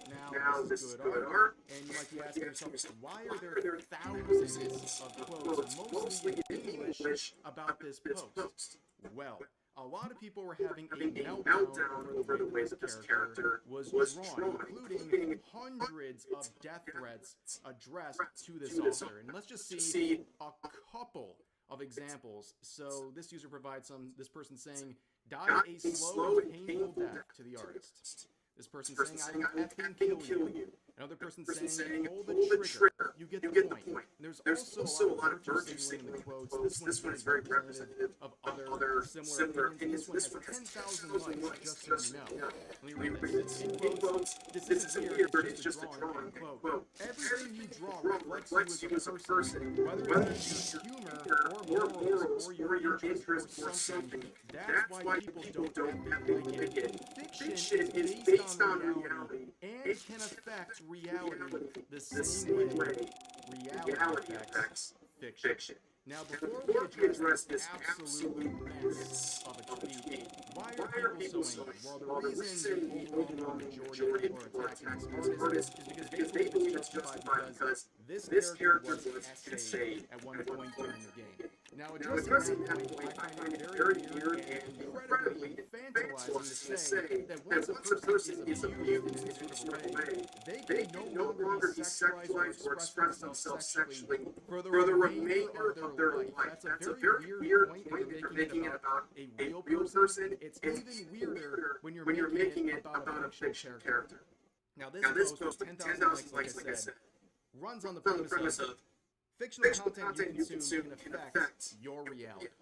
That is not just a bad take, that is a diagnosably bad take. This is why we need to reopen mental asylums, because opinions like this are becoming increasingly popular. This sort of fiction in the 90s with soccer moms who were trying to get violent video games banned because they believed if their kids played these violent video games, they would turn into violent people themselves in real life. We saw this whole crusade championed by Jack Thompson for many years, where he tried to get Grand Theft Auto banned for very similar reasons. Ultimately, all those campaigns failed because they had no evidence to support that normal people would succumb to this right here, and that sort of opinion of fiction affecting reality was mocked for decades, until recently, where somehow, especially among young people on social media, this opinion of fiction affecting reality is becoming increasingly popular and supported with absolutely no evidence whatsoever. I'll make this very blunt. This is a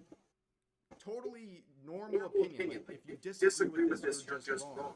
If consuming fictional content affects you in real life, especially in terms of your violent behaviors and things like that, you are mentally ill. And even hotter take, I'll probably send a lot of these angry people on Twitter into a coma.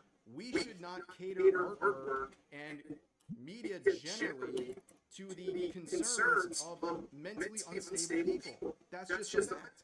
And people like this are trying to justify attacking people because of this entire unsupported belief about fiction affecting reality. And if you want one more anecdote before we move on from this post, a lot of these people who say fiction affects reality, they consume a lot of media, characters and shows and the like, that express good morals and about, they teach you about treating people well and having empathy and tolerance and all those things. But in reality, themselves, they're very intolerant and aggressive people who do not support any of those morals they consume in fiction. It's proof that fiction for them does not affect their reality. Otherwise, they wouldn't be sending death threats to artists for having the nerve to draw a character that they don't approve of.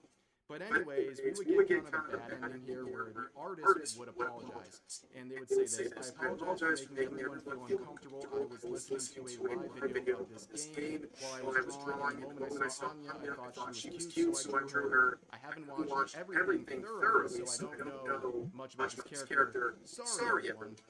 Now, to give them, some understanding here, clearly having thousands of people in English attacking you and saying you need to be gaming and all these things, it's probably a very overwhelming experience. I'm not surprised someone would apologize like this, but as always, trying to apologize to the mob 99+% of the time only works to the benefit of the people attacking you, right? It gives them a feedback loop where they say, oh, if I attack this person or artist generally, I can get them to succumb to my whim. I can make them do what I want by harassing them enough. And it's just not a very good thing. But things would take a turn when this account called Wrong Order, who is a developer who worked on mouthwashing, they would come on to Twitter and make a post related to the situation saying, some MW fan creators have been receiving harassment over works that others have found distasteful. If you see fan works you don't like, block/ignore. Any form of harassment is unacceptable. If you can't be respectful and considerate, this fandom is not the place for you. Incredibly based developer right here saying, I don't know, the completely rational thing in a situation like this. If you don't like the way fictional art is being portrayed, just block it and ignore it. That doesn't justify going out and harassing and attacking people. It's just ridiculous. This is a very normal thing, and this should status quo for pretty much any fandom across the internet. Now, things would get interesting when Asmongold would make a video talking about the situation. I mean, you can watch the video for yourself, but there's nothing crazy going on in this video. Obviously, disapproves of the bizarre harassment going on here and thinks this whole thing is insane. But enter the latest person in today's saga, Martin, a he/him audio and music person who works at Oregon. They worked on mouth watching. So, this person has 5,000 followers. They are now in protected mode on Twitter. Why is that? Well, they made a series of posts here saying, the anti-woke crowd has found the game and I feel sick to my effing stomach. Being on Twitter is going to be unbelievably painful from now on that I don't know if I can be active on here. I don't have the energy for this. Referring to Asmongold simply defending this artist who is being harassed and also being expressed interest in possibly playing the game as well. So first of all, if you're feeling so unwell that someone you don't like is playing the game, maybe take a break from social media and you're feeling physically ill, I think it's time for a break and possibly a therapist. On top of that, this whole idea of attacking people and gatekeep who's allowed in your community, who's allowed to play your game, is a massively bad decision for someone like this, or anyone in the gaming industry generally, especially when they're going after Asmongold, who has as much influence as he does. But on top of that, you make more posts clarifying what he means by anti-woke. This person says, referring to Asmongold, he seemed interested in the game. He said he'd play it after hearing about the controversy, so I'd say more people experiencing your art better, even if you don't like it. Completely rational point. Where Martin replies by saying, anti-woke means anti-gay, means anti-me as a dev. I've seen that dance many times before. I do not want him playing it regardless of exposure because it's making me feel like absolute shit. And then this person says it doesn't mean that though, yada yada yada. So this person is claiming that anyone who criticizes wokeism generally is anti-gay. So you're essentially claiming that Asmongold and any other person who criticizes wokeism is homophobic. That is a pretty bold claim, and some would consider that slander, since it's very clearly directed towards Asmongold in this situation. And again, just more gatekeeping because you don't like the person playing the game. You would rather less people be aware of your game because you don't like the person sharing it. That's insane. But they would continue on also attacking Mark Kern. So this week in particular, Asmongold has somehow played a role in pretty much every topic we've covered. But another person who's had the same thing is Mark Kern, aka Grums, the former team leader at the OG World of Warcraft. They made a tweet talking about Grums about a week ago, saying Grums has no effing seat at the table, a failed dev, and a failed grifter, forever a loser, referring to the fact that Mark Kern wanted to basically support this game after seeing the artist being harassed. What a nice person, having an unhinged, jealous meltdown of someone who had a very successful career in the industry, continues to be a valuable member of the industry, getting called a failed dev, a failed grifter, and a loser by this person who's having panic attacks on social media because Asmongold dared to support their game. And of course, this person would go off of Twitter and switch over to where else but Blue Sky, the echo chamber, ladies and gentlemen, for all the woke people. And they would say this, taking a mini break from socials because the last few days have been draining. I just don't know how to handle this kind of stuff. Oh, woe is me. Professional victim behavior right here. So basically this person makes a bunch of unhinged remarks, attacking and potentially slandering large content creators as well as many potential customers of this game. and then after making those public statements, gets public criticism and is now saying, "Woe is me." You know, you basically get what you deserve. If you want to share these sorts of opinions and be edgy online and attack people who want to support your game, by the way, then you reap what you sow. You're going to have to deal with the consequences of this. And, you know, nobody's going to feel sorry for you in the process. But overall, this seems like a great thing. And this is something that is an unfortunate blemish. I mean, it doesn't reflect negatively on the game itself, but it creates a bad reputation surrounding the people who created it because of the actions of one person. That's really all it takes. And if you think that's unfair, that's just the reality. People don't want to support games when people creating it hate that. Why would you want to support a game where the developer or somebody worked on it makes it clear that you're not welcome there and that you are some sort of a bad thing or a bad person because of some unhinged beliefs they have internally that they're projecting upon you. But for now, that's going to do it for this video. As always, feel free to share your thoughts about today's topics in the comment section down below. Hope you guys enjoyed the video. See you next time.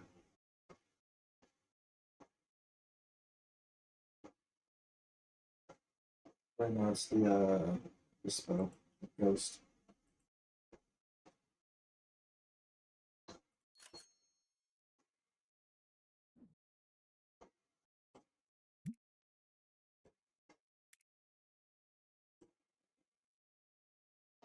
I have to pee. I have to pee. Oh, lordy, lordy, lordy. I have to pee.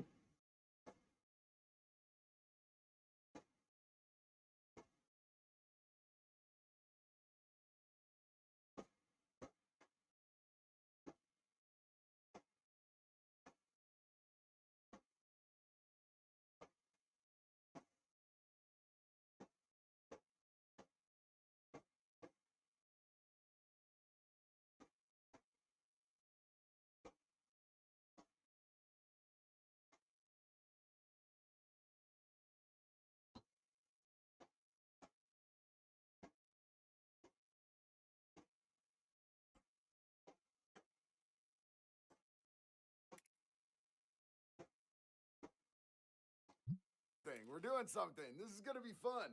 I don't think we're actually on alive until we pop up on the screen, but it's going to be just a second. So you know what we're going to do. We're going to get it cracking. We're going to get cracking. And since I don't do like, you know, no glab or anything like that anymore, I don't do no like nose snips or nothing like that. We're going to get it cracking like this. I'm going to show you guys how we get it cracking today. This is how we get it cracking these days, you guys. This is what's known as a sugar-free Monster Ultra. A Zero Ultra. You know what I'm saying? It's very fancy. I think it's French. It tastes like an apple. And we're going to put some in our mouth. Just like this. Fancy. Pinkies out. When in doubt, pinkies out. Yes. That is beautiful. I love you guys. Welcome to the Sunday Night Live, man. It's been a hot minute since we've had a Sunday Night Live, or maybe like at least a week. I don't know. I don't keep track of days anymore. It's funny how that works when you work every single day. But I'm happy to be here with y'all, man. We're going to have a great night tonight. We're going to be talking about the cartel killing YouTubers, which is weird, man.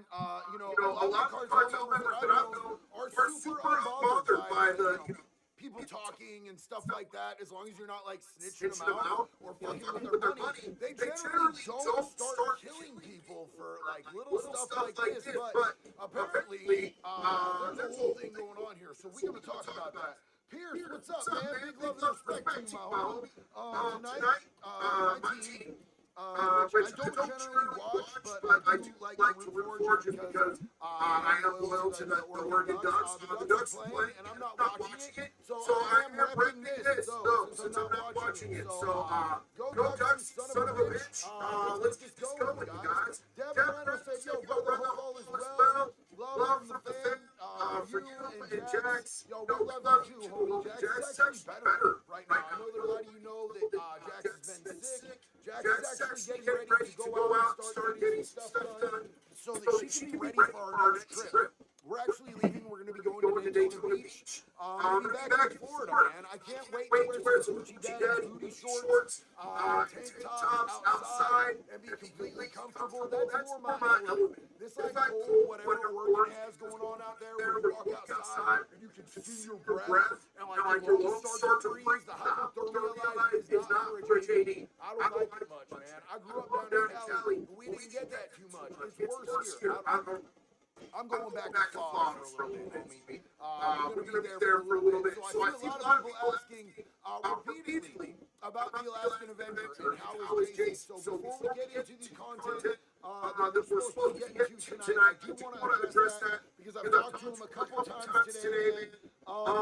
You know, it's always going to be a little bit stressful when you're locked up, especially when they very well could hit you with another 8.5 years in there. It wouldn't be a far stretch for them. All they had to do is give him a violation. If they gave him an actual formal violation, he'd be facing another 8.5 years in prison instead of getting back out on house arrest. So, of course, he's anxious. He's going through the anxieties, you know what I'm saying? But he seems to be in good spirits, having spent Thanksgiving on 23-1 lockdown, which for those of you who don't know, 23-1 lockdown is where you're locked in the cell 23 hours a day and you get out 1 hour a day. So the fact that he's called me a couple times today, you know what I'm saying? I was able to like talk him through a little bit of the whole anxiety and everything. You know, he should be getting out Tuesday. Let's see, somebody just said, was he arrested again? So, Shane, yeah, he was arrested again. He was given a 10-day cool-off period because, you know, he's on house arrest. So he committed a new crime. He didn't do anything like that. If he had committed a new crime, he would 100% be burned, bro. They would keep him in prison for the next 8.5 years. They just didn't like some of what he was posting and doing on the internet. And it's not like people had told him, hey, bro, maybe don't threaten people on the internet. That could be a bad thing. But you know, he's a very passionate human being, and we love him for that. You know what I'm saying? Like, that's just part of who he is, but he needs to be more careful. And I think that was the message they were trying to get across to him. So he should be out on Tuesday. Sam said, forgive me for going off topic, sir. Love your videos, nothing but the truth. Respect your content. And so thank you so much, Sam. Love you, family. So we're talking tonight about a missing YouTuber that was found shot dead in the head on a dirt road, handcuffed, wrapped up in a sheet, a bloody-ass dirty sheet on a bloody-ass dirty road, with his eyes taped shut, amid fears that Los Chapitos gang tortured him. So what they're basically proposing here, and this is, they haven't been able to prove it yet, but this is the running theory, is that the Los Chapitos cartel or gang actually grabbed him, swooped him up, kidnapped him, tortured him, taped his eyes shut, shot him in the head, left him all wrapped in a sheet on some dirty-ass dirt road down there in Mexico. So, a popular Mexican YouTuber was found dead on a dirt road with his hands tied, eyes taped shut. As police believe he was tortured by the notorious drug gang Los Chapitos. Miguel Vivianco, and I probably mispronounced that, and I'm sorry, dude, I didn't mean to mispronounce you. Also known as El Jasper, which is what I'm going to call him from now on, so I don't disrespect him by mispronouncing his name, because he deserves better, was found in the early hours of Saturday morning on a dirt road in the city of Cleon, northwest Mexico, just 2 days after he was reported missing. According to Spanish-speaking news outlets, 29-year-old Gaspar had at least 70 bullet wounds when he was found by his relatives. 70! They shot him 70 times, homeboy. Who shoots someone 70 times? That is personal. That's not even business. Business is the double tap, homie. I know how a lot of these caps work, man. I successfully did good, solid business with cartels for a long time. They ain't gonna put 70 bullets in you on something that isn't personal. Frankie, I love you. Thank you so much, homie. Big love and respect. It's absolutely personal if they run that many bullets in you. They're making an example. That is sending a message. His family claimed that a group of hitmen had forced their way into the YouTuber's home on November 21st. And they have not seen him since. But when his body was found, traces of torture became apparent. As his eyes had been covered with green tape, God forbid I fucking stretch and touch something. Jasper, who was originally became famous in Sinaloa after uploading content to YouTube and TikTok, he also shared a close friendship with Marcos Eduardo Castro, another influencer known as Marquitos Toys. I feel like I nailed that last one. You know what I'm saying? I rolled the R, homeboy. I'm doing real good. Both Castro and El Jasper have previously been linked to a criminal group in the area known as Los Chapitos. Yo, so was this dude actually in this gang? Was he in this gang? The criminal organization considered to be among the most influential in Mexico was formed by the sons of the new jailed former Sinaloa cartel Joaquin Guzman, more commonly known as El Chapo himself. So they're saying El Chapo kids out here doing the grimy dirt work, bro. They're saying the El Chapo's kids, the El Chapito gang, killed this YouTube. This is wild. Jimmy James. Casey deserves Katy City, not time in a cell. Glad to hear Jax is doing better. I'm 1,000% agree with you.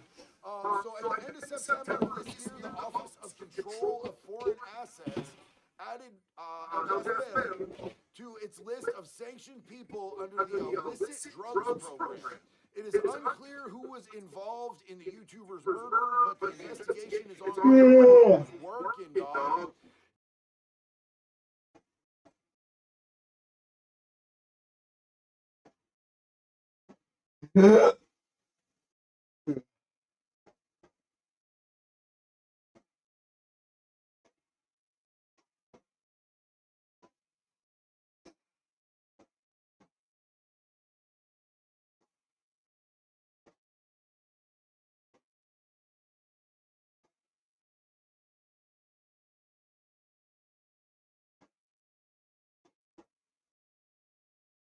No. No, I do not.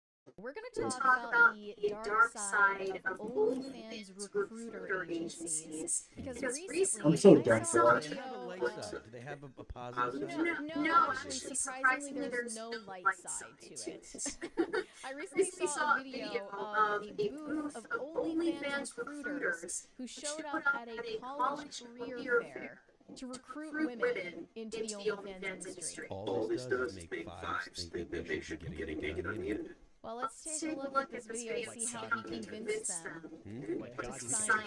Here's the video. It says on the table, I think, your OnlyFans freedom starts here. Or no, financial freedom starts here, and then the OnlyFans logo. And they're wearing OnlyFans logo polo shirts to represent the company. And talking to all of these young women about their career opportunities if they drop out of college and start becoming digital prostitutes. I mean, maybe he's only allowed to be like, you should do it once you graduate college. The college is like, look, we'll get them into the most debt we can before we send them to you. You know? You can sell your body online to pay for the degree that you never got. Exactly. No, that you never used. The point for the college is to make sure they get the degree. That way they've extracted the most money they can from the students, okay? Because they have to build a student center somewhere. Yeah. Somebody has to put like a fourth library in. It's necessary. A 15th cafeteria? Exactly. So once they do that, they're like, look, then we'll shuffle them to you, Mr. OnlyFans recruiter, and then you can help get them out of the debt trap by selling themselves online. A man claiming to represent OnlyFans is inviting students at Florida International University campus to become porn stars for, quote, financial freedom. He tells one young woman, we don't want you to be a porn star, we just want you to have an open mind. Our motto is you get ahead by giving head. Oh my God. Have an open something. Actually, what he said. OnlyFans has guys on campus encouraging your daughters to do porn for financial freedom. The colleges are lost. Don't send your kids here. Don't go to college. This Unless is you're going to be a lawyer or a doctor or something that's required. Yeah, okay.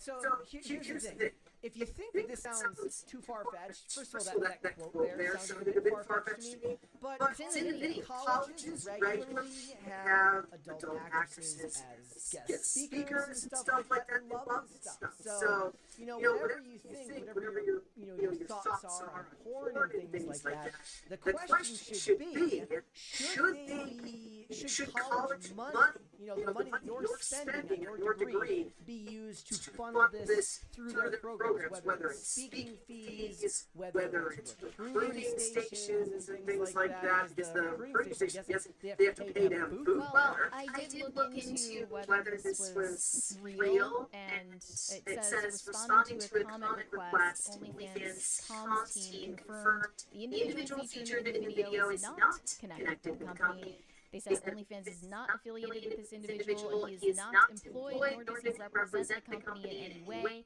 These actions are not sanctioned by OnlyFans and fall outside their acceptable use policy. So colleges are allowing pimps, digital pimps, to come in and try to recruit. I think the more important takeaway from here is that I can get the polo and not have to do it. Yes. So I guess they weren't OnlyFans rep, but it is a very real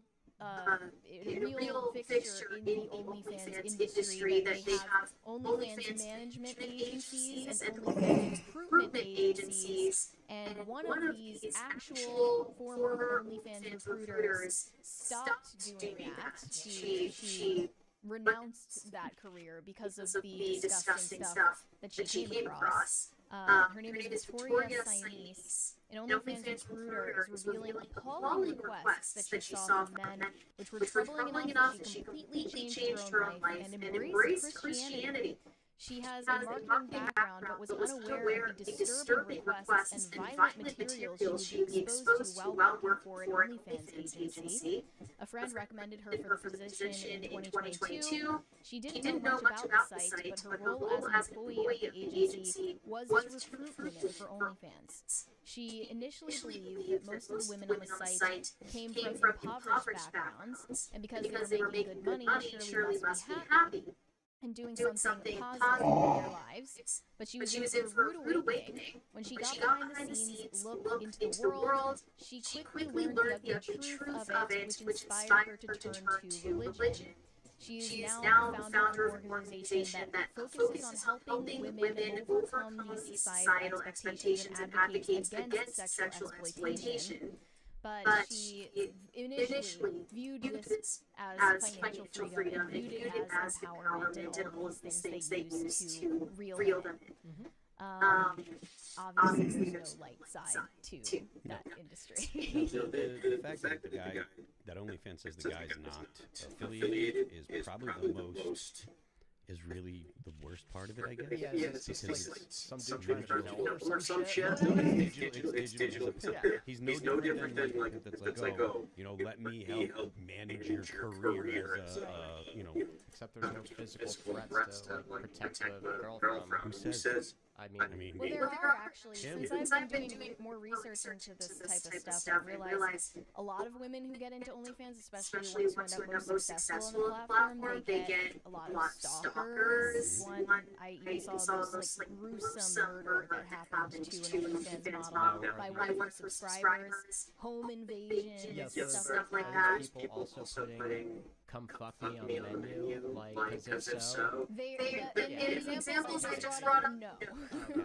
And the examples I brought up, I think you can easily attract some of the craziest, most deranged people. It's the internet. I mean, we but what I gather from OnlyFans saying, like, we're not affiliated with this person is that this guy is either an independent contractor who manages OnlyFans models, or he represents one of these independent agencies that offers managed services, which is like They should have been advertising chatbots and stuff. They should have been advertising with their agency name and not the brand name they're not affiliated with. Right, exactly. What you see here, guys, is the natural outcome of the debt trap that colleges created here, which is even if the college system worked properly, and we had a system where you're encouraged to go get 4 years of education because the job that you would get filled, you would fill positions for require that level of education. That level of education only. That still requires you to put yourself into a tremendous amount of debt, only to then pull yourself out of the debt after you spend 4 years, 2 of which are spending stuff that doesn't matter, because generals should be abolished and nobody should have to do general courses at a 4-year college. That trap, which is even worse now, because even when you leave your 4 years of education for the job that supposedly requires you to get that, the degree to start the career. It says 8 years of experience required to start by, giving people coffee. People get desperate. And that desperation leads to people making bad decisions. For women especially, who are going to be put into positions where they can come to physical harm, this is the natural byproduct of a more narcissistic generation looking to find its way out of debt. Now, I don't know what the men are doing to get themselves out of debt. What, Bitcoin and... I don't know. I guess yeah. To your point about people being desperate, and that's the reason why they turn to options like OnlyFans. They never otherwise would have considered. I disagree that the majority of people that are doing OnlyFans are doing it because they're desperate. I think that they wrongly believe that it's glamorous and it is a way to aggravation and money and stuff. And the reason I think that is because there are so many people on OnlyFans that, just apparently, like, if I understand correctly, it's only like 1 or 2% of the people on OnlyFans making money. Everybody else, it's a tiny amount. So it's just this huge platform of people, showing off their bits and doing all kinds of sex acts for like no return on their effort and stuff. The average OnlyFans model is akin to a SoundCloud rapper. Well, that's why they use that top percentage of the OnlyFans creators to market the idea and the image of it to women who would have not considered it otherwise. This is from Vids. Fun fact, the way they pick pecans is, remember those fat weight 50s bet oscillators? They put a tarp down and put the machine around the tree and shake all the off, then gather them. Also, I typed grow, not love, auto. And you didn't type belt fed oscillator right either. Most of this didn't make sense to me. And look, we talked the other day about a woman who was streaming for 3 years straight, hoping to hit big. Maybe that's wanting financial freedom, maybe it's a mix of narcissism and thinking that it's a glamorous life to do it professionally. Well, this is another, perhaps even more egregious form of OnlyFans recruitment. An OnlyFans star recently bragged about sleeping with 250 high school boys. Yes, you heard that correctly. Yeah. The name of this transgender OnlyFans star is Kay Manuel, who bragged about having sex with 75 high schoolers in 48 hours. Recently came out as trans, by the way. Came out as trans. Manuel claims all the boys were ID'd to make sure they were 18 years or older, and also claims that these teens were notified of the gender transition beforehand. So she's like, well, it's fucking like 6 people an hour for 2 days straight. Yeah. I mean, I hope it's a lie. I know a lot of women lie about this stuff. How's that The first thing I thought of was that it was not even for marketing purposes, like even more pessimistic on my behalf. It's like, this is just designed, of course, in the culture. Well, let's take a look at the video where Kay Manuel explains the situation. In terms of people saying that this is taking advantage of teens, What's your response to that? Well, I identified them as like I questions in that photo. So I see it as they getting rights that is free, and in return, I gained the content out of it, which they monetize to profit. So realistically, like they didn't want to film it, they paid it. Okay. It's like Did you say if they didn't want to film it, they could pay me? Yeah, meaning that they only get it for free because it's filmed. Right. Yeah. Disgusting. Yep. That's evil, guys. Yeah, they're children. Yes. Right. So that's Well, they're all 18 years older. I mean, consenting adults. So why do you care so much? All right. So I didn't realize that. Why do you care so much? But they're well, I mean. They're consenting adults. Why do you care so much, Phil? Hey man, the You're line's gotta get drawn somewhere. You want lower? I don't think anyone wants that. No, obviously not. Jesus Christ. Well, the term high school kid implies on purpose that they're still children. Oh, and that's why the videos are being marketed that way. Exactly. That's the whole intrigue as to why people want to watch that content. Is because it's degenerate, and the idea that this person is, defying the innocence of teenage boys. Yeah, the innocence of teenage boys. Well, the assumption is that the people that are, purchasing content are looking for trans people. So that's fairly degenerate right off the bat. Yeah, I mean, it's just all. And I saw this clip of that girl Nala Ray, the former OnlyFans model who talked about converting to Christianity. She went back on the Whatever podcast and she started saying, basically throughout her stint as an OnlyFans model, she would constantly lie to her simps about what she was doing, about her sexual behaviors, about promiscuity, all of this stuff, about her kinks and all this, like this persona that she came up with. She said it was all a lie so that she could get simps to subscribe to her OnlyFans.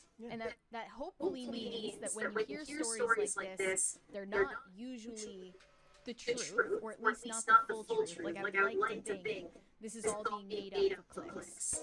Thanks for watching. Listen to full episodes of Pop Culture Crisis on Spotify.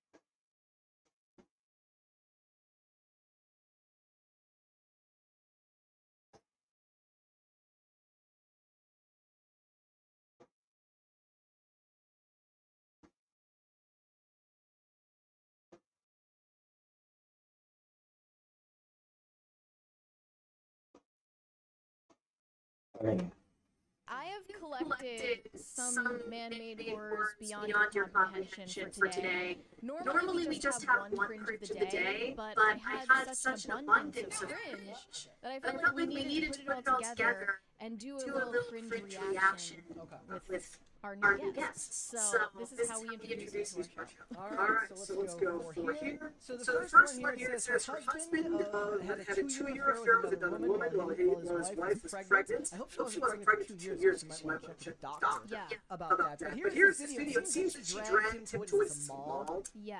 Okay, if you're listening, says I had an affair for 2 years, ask me for the dates. Like, outside of maybe this dude being rich and like her saying I'm gonna take all your money and just buy me a read this. Turn around for your fans. He had a 2-year affair while I had his second baby. We intentionally had a second baby and kept after the whole time. Feel free. You're on her side. Oh man, this is amazing. That's my material right there. No, my issue is why would you agree to do this? Have you considered the possibility that it's fake? Yes. I think, okay, here's the thing. We have to consider the possibility that everything we watch is fake all the time. So we have to operate under the idea that for the sake of the conversation, if it's real, that's I mean, 90% of what you see on the internet now are like made up scenes where it's like nobody would film that. The line on the bottom of the sign says, "Ask me to tell you all the deets," and I would be the only person walking past a scene like this who would actually ask for the deets. Like, I want to know. I want to know the whole story. There's a 20. Malls are already bad enough. Like, my experience at malls is already so horrendous that I didn't think it could get worse. Paige said, "I love confrontational bread." You're welcome. I don't know what I did to get him so confrontational. I thought it was motherfucker for no reason. What? Because I said roller sports are successful. I was including my sport in that. No, I didn't even think about that. Yeah, there you go. Unbelievably reactionary. Man, I was just reactionary. Wow. Oh man, I had my hackles up there. I sent you a Walmart cringe, which I know you hate. Okay, these are the worse than anything. These are the worst of the cringe that we sent. So hold on. Guys. Here we go. Excuse me, can I get some help over here? Question about something, if that's okay? Huh? No, I just know you. What? I hate this guy. I hate this guy. Already? Yes. No, the guy is... My friend just thought you were beautiful. You just want to see if you can get your number. Really? These people are menaces. I'll help you. He's too shy. Maybe you should go and ask for his number. She's actually friend was here. So we tried, right? Wait, I need to go. Let me see. Let me help him out. Let's go. Let's go. He's just harassing this guy. She just wants to change the number. It's a low tier.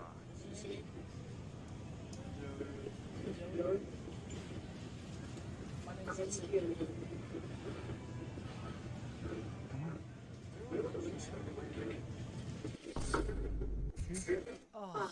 And she's just got all excited. Stop it. This is cruel and unusual torture. It is. This is making me have physical pain. See? Mary does this to me every day. Mary does this to me every day. I saw a dude this morning. It was one of his Walmart videos, and the guy just smacked him back, and everybody went, "Thank you for doing God's work." The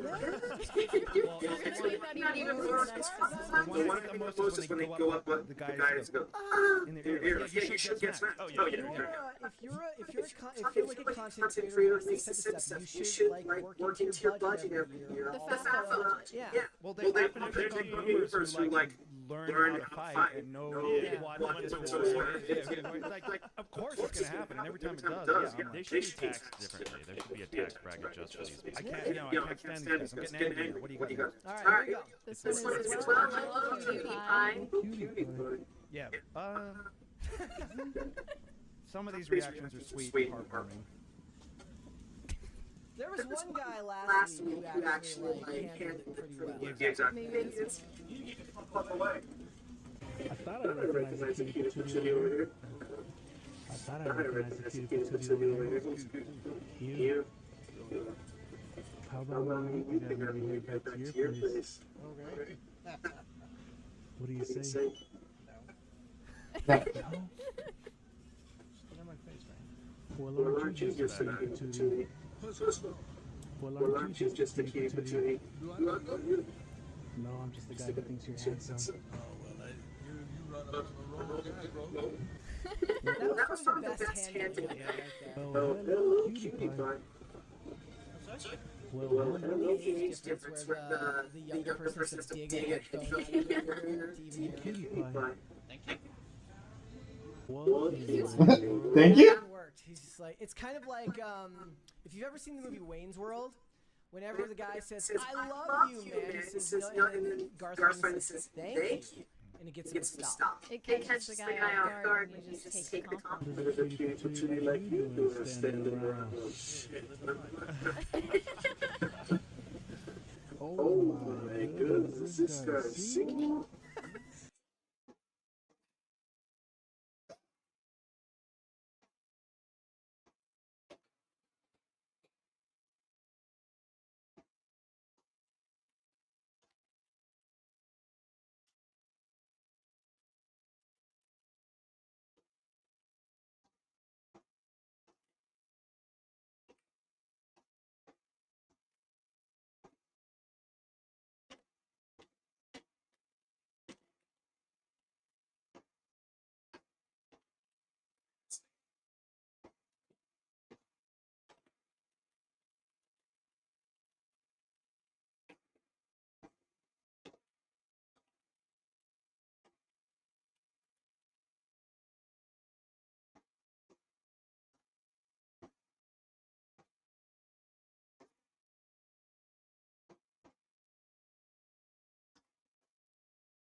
Thanks, man.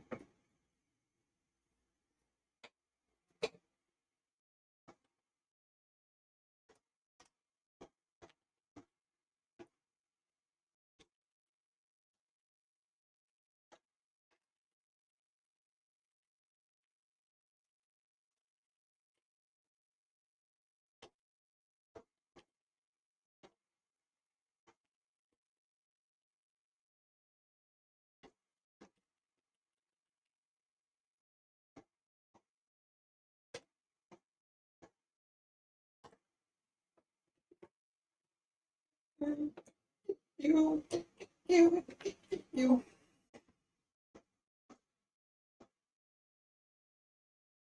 Wow, this video did poorly. Like, my fucking videos do better than this sometimes. Holy shit.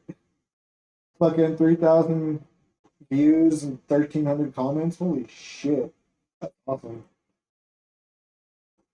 You single? No. Oh, that's your girl? Yeah. Shoot. Is he holding his phone like in front of his face? There's the one where he says the guy and he pushes the phone. Yeah. He's lucky, dude, just slap him. Just grab him and run. Be like, My take on it is there's levels to this shit. Ed Bassmaster does this effectively, and he does it incredibly. Yeah, okay, yes, I know what I'm saying, but these are low-tier Ed Bassmaster impersonators, and I don't think they're getting there. Let's skip to the next question. Alright, we got another video. Like you a lot.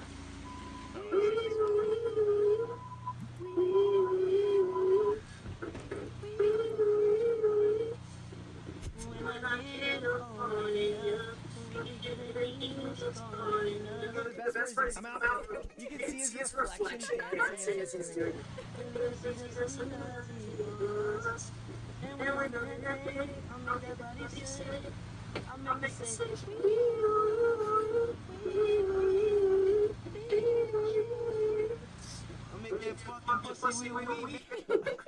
You need a buzzer. This needs to be like how long can we last before you buzz out? Okay. I just buzzed out on that. This is pretty bad. Okay. That one cost you more than the Walmart one?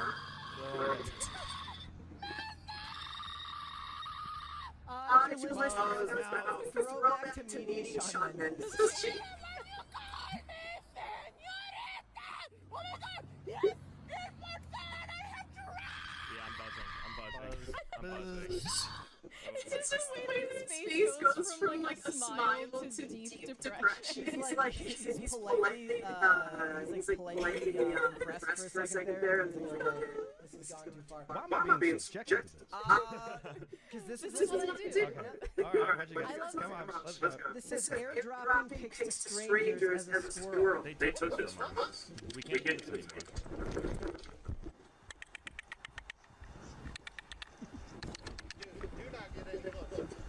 Like one of these people is going to get shot. Definitely, yeah.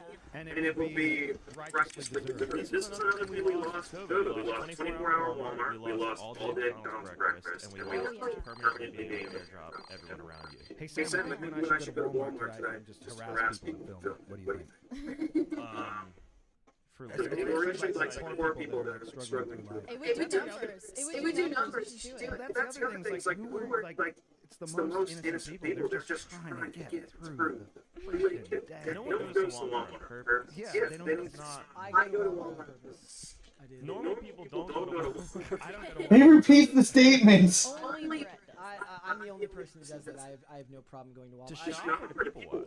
Not to people watch. Oh, see, that's the only like valid reason to purposely go there. You're just like, I want a social experience right now. No, I'll go to. The last weekend I went to Target and Walmart on the same day. Wow. Both Is are that the American dream? That probably. Somebody probably should check my ID at the door. Yeah. Okay, we got another one. Here we go. Yeah, top Black Ariana Grande moments.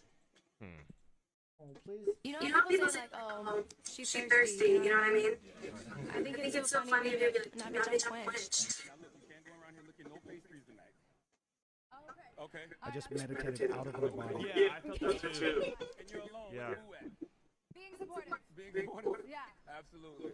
Okay. How long ago is that? It's okay to be alone. Not that long ago. She's She's white now. now. Talking about it. Yeah. And you said, Well, yeah, because People took my quote and made a headline out of it. I know what y'all do. Of course. Well, you said it. We don't know it. Girl.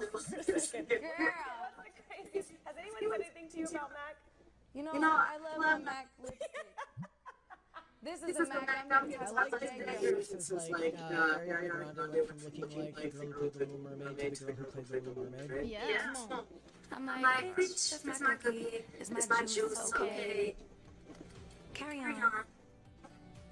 This isn't cringe to me. This is just celebrities being celebrities. Keep next. That's what I don't know. I've met many white girls who talk like this for social media to think that's just a celebrity. This is not in the same stratosphere as those Walmart videos. I don't know. I can personally see Rich's life force like greater than his. I'm seeing white.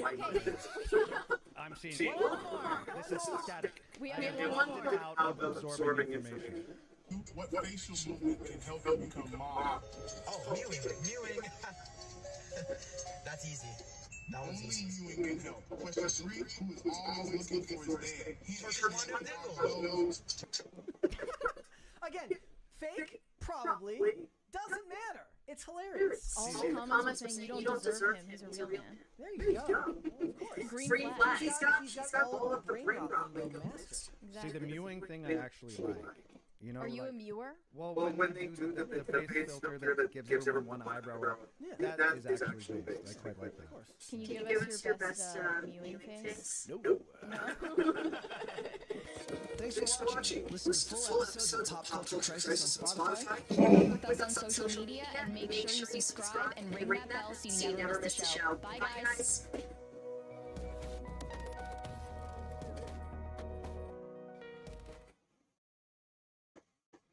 Damn it, I was trying to go back. I have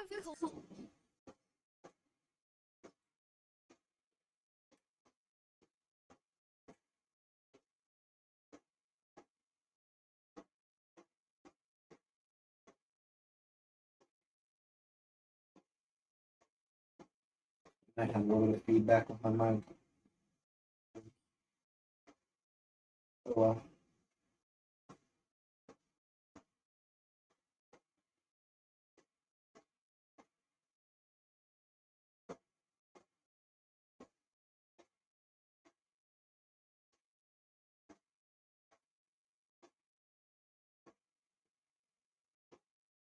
Where am I at?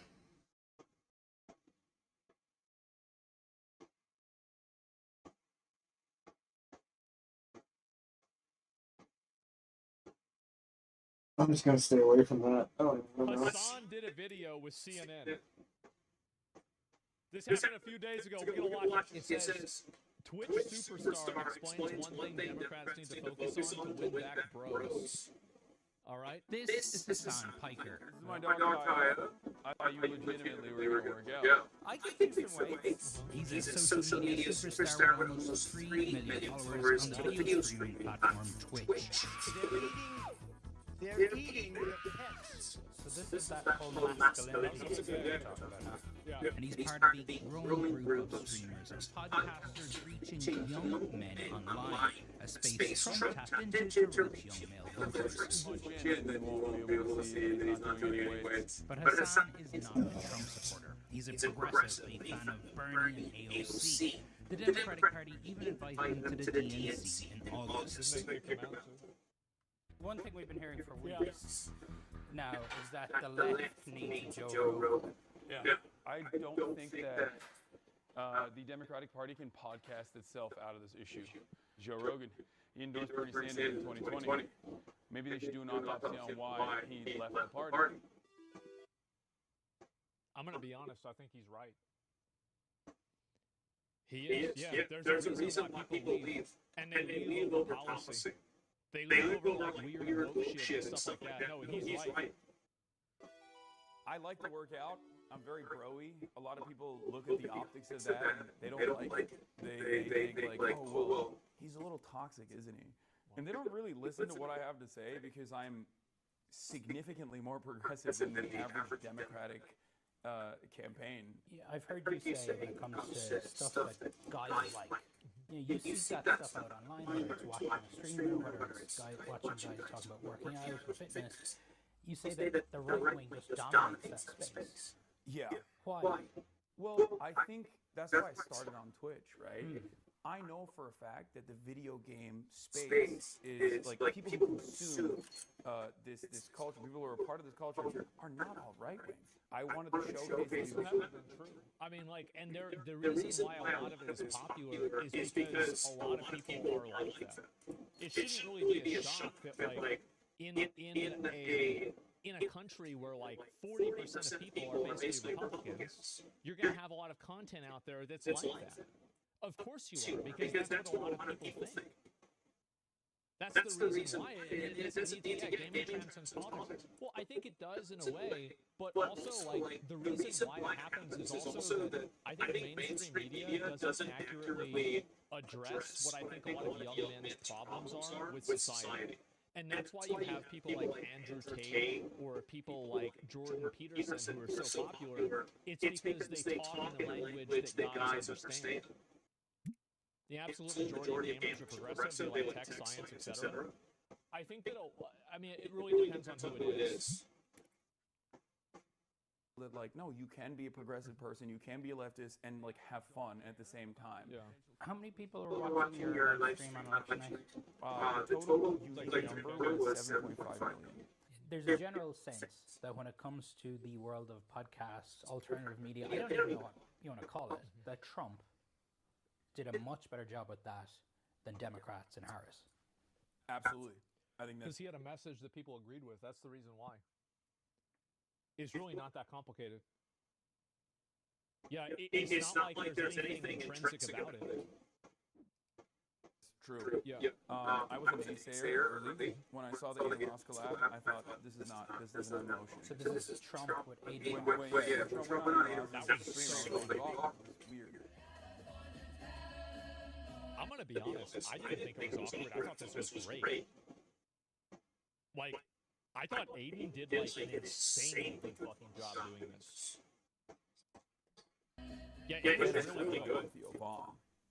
And he started talking about cocaine, and I was like, "Uh-oh, this humanizes it. This is relatable."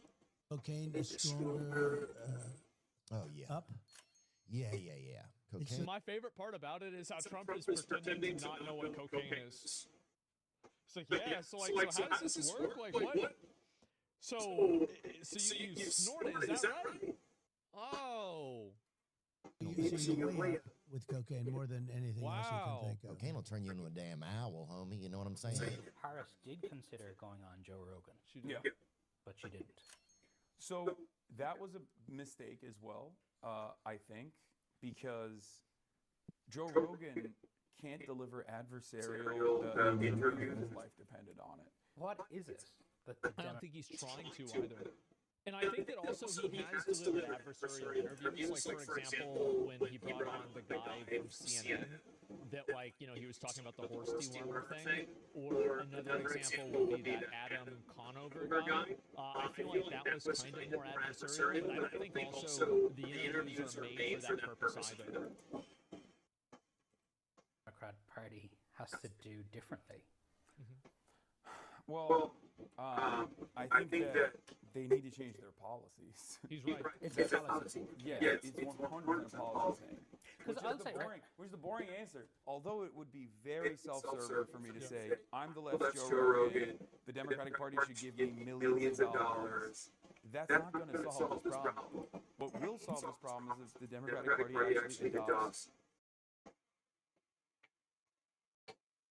Society is broken when people like Cenk Uygur and Hassan Piker are coming across as reasonable, but that's also how you can tell that these guys are the ultimate fucking grifters, man. They're gonna say what's gonna get them fucking money.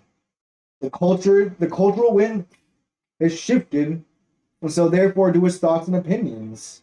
Jesus fucking Christ.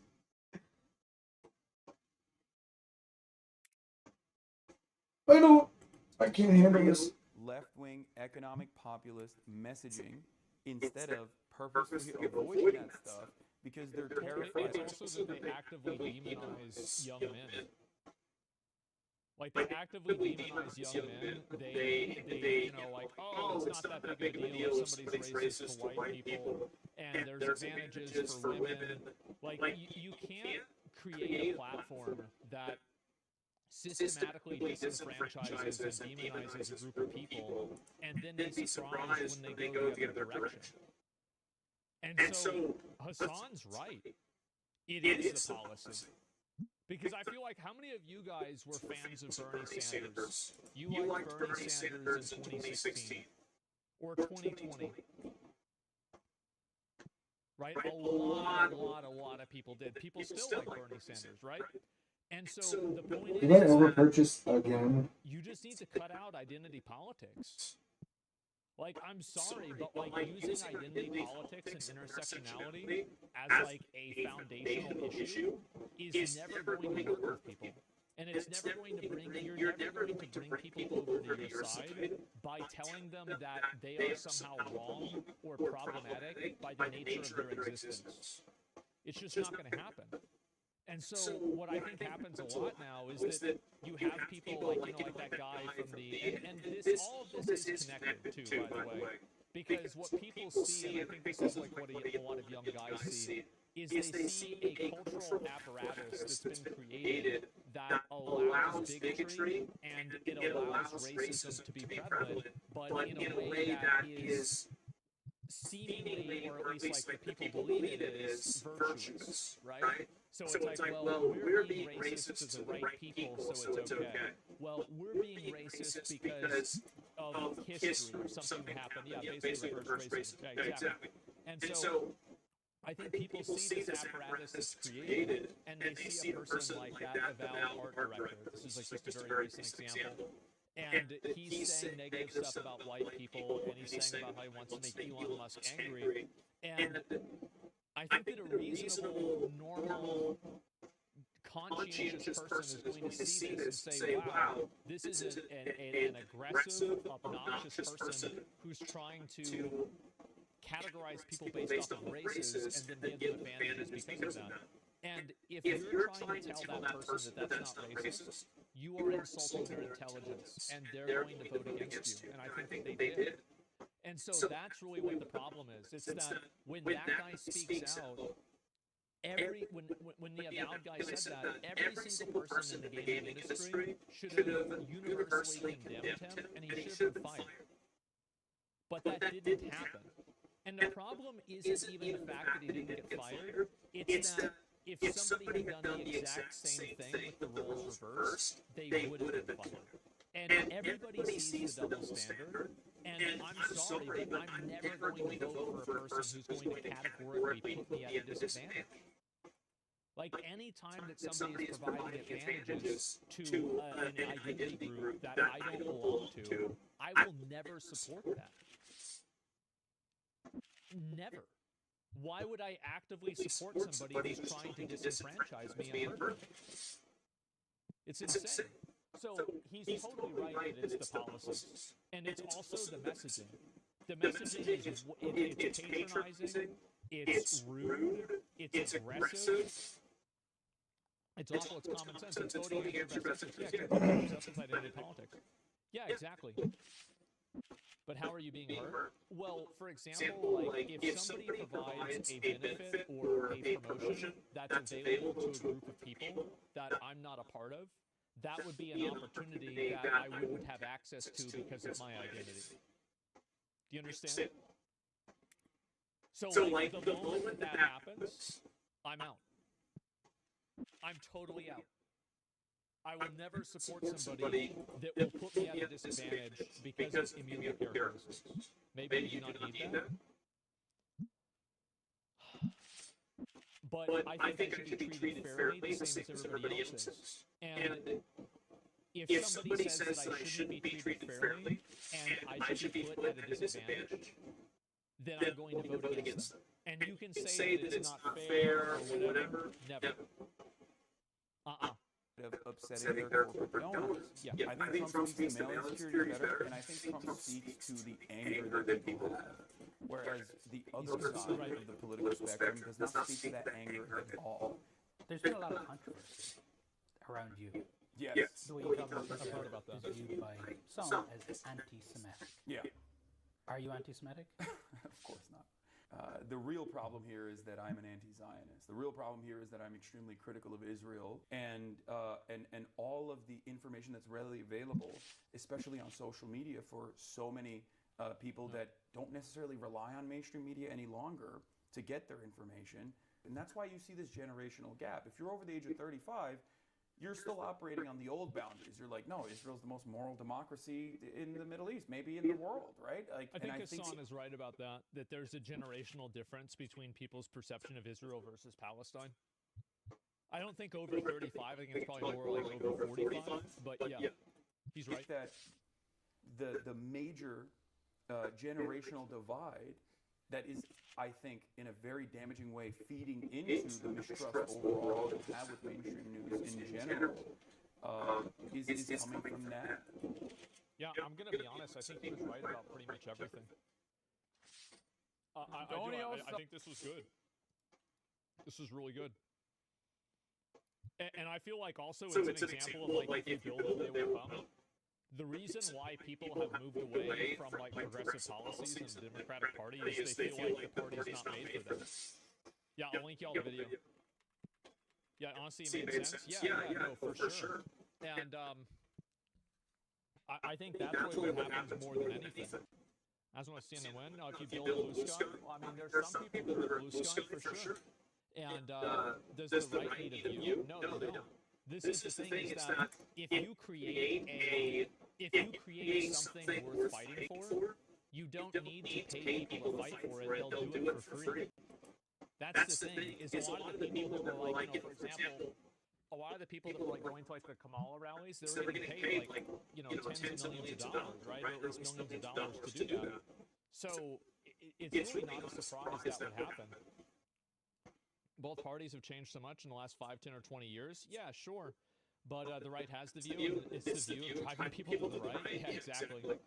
And younger generations are brainwashed by social media. Well, older generations are brainwashed by mainstream media. Like, I don't really think that's a very, like, this isn't really much of a conversation, is it? But anyway, I think that the big problem is that young guys get demonized by the left. And they get demonized by the left for doing things that young guys like doing, like being abrasive, saying obnoxious things, being aggressive, and also I think the main issue I think for a lot of guys, and I don't know about you guys, right? But it's like what I was saying before about the identity politics. The moment that I see advantages that are given to like women explicitly, I'm immediately never going to support that because I'm not a woman and I don't want to see somebody be given advantages based off of their identity. Straight up, that's simple. And so if there's a group of people that are doing that, I will always go against them. Why would I support somebody who's actively trying to make things worse for me? It's so simple. It's diminishing to women too. Yeah, I think in a lot of cases it is. You keep saying great examples of stuff that you would not agree with. There's not completely both the anti-white stuff that you're talking about. Well, he might not agree with it. No, I think that he might not think that it's valid. I think that Hassan understands that what I'm saying is accurate. He just doesn't agree with the conclusion. That's two very different things. I think it's very easy to identify, yes, this is why people are mad, without going and saying that you agree why they're mad. He doesn't understand, he doesn't agree. Yeah, exactly, it's simple. And so anyway, I think that's the main thing. And so the moment that, and I feel like, again, when you see people who are getting preferential treatment, or especially like on Twitch, this has happened a lot, where people have said negative things like, calling people crackers, etc., and not getting in trouble for it, fuck that. Fuck that. It's like, I don't want people being able to say things that are like racially derogatory towards me. Why would I want to be okay with that? Why would I want that to happen? Like, really, I mean, you just think about it, it's such a simple concept, isn't it? Yeah, you got banned for that? It was weird because Hassan got banned, but other people didn't. I don't know why. It was really stupid. Why not, though? Because it's unfair. It's unfair. I'm being treated differently because of something that I can't control. And the context of it is something that I didn't do. So yes, that's simple.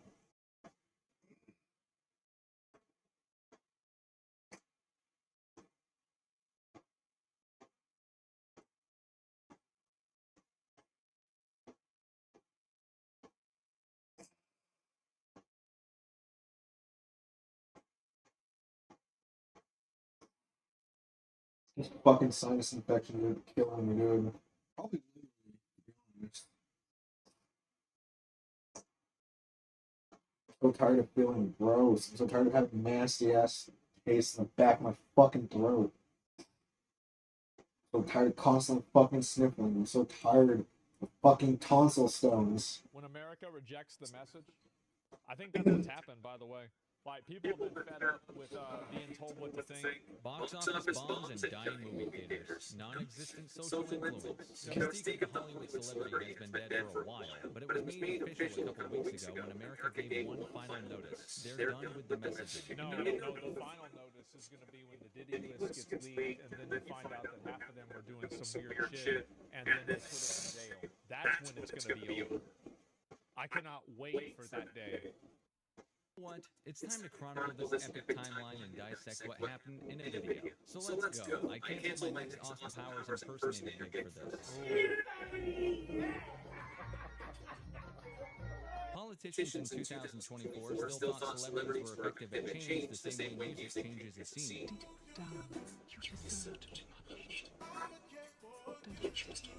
Paid celebrity speeches at political rallies peppered the landscape. It's crazy how popular that was. And I think it's amazing to think that it's so easy to get people to go along with this shit just by having celebrities endorse it.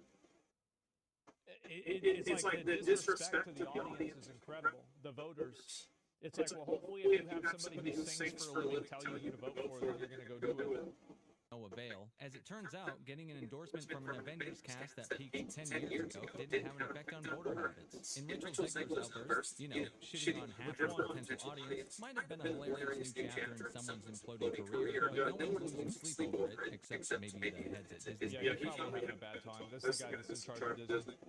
Huge swath of people, including Hollywood and the entertainment industry as a whole, seem to be realizing that which we've been talking about for a while now. People are rejecting not just celebrities, but abandoning entertainment that's injected with messaging. An actor endorsing a politician makes sense as we approach the year 2025. The reason why people think it's fake is because all the actors endorse the same person. And so, like, I'm just going to give you my opinion. Is that I see all these actors, like, you have this Weinstein weird shit happen, you have this Epstein shit happen, you have this Diddy shit happen, you have like all kinds of other things get leaked that are like weird in between, and like all of these people have like there's all this constant weird creepy shit going on, and then they're all going to get together and talk down to me about who I should vote for. Fuck no, I don't want to hear from them. That's the last person I want to hear from. Of all things I don't want to hear from, that's at the top of the list. They don't even give a lot of reasons. Yeah, and they're trying to be like, this is the Avengers. Like, I thought Thanos was better anyway. Fuck it. I say it. I agree with Thanos. He was right. Kind of person who'd want to do either profession is probably a narcissist. No one wants to hear what they have to say, but they'll let you know anyway. A celebrity can tell someone how to act, do not realize that the audience become Buzz and Woody if an adult Andy opened incognito mode for a third time tonight.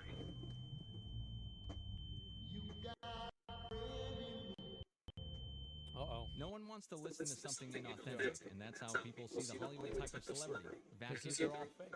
That's the reason why. And this is why people hate a lot of streamers too.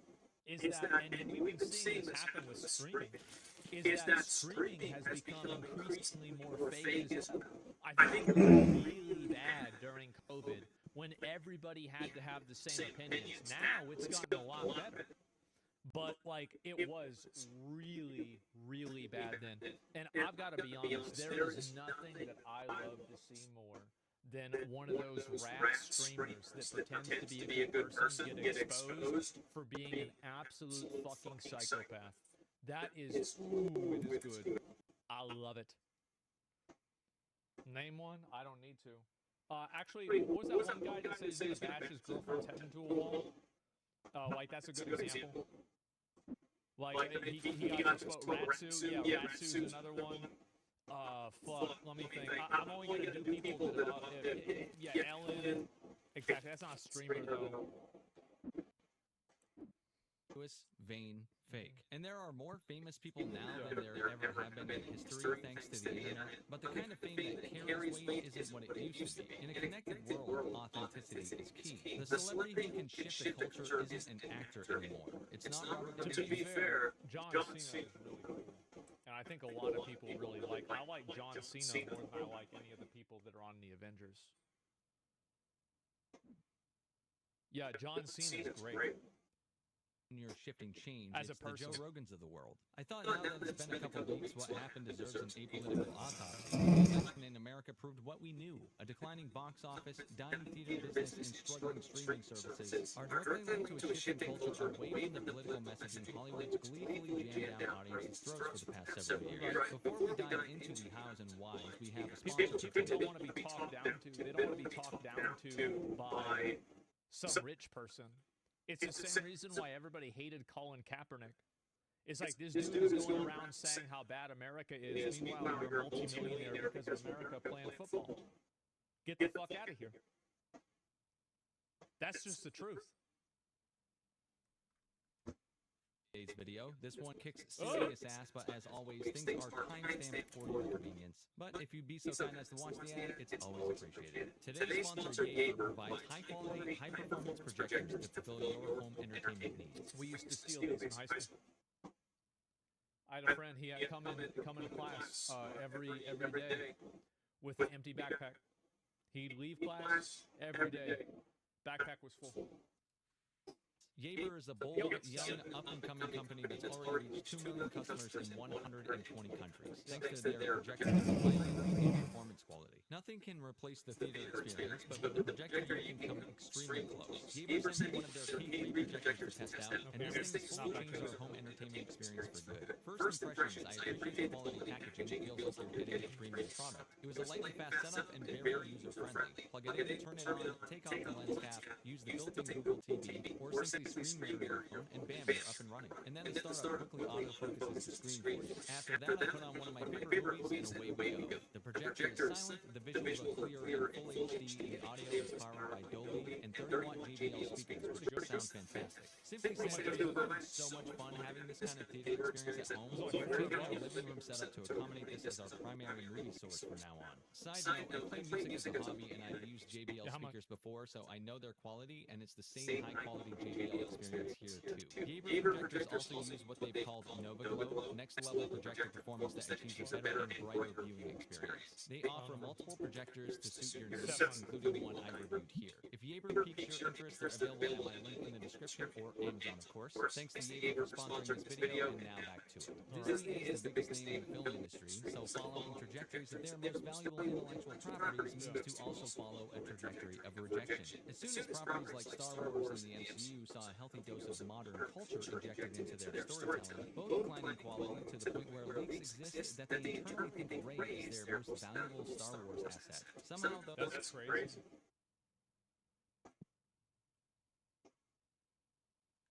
They really think that?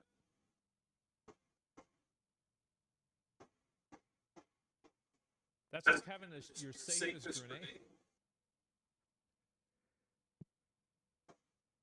Like,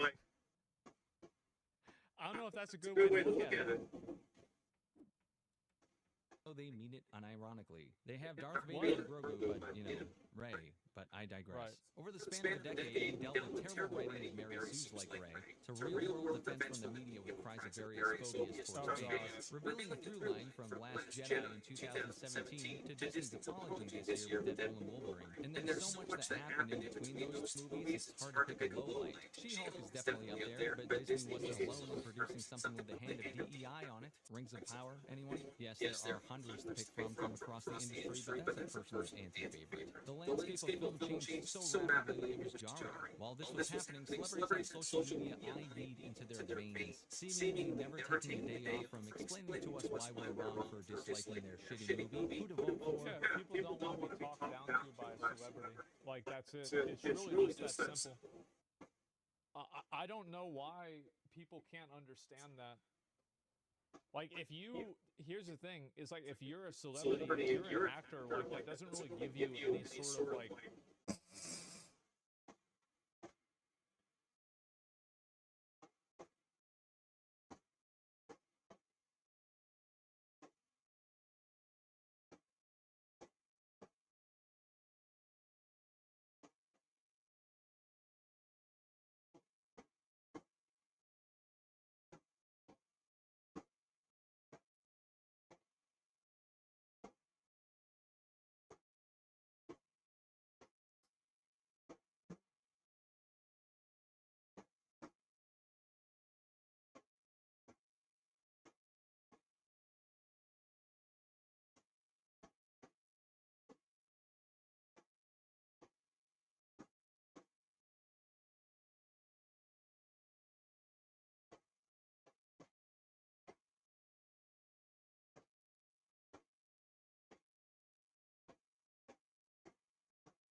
fight. Fuck it.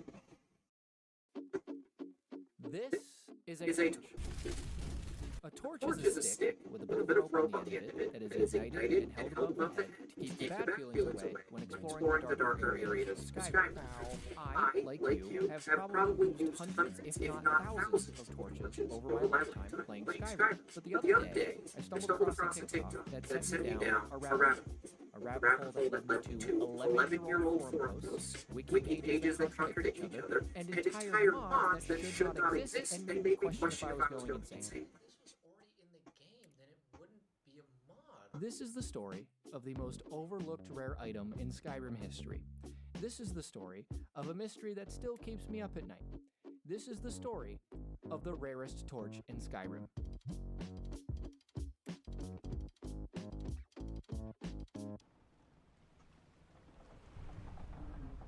Oh, no.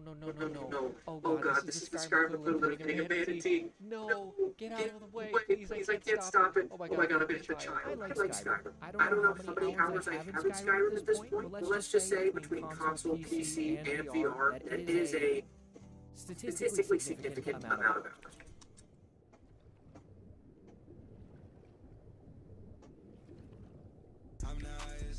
So I feel like I have seen everything in this game, especially every unique item, from the notched pickaxe to that dagger that may or may not contain the souls of the entire Dwemer species. Why'd they gotta make this thing look so goofy? So I would have known if there was a unique torch in Skyrim. That's such a great concept. I just hit a guard while I was itching my chin. And now I'm going to jail. But this torch that I was being told about at 3 a.m. allegedly wasn't just an enchanted torch with a unique name like Torch of Torching. Torch of Torching would be such a good name for a torch, though. No, this torch was unique in a completely unique way. The only thing you could see was that it was called Rose Torch and that it was weightless. But it apparently never burned out, and most insanely, it generated dynamic shadows from any object that its light touched. Alright, I can confirm that this torch does not generate any sort of shadows. Even with all the mods I have installed, this regular run-of-the-mill torch produces no shadows. But when you Google Frodo's torch, you just get the wiki page for all torches. There is no Frodo's torch. The only acknowledgement of this item's existence are a couple of forum posts talking about a random weightless torch that was confusing players 11 years ago, but they all failed to note anything else unique about it besides its weight. I'm literally going to be the first person to respond to this OP ever. This one's for you, HOA. I hope you're still alive to see this. So I scurried my pale red cheeks to Solstheim, where I realized I had left my fully functioning boat for the past 2 years, completely forgot that was a mod I had. It still works! I'm moving! Huh. Wow! Look at that. Man, I get to sail myself to Horloff's house. What a charmed life I live. And I broke into Horloff's house and I started investigating. That's gotta be it. That's a torch on the floor. Torch? Okay, different name. But definitely unique name torch. What the hell is going on? No, I lost it. Oh my god, I lost it. Looks normal. What happens when I... Oh my god. Oh my god. Wait a minute. Where's the regular torch?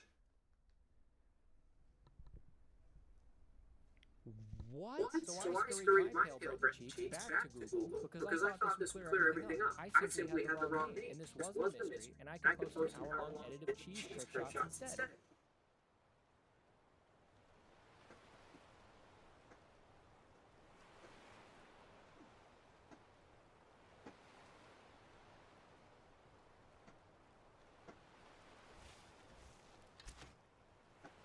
But Googling torch parentheses shadow also gets you nothing.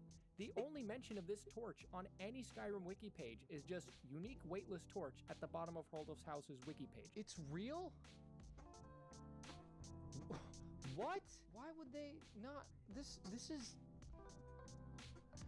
Something's wrong. How could objectively the best torch and one of the coolest unique items in this game go unnoticed for 13 years? It's so crisp.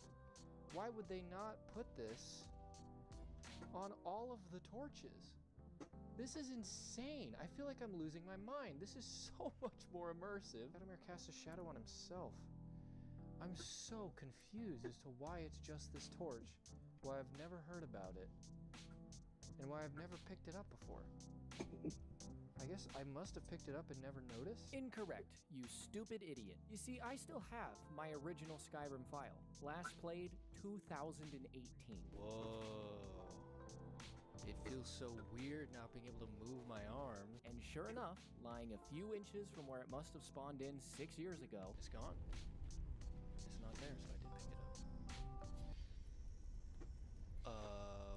It's not called Rodolph's Torch. It's not called Torch parentheses Shadow. On the unmodded original vanilla Skyrim, it had no name. Just Torch. I walked right over it. No way this is real.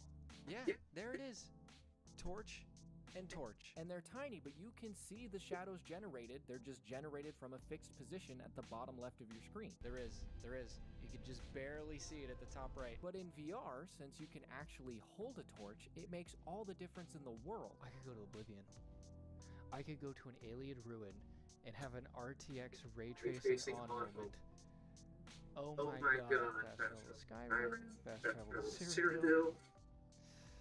What a time to be alive. Seeing the side-by-side of this alien ruin to the ones in Oblivion makes me so happy. But even in regular Skyrim, the ice caves especially are mesmerizing with realistic shadows. Look at how good the icicles look. Oh my god, that's so cool. Why would Bethesda, if they had the ability to make torches cast shadows in 2011, make only one torch do this, and leave every other torch in the game to just not look as good? Oh, that's right. I forgot. I think I can still show this. I think I didn't move this out of the way in time. Or maybe there is a way. No. Speaking of drawing visuals, skip to this time code to continue my master's thesis on Skyrim torch technology. I'll be right back. I have to yell at the human equivalent of a group of tadpoles living in a puddle of pond sludge underneath an excavator for having the decision-making skills of a group of tadpoles living in a puddle of pond sludge underneath an excavator. What the f*** does this mean? You're not just gonna type this into the internet and get away with it. Spastic Ninja, what the f*** does this mean?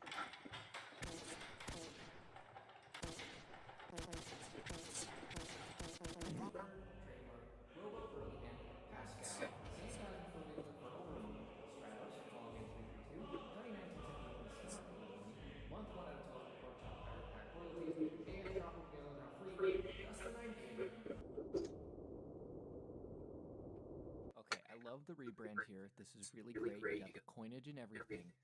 But I'm going to show you something, and it might be a little bit depressing, so brace yourself, okay?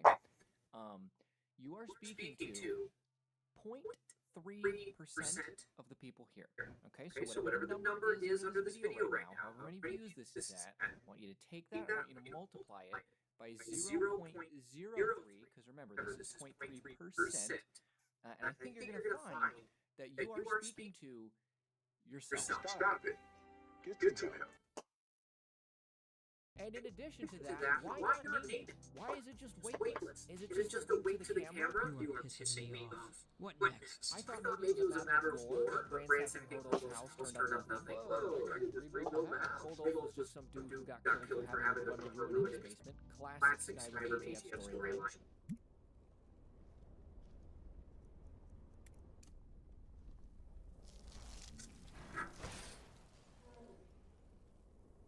And it's for those reasons that I'm pretty sure this has to be the rarest, most overlooked unique item in this game. To this day, it still doesn't have its own wiki page. This is the Bigfoot of torches. Speaking of unique torches, what the heck is that? Does this information matter? Does it help you? Does it enrich your life? Probably not. Did I just make a 9-minute video about a torch I found in the basement of a 13-year-old video game? Probably yes, I did. So if you would like to spawn in a wheel of cheese, flying a mock piss to smash me in the face, I'm going to be testing out Skyrim's crowd control on Twitch today, believe it or not, but for anyone watching this after Saturday, November 30th, 2 p.m. Eastern Daylight Time. That's it. We're being attacked by a dragon, aren't we? Yeah, we are. Alright, well this guy's very into this conversation, and who am I to stop him? Like this video if you like torches, but love yourself no matter how few dynamic shadows your torches cast. And should you stupidly decide to trust me with the privilege of your time again in the future, then I will see you next. Apparently in an apology video at this rate, I mean, my god. Goodbye. I literally have to hide bodies in this game just because they're naked, and I never know if I'll accidentally have one in the background somewhere. So I just had to walk all this way just to get this guy into the ocean. Although if he drifts like onto the beach or something and I don't notice.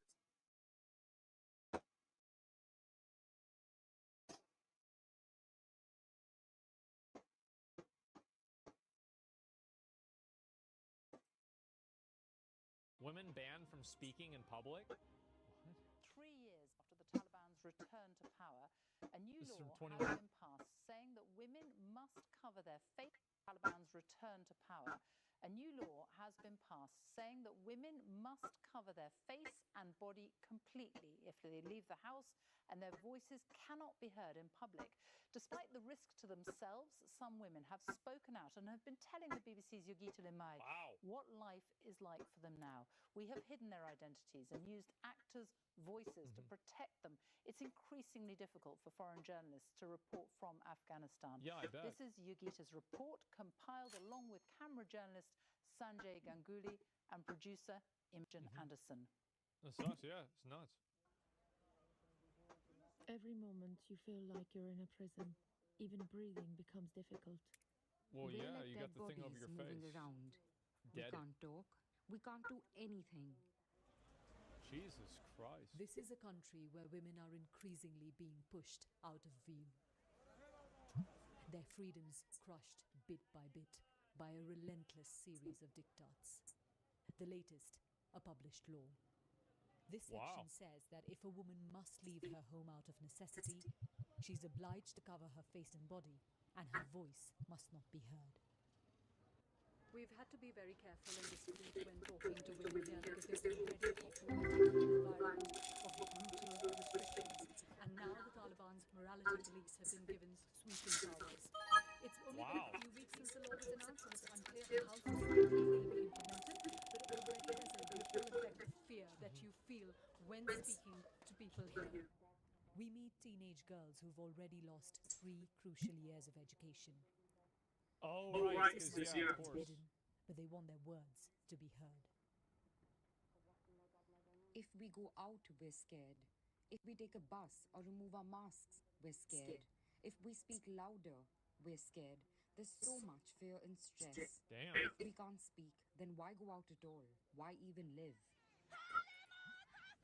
Until last year, groups of women took to the streets demanding their rights, risking violence and detention. Well, that didn't work.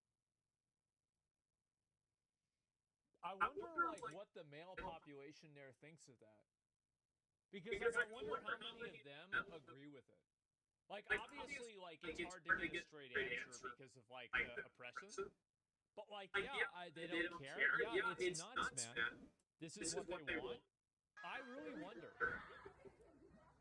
The Taliban cracked down on the marches until they stopped altogether. This woman broke down, telling us how she was detained last year while participating in protests. 99% because of religion? You think this wouldn't happen without religion? I think it would still happen without religion. It would just be maybe, like, they wouldn't call it a burqa, they'd call it something else. But, like, yeah, sure. I mean, like, religion is, like, a good vehicle for doing this, but it's not the only vehicle on the market.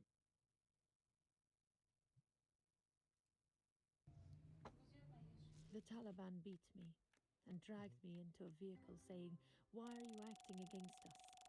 This is an Islamic system." They took me to a dark, frightening place and insulted me with terrible words. We were treated like animals. After being released from detention, we weren't the same people we were before. Jesus Christ. Now, this is how Afghan women are showing dissent, posting videos of themselves online, singing songs criticizing the Taliban's actions. That's a mistake. Yeah, that's how you get killed. From the Taliban Aha, here we government. go. Did he want to be seen with a woman or sit directly opposite me? But he answered my questions. We asked how he could justify the law. The laws that have been introduced have been approved by the Supreme Leader in accordance with Islamic.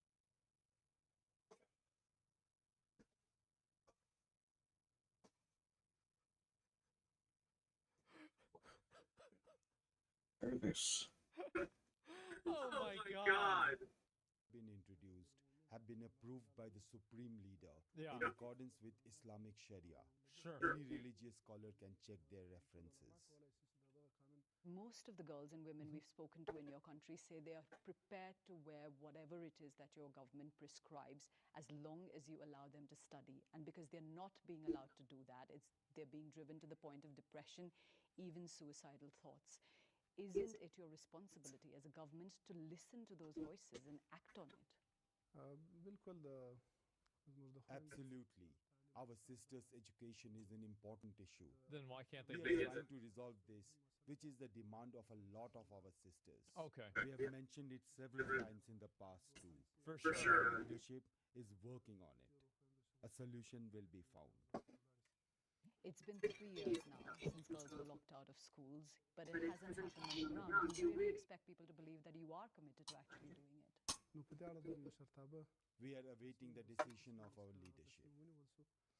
The Supreme Leader will decide. That In a makes province sense. not far from Kabul, we found some evidence that at least a section of the Taliban differs with the Supreme Leader. Uh-huh.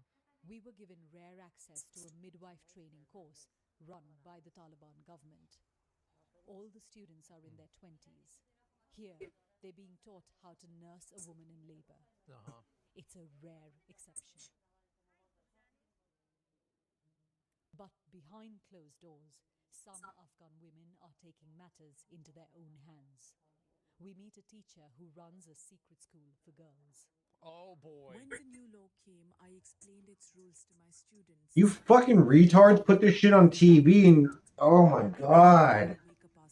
Like, I get you're trying to do the nice thing and look out for women across the world, but do you seriously not have the self-awareness to not fucking broadcast something like this across the airwaves when these motherfuckers have access to the television too? Do you think they're not going to put their fucking people behind figuring out who the fuck is behind that blur? Garen fucking Teed, that woman's dead. Garen fucking Teed, she's dead. Fucking BBC, dude. You guys are so fucking dumb. You are so fucking dumb.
I'm not fucking set this up because I'm so tired of it.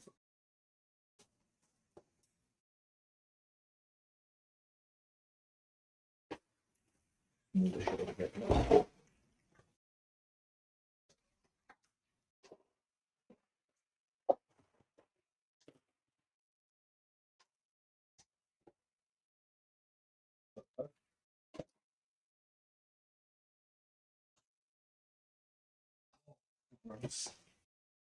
Literally turned to liquid. That's so nasty. Okay, disgusting shit.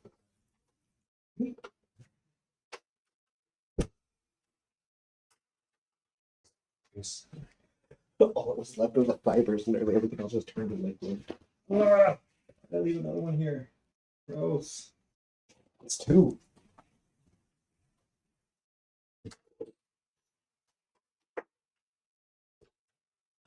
Something disgusting. I wonder why it's been smelling weird in here. Jesus. What is wrong with me? A lot of shit smells like me, but that's neither here nor there.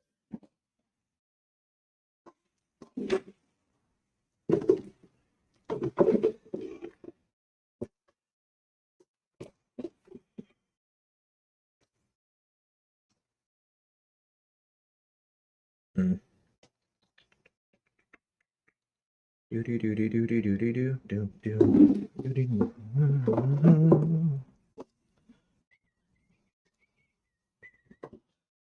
You can do this like this, I think. Yeah. Kick this up. Is that already at its fucking max? No, I'll drop it down more.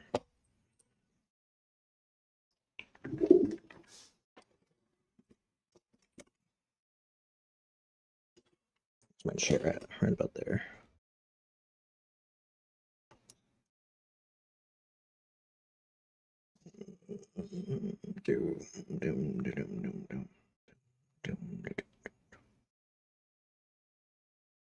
No, it needs to be closer than that.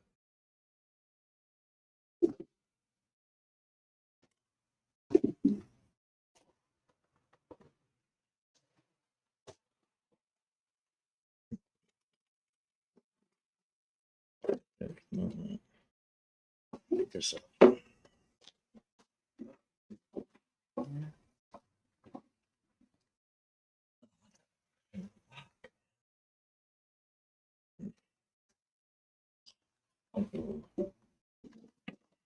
Thinking.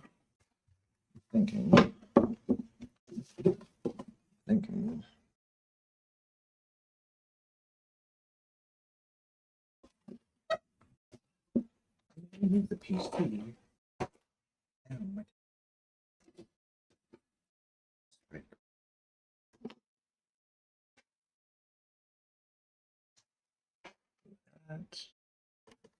Yes. Slide it in. Oh, actually, fuck, what am I doing? If I flip it this way, I might.